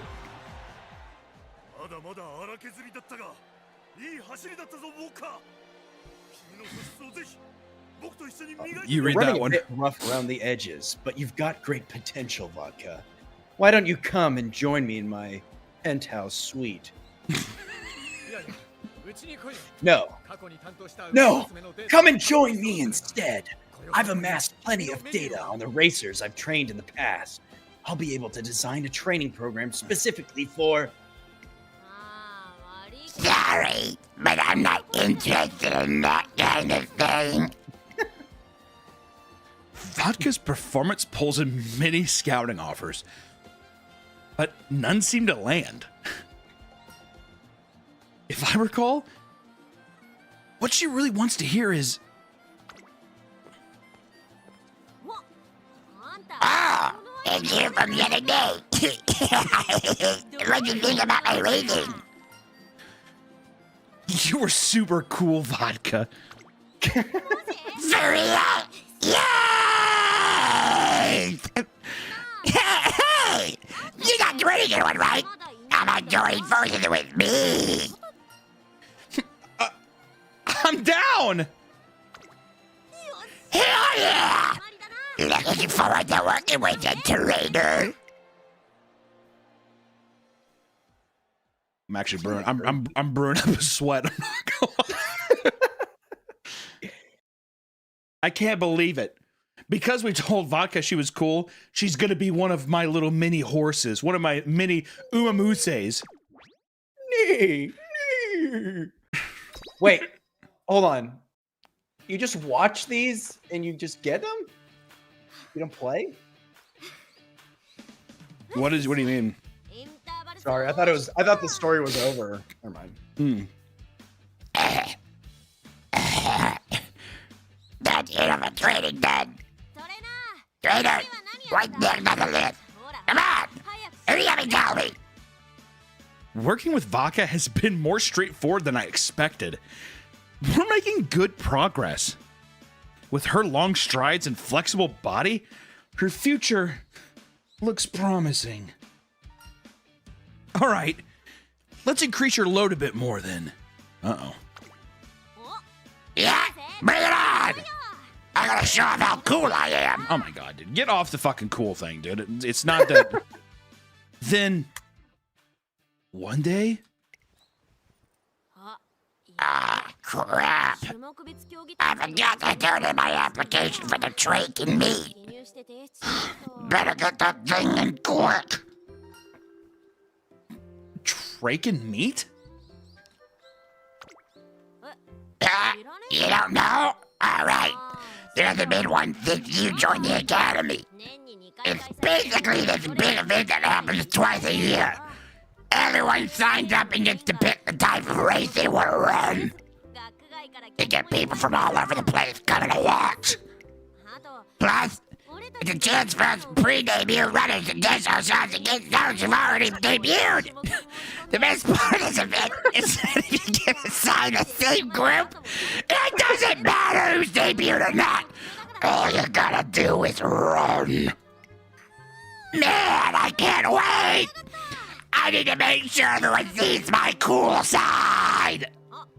And you know what, trainer? I think today's an awesome day to get some grub outside. Sure.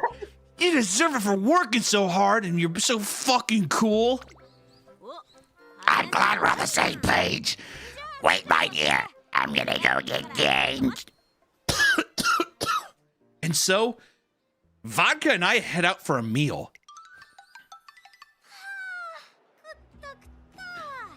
Dang! I ate so much! I know I gotta watch my weight, but it's nice having a cheat meal once in a while. Whoa! Do you see that super cool poster over there? Looking over, I see a flashy poster depicting an Uma Musume riding a big motorcycle. Looks like they're showing a new movie. A movie, huh? Aw, man. It'd be so cool to see the huge bike on the screen.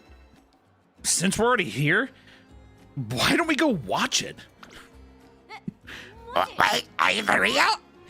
Hell yeah! Do you think he did the popcorn bucket trick? That was the coolest thing I've ever seen. Did you see how close it went to the ground while running around those curves? That was such a cool chase scene. I didn't know you were so into motorcycles. Not me.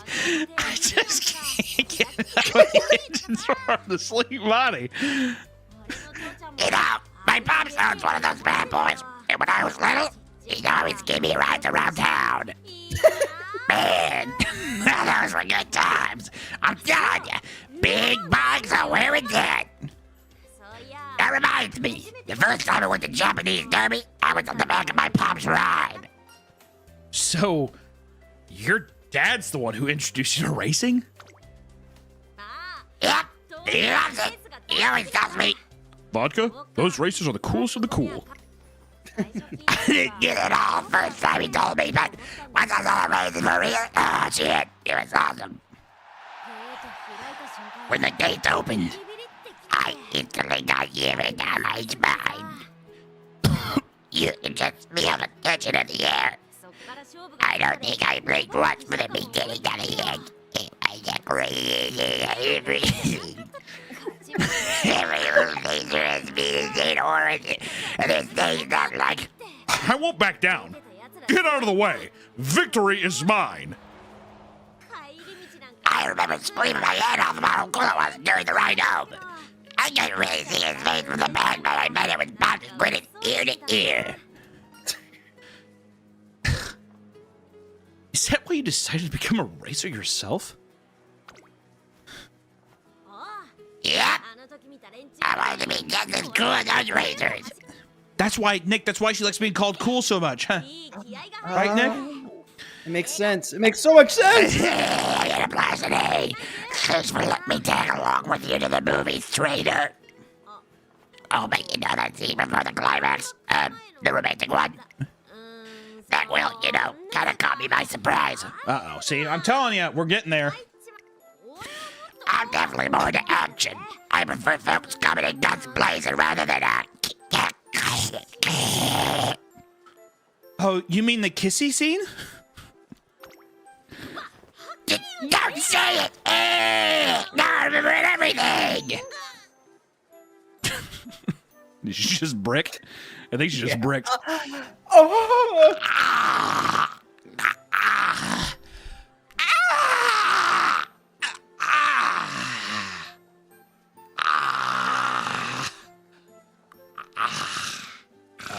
I can't hear you on Discord anymore.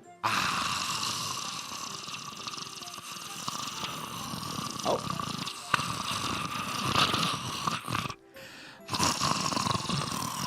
Are you okay?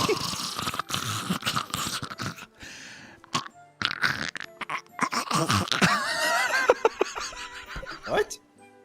Are you talking? Huh? Are you talking? No, I just was doing something.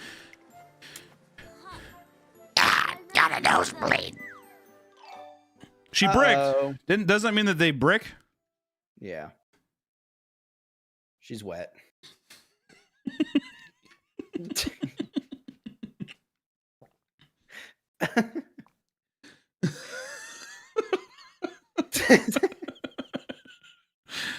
It's the day after our eventful outing. We're working our way through one of our usual training sessions when another student appears. Excuse me, Vodka. You're in Group 10 for the 2,000-meter turf race at track meet, right? Me? Yeah, what about it? I just wanted to check if you're planning on changing your group. You still have enough time. What? Change? Why would I need to do that? What do you mean, why? Didn't you see who's in it? Narita Bryan is in your group! What? I'm gonna race against Brian. Brian. Apparently this is just story mode too.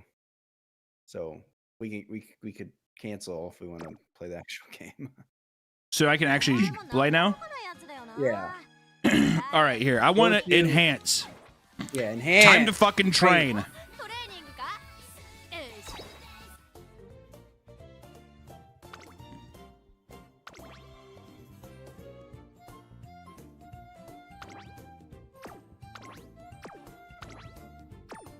All right, this fucking bitch needs to train. How do I get out there to train? Go to potential level. Raise, yeah, there you go. Raise potential. Oh. We don't have enough material and monies.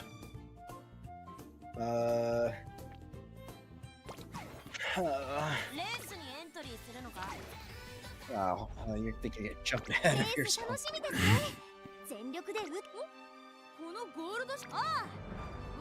Oh, yeah. Oh, wait, we have a 799? I was Scarlet. Whoa. We're number 18 favorite? We're fucked. We're fucked! Yeah, I think we didn't train enough. Can I back out of the race? Yeah, you can. Look at these B's and C's, dude.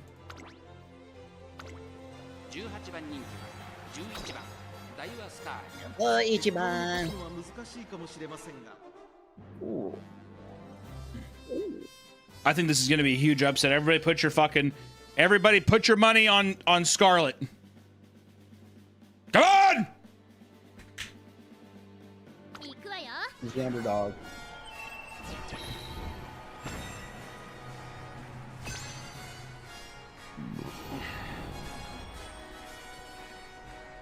Ohio!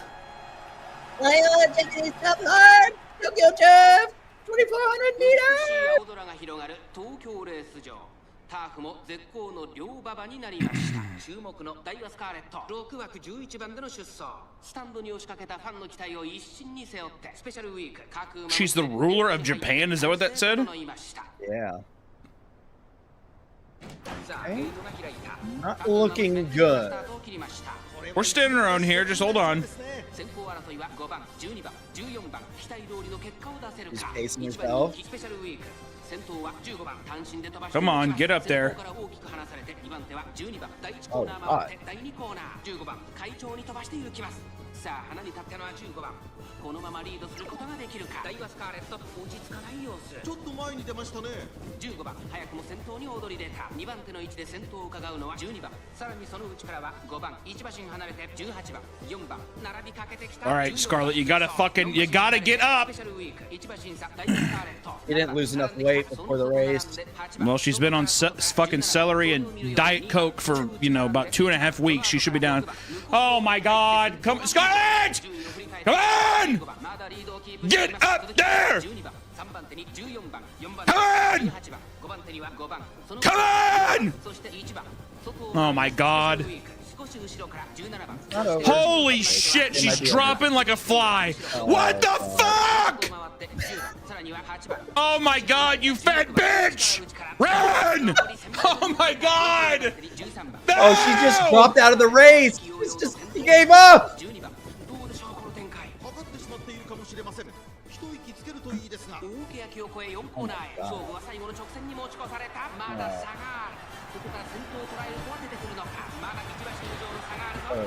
Yeah.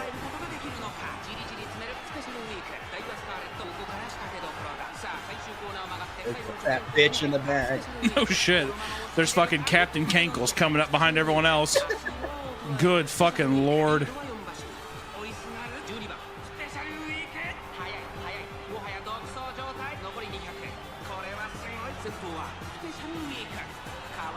It's not even telling our place anymore.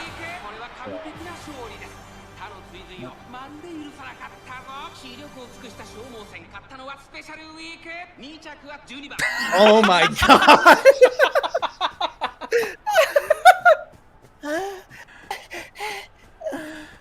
Wow. Holy shit.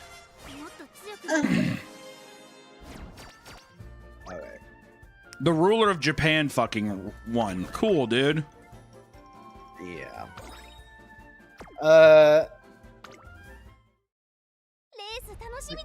Fuck off, bitch. I'm looking forward to the race. Oh, sorry. All right, I need to enhance.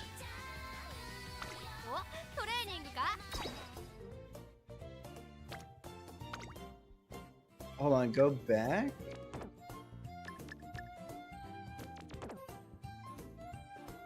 Huh.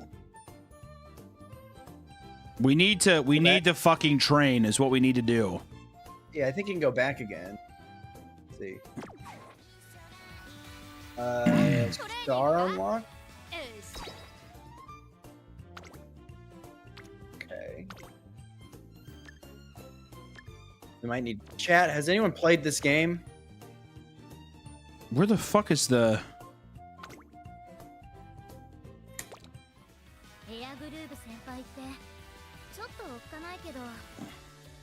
Air Group's a little fearsome, but I admire her flawlessness. Maybe go to veteran Umamase trials. No. I need to train these fat fucking fatties. That's what I need to do. This bottom right corner. Okay, well that's just the menu. Uh-oh. Scout home career. That's what it says. Oh, career. Ah. Thanks, chat. Yeah. Legacy. I'm auto-selecting everything.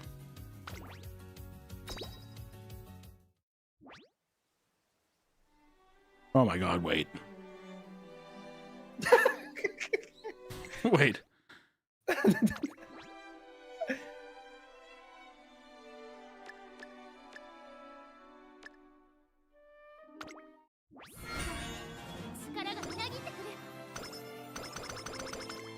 Didn't we already do all this shit? Well, you got to do it every day. You have to restart the career every day? Well, no, you're training her every day. And then... Okay, so we didn't... I thought... for a second, I thought that we just restarted. Holy shit, I was getting ready to... No. Oh, man. I've Okay. collected everyone's assignments. They're on your desk. Oh, thank you. Sorry for the trouble. I'm sure you must be busy with your debut coming up soon. No. It's my pleasure. Please, let me know if you need help with anything else. Wow, check out the model student. Want to take my class again while you're at it? With pleasure. I mean, excuse me. Give me a break, vodka.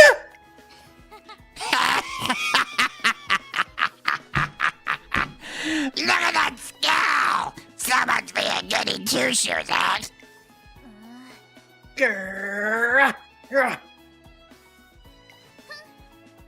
Huh. How about you drop the delinquent act yourself? You just want more time to train, don't you?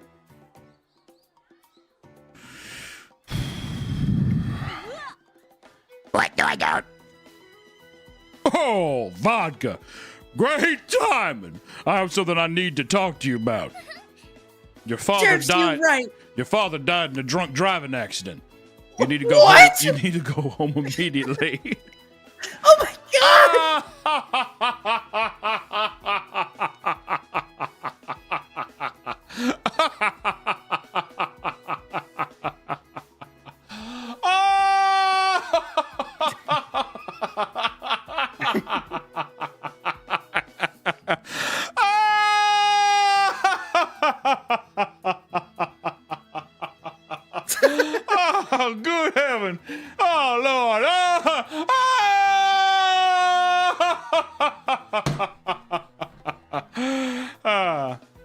Well, I suppose that's true in a sense.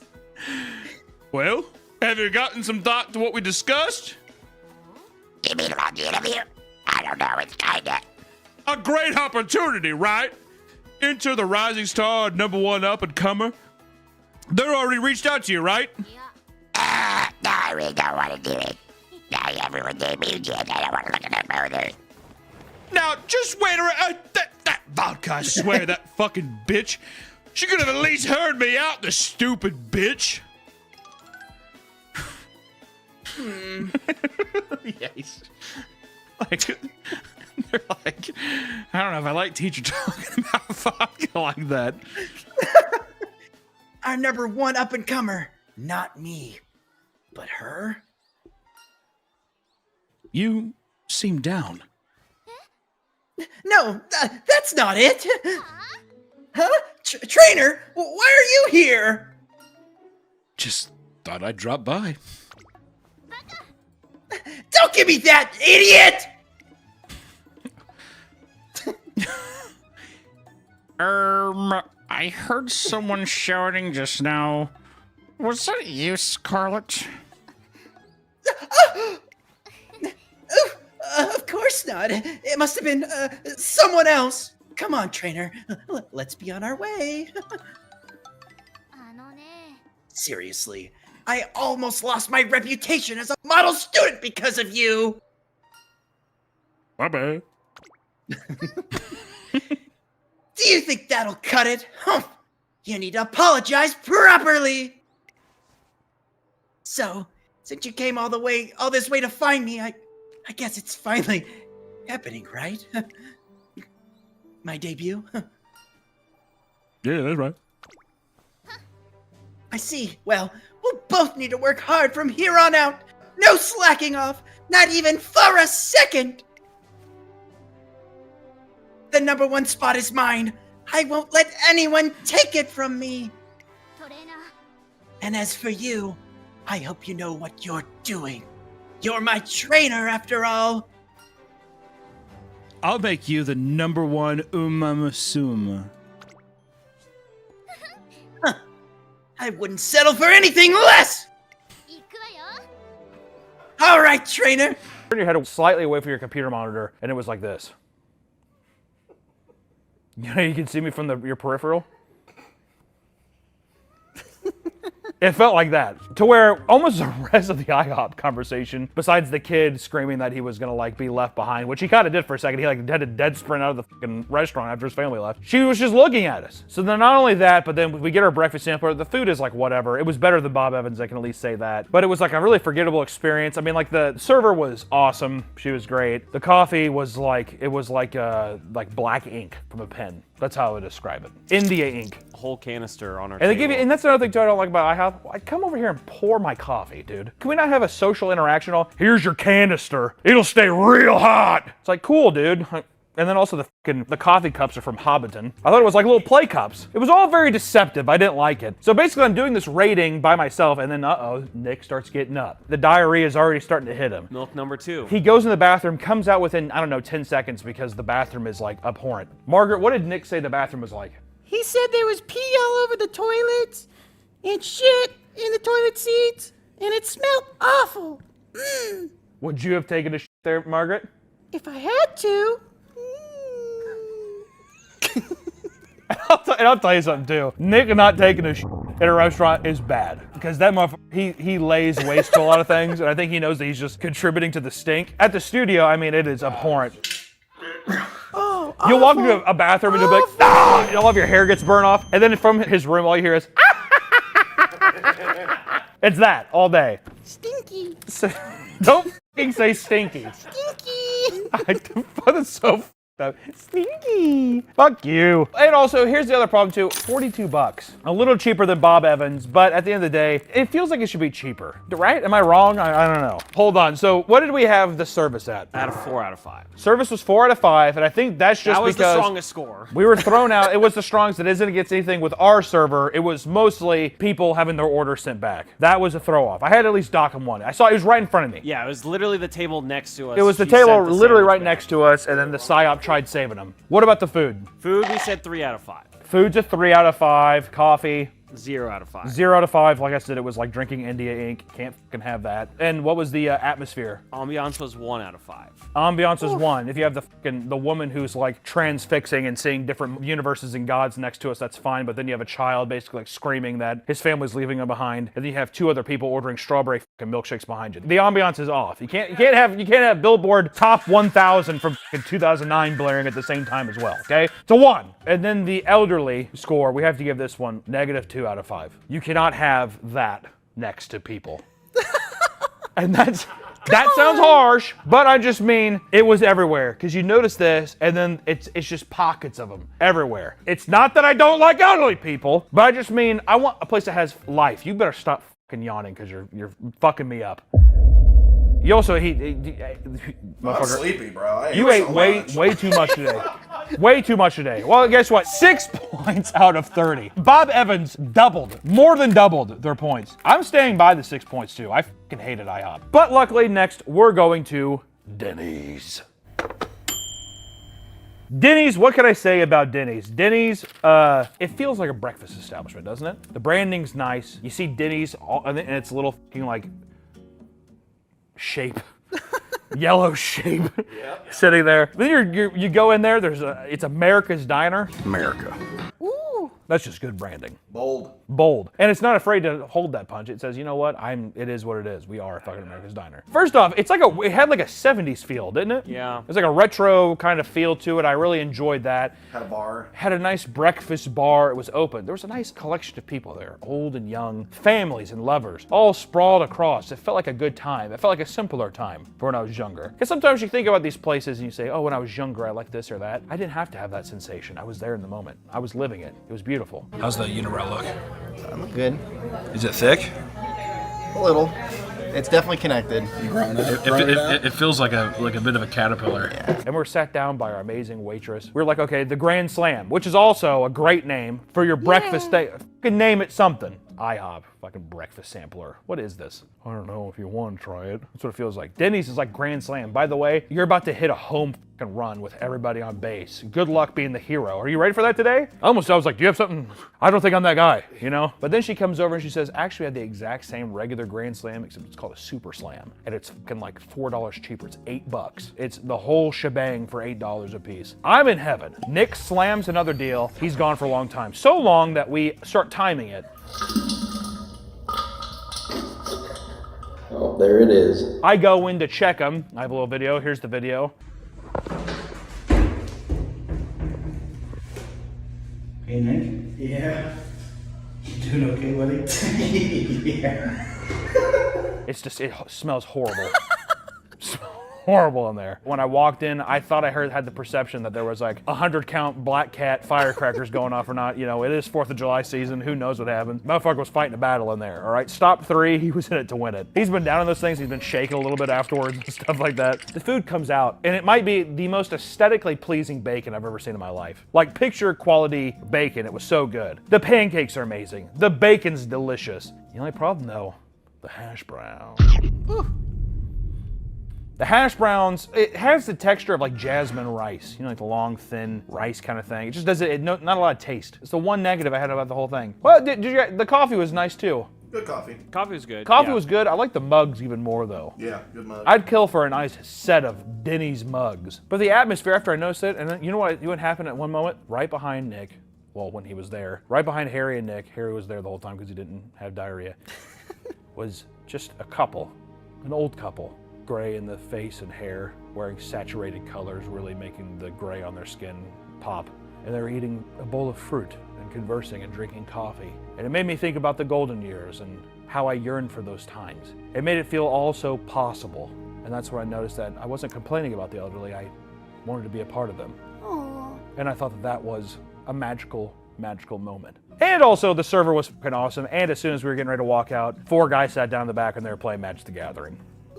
Denny's is a 24-hour place where I'm like, that's the kind of place I want to go at like 3 o'clock in the morning. Go up there, hang out, drink coffee, draw for a bit, play Magic with your friends, do whatever. Or if you got a buzz going, kill your buzz at Denny's, getting a big-ass fucking Grand Slam breakfast. Bring your buddy to chug down some chocolate milk and have diarrhea. What's the final scores? We gave the coffee a 3 of 5. 3 out of 5 feels fair. Mostly the mug. Like I said, I like the mug, but it was a fine coffee. It was no Bob Evans coffee, but it'll do. Ambiance, 4 out of 5. Ambiance, 4 out of 5 feels great. Once I said there was just a couple prickly pairs of elderly people in there, but it would be all right. Food was 4 out of 5, mostly because of the hash browns. 4 out of 5 on the food, just because the hash browns, let me tell you, disappointing. They were disappointing. Everything else was great. Service, 5 out of 5, like you mentioned. Elderly, 5 out of 5, like you mentioned. Yeah. It was a positive experience. Yeah, the 5 out of 5, 5 out of 5. So what does that give us a total for? I guess I need you to give me a score for the price. The price was $34.42. $34.42! $10 cheaper than the competition so far, and far superior in almost every way. 5 out of 5 on the price. 5 out of 5. That puts us at 28. 28 out of 30? Woo! Wow! Why are you cheering, dude? Oh, You don't like Denny's. You told me you don't like Denny's. I was just celebrating. Sorry, 26. 26. All right, well, the math wasn't there. So it's a 26, a little less impressive. Yeah. 26 out of 30, it's still there. Pretty good. So do you take back what you said about Denny's off camera? Nope. I still like Bob Evans. He's handsome. God, put up a picture of Bob Evans. That's who Margaret likes. Oh, Bob. No, don't say Bob and look up. Come on, he's cute. He's not cute. He's terrible. And I will say, this was a lightning in a bottle, it felt like, because we were immediately brought back down to earth when we went to our next spot, Cracker Barrel. Cracker Barrel. Don't like this place. Get me out! Cracker Barrel, when you're young, is like a mystical place because they have rocking chairs and you can play checkers. That's literally the appeal when you're a child. Oh, I can sit in a rocking chair and play checkers with my grandpa. Cool. You go in there, I fucking hate the general store. I hate the general store. You walk in. Also, they have Halloween decorations up already. You can buy a store with Raven balloon mold. They have like this sound box of a fucking cat doing like.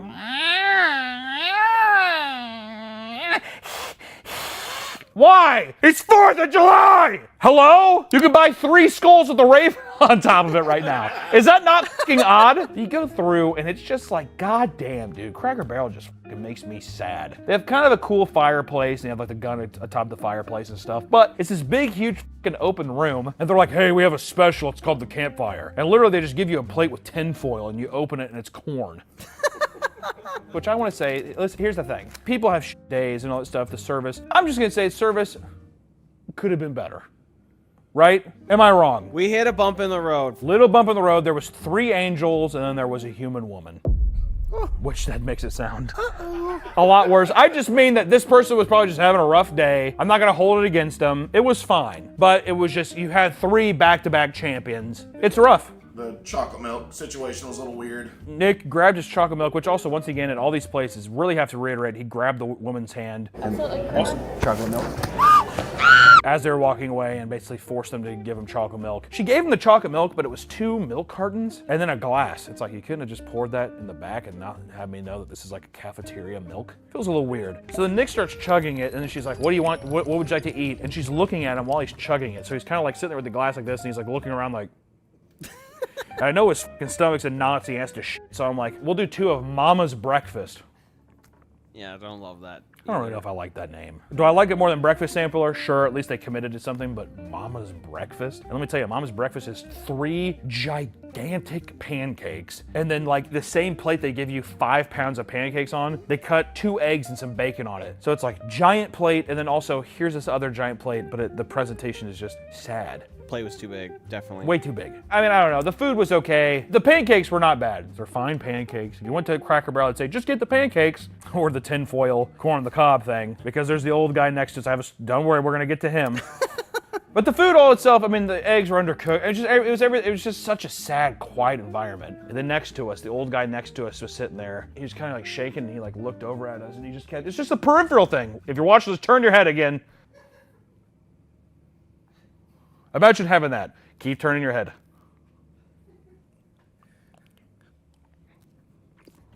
And then he would lift up his corn. Don't look back yet. Turn your head.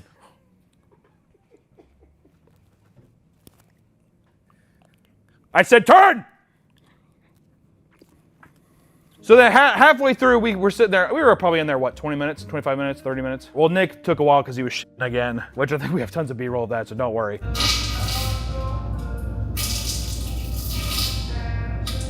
But halfway through, his wife gets up to leave. She's gone. The second we sat down, his wife we were maybe sat down for 2 to like 5 minutes. She got up and she was like, And I'm like, okay, well, she's definitely gonna let one loose. Big old thing of biscuits and gravy she ate. And I'm like, there it goes, you know what I mean? She sat there and got up and left, and I was like, she's fighting some demons as herself, whatever. Also, what did Nick say? Did he go to the bathroom twice? Yeah, he said round 2. Yeah, so so Nick went to the bathroom twice at Cracker Barrel.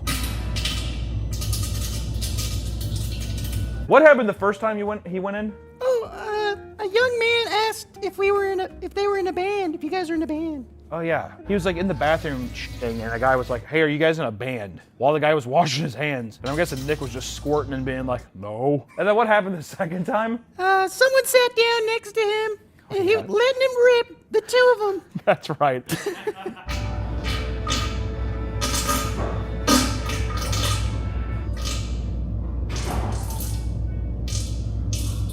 He was sitting there, and there was a whole symphony of trumpets in the bathroom there. Because yeah, I think he has video footage of it. But the guy sat down next to him and did that truck stop bathroom thing in the toilet, and you hear like afterwards.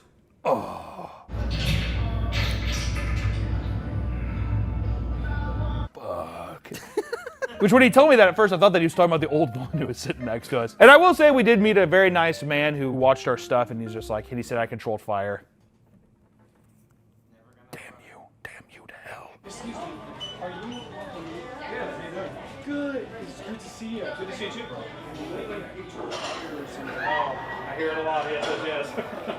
He was very nice, though. It was nice. The checkout was nice. We did have to be around the fucking haunting cat for a long time because Nick was shitting his pants.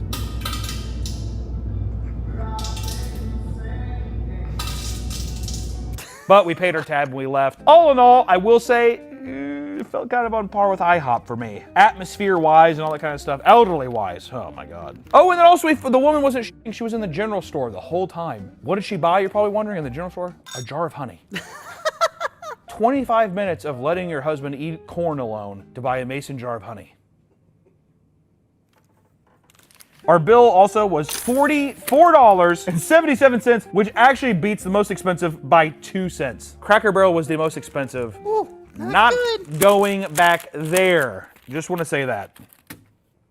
What are the points? Everything got a 2. So we got 2s across the board. Except for the elderly, which got a 0. The elderly got a 0. You have to when you're looking around. Once again, I hate to say it, there were just pockets of them, and I just felt I had this insatiable feeling that they were looking at me the entire time. You know what I mean? Like you're sitting there and you're kind of like eating something, and you look up, like double take. You're like, look up, and like one of them's just across the room like this. And the guy next to us, it's just too much. I couldn't tell if he was mad at me. He just kept He was staring mad. at me. He was mad at everybody. I think it was his wife being gone the whole time. He may have not seen very many Asian people as well. It might have been. You think it was a diversity thing? I didn't know they let Asians in here. I consider it was for so long. I considered that. He was mean mugging it for a fucking while. He was looking at me the entire. He's probably in World War II.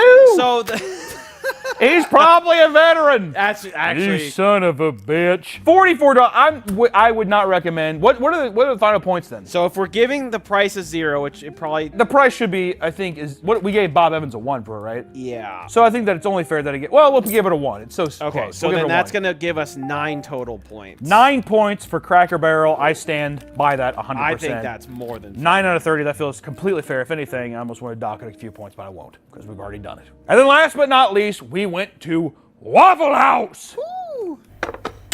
Full 1/4. Waffle House is American, Midwest, Southern tradition. You can't explain it. It's an anomaly. Is it the best food you've ever had? No. But is it amazing? Yes. Do they have the worst training video and worst system for taking orders? You also want to tear off a small corner of the cheese and place it on the top of the marker to help you remember that it comes with cheese.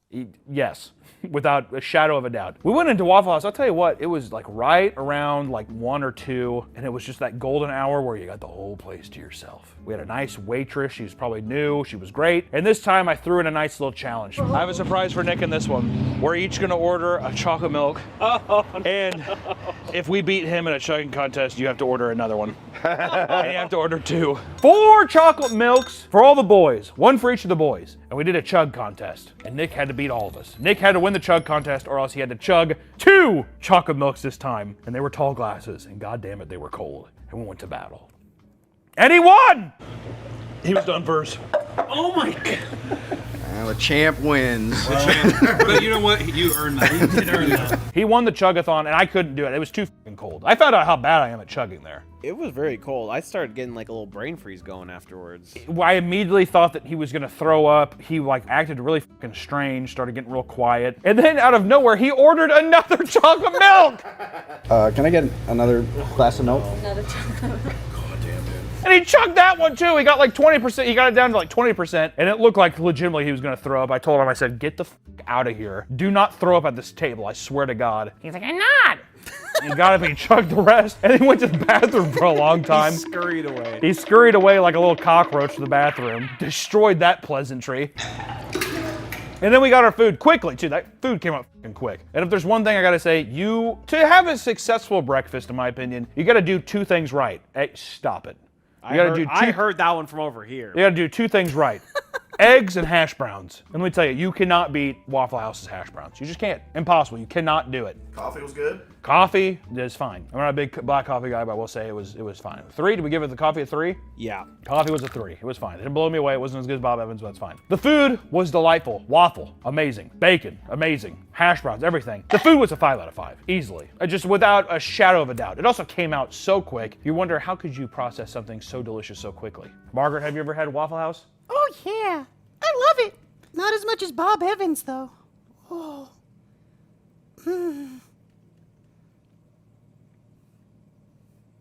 So, yeah. The, that threw me off. Wow. It was good. It was very good. The service was very good. The service was a 5 out of 5. Everybody was chatting, having a good time. The ambiance is great. It was just the sound of a restaurant. Food cooking, the aroma was amazing. It was a 5 out of 5. Elderly people, not one in the building. Wow. And why? I wonder why everything else was so good. 5 out of 5. And coffee was a 3. And then the price, 5 out of 5, because, well, we got 6 milks this time, or 5 milks this time, and the total was $34.50. If you don't count all the extra milks. Pretty much putting it on par with Denny's, which I will say, it was $1 cheaper, but it was a special they were running, so I don't know if that's year-round. This was just the All-Star special that's been on the fucking menu since day 1. It was amazing, putting our final total at what? 28 out of 30. 28 out of 30, making Waffle House our victor! Which I feel like we all knew this from the beginning, but we had to go. I mean, it's been forever since we've been and like actually done these things, but pretty much if I see it, it's Waffle House, Denny's, Bob Evans, Cracker Barrel, IHOP. Yeah. I fucking hate IHOP so much. Yeah. I hate IHOP so much. Really, this video was just an excuse to see Nick drink chocolate milk and have diarrhea. There's gonna be, you probably had to sit through a lot of that B-roll, so if you're still here, I appreciate you.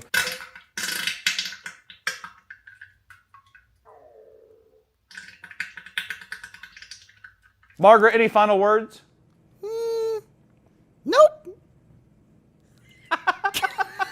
What a creative use of our very expensive puppet. All right, guys, we will see you next time. Stay hungry, and hey, go to Waffle House if it's by you. It's fucking awesome. Bye! All right. Sorry, I got a shit. My stomach hurts. Who among us could have seen this coming?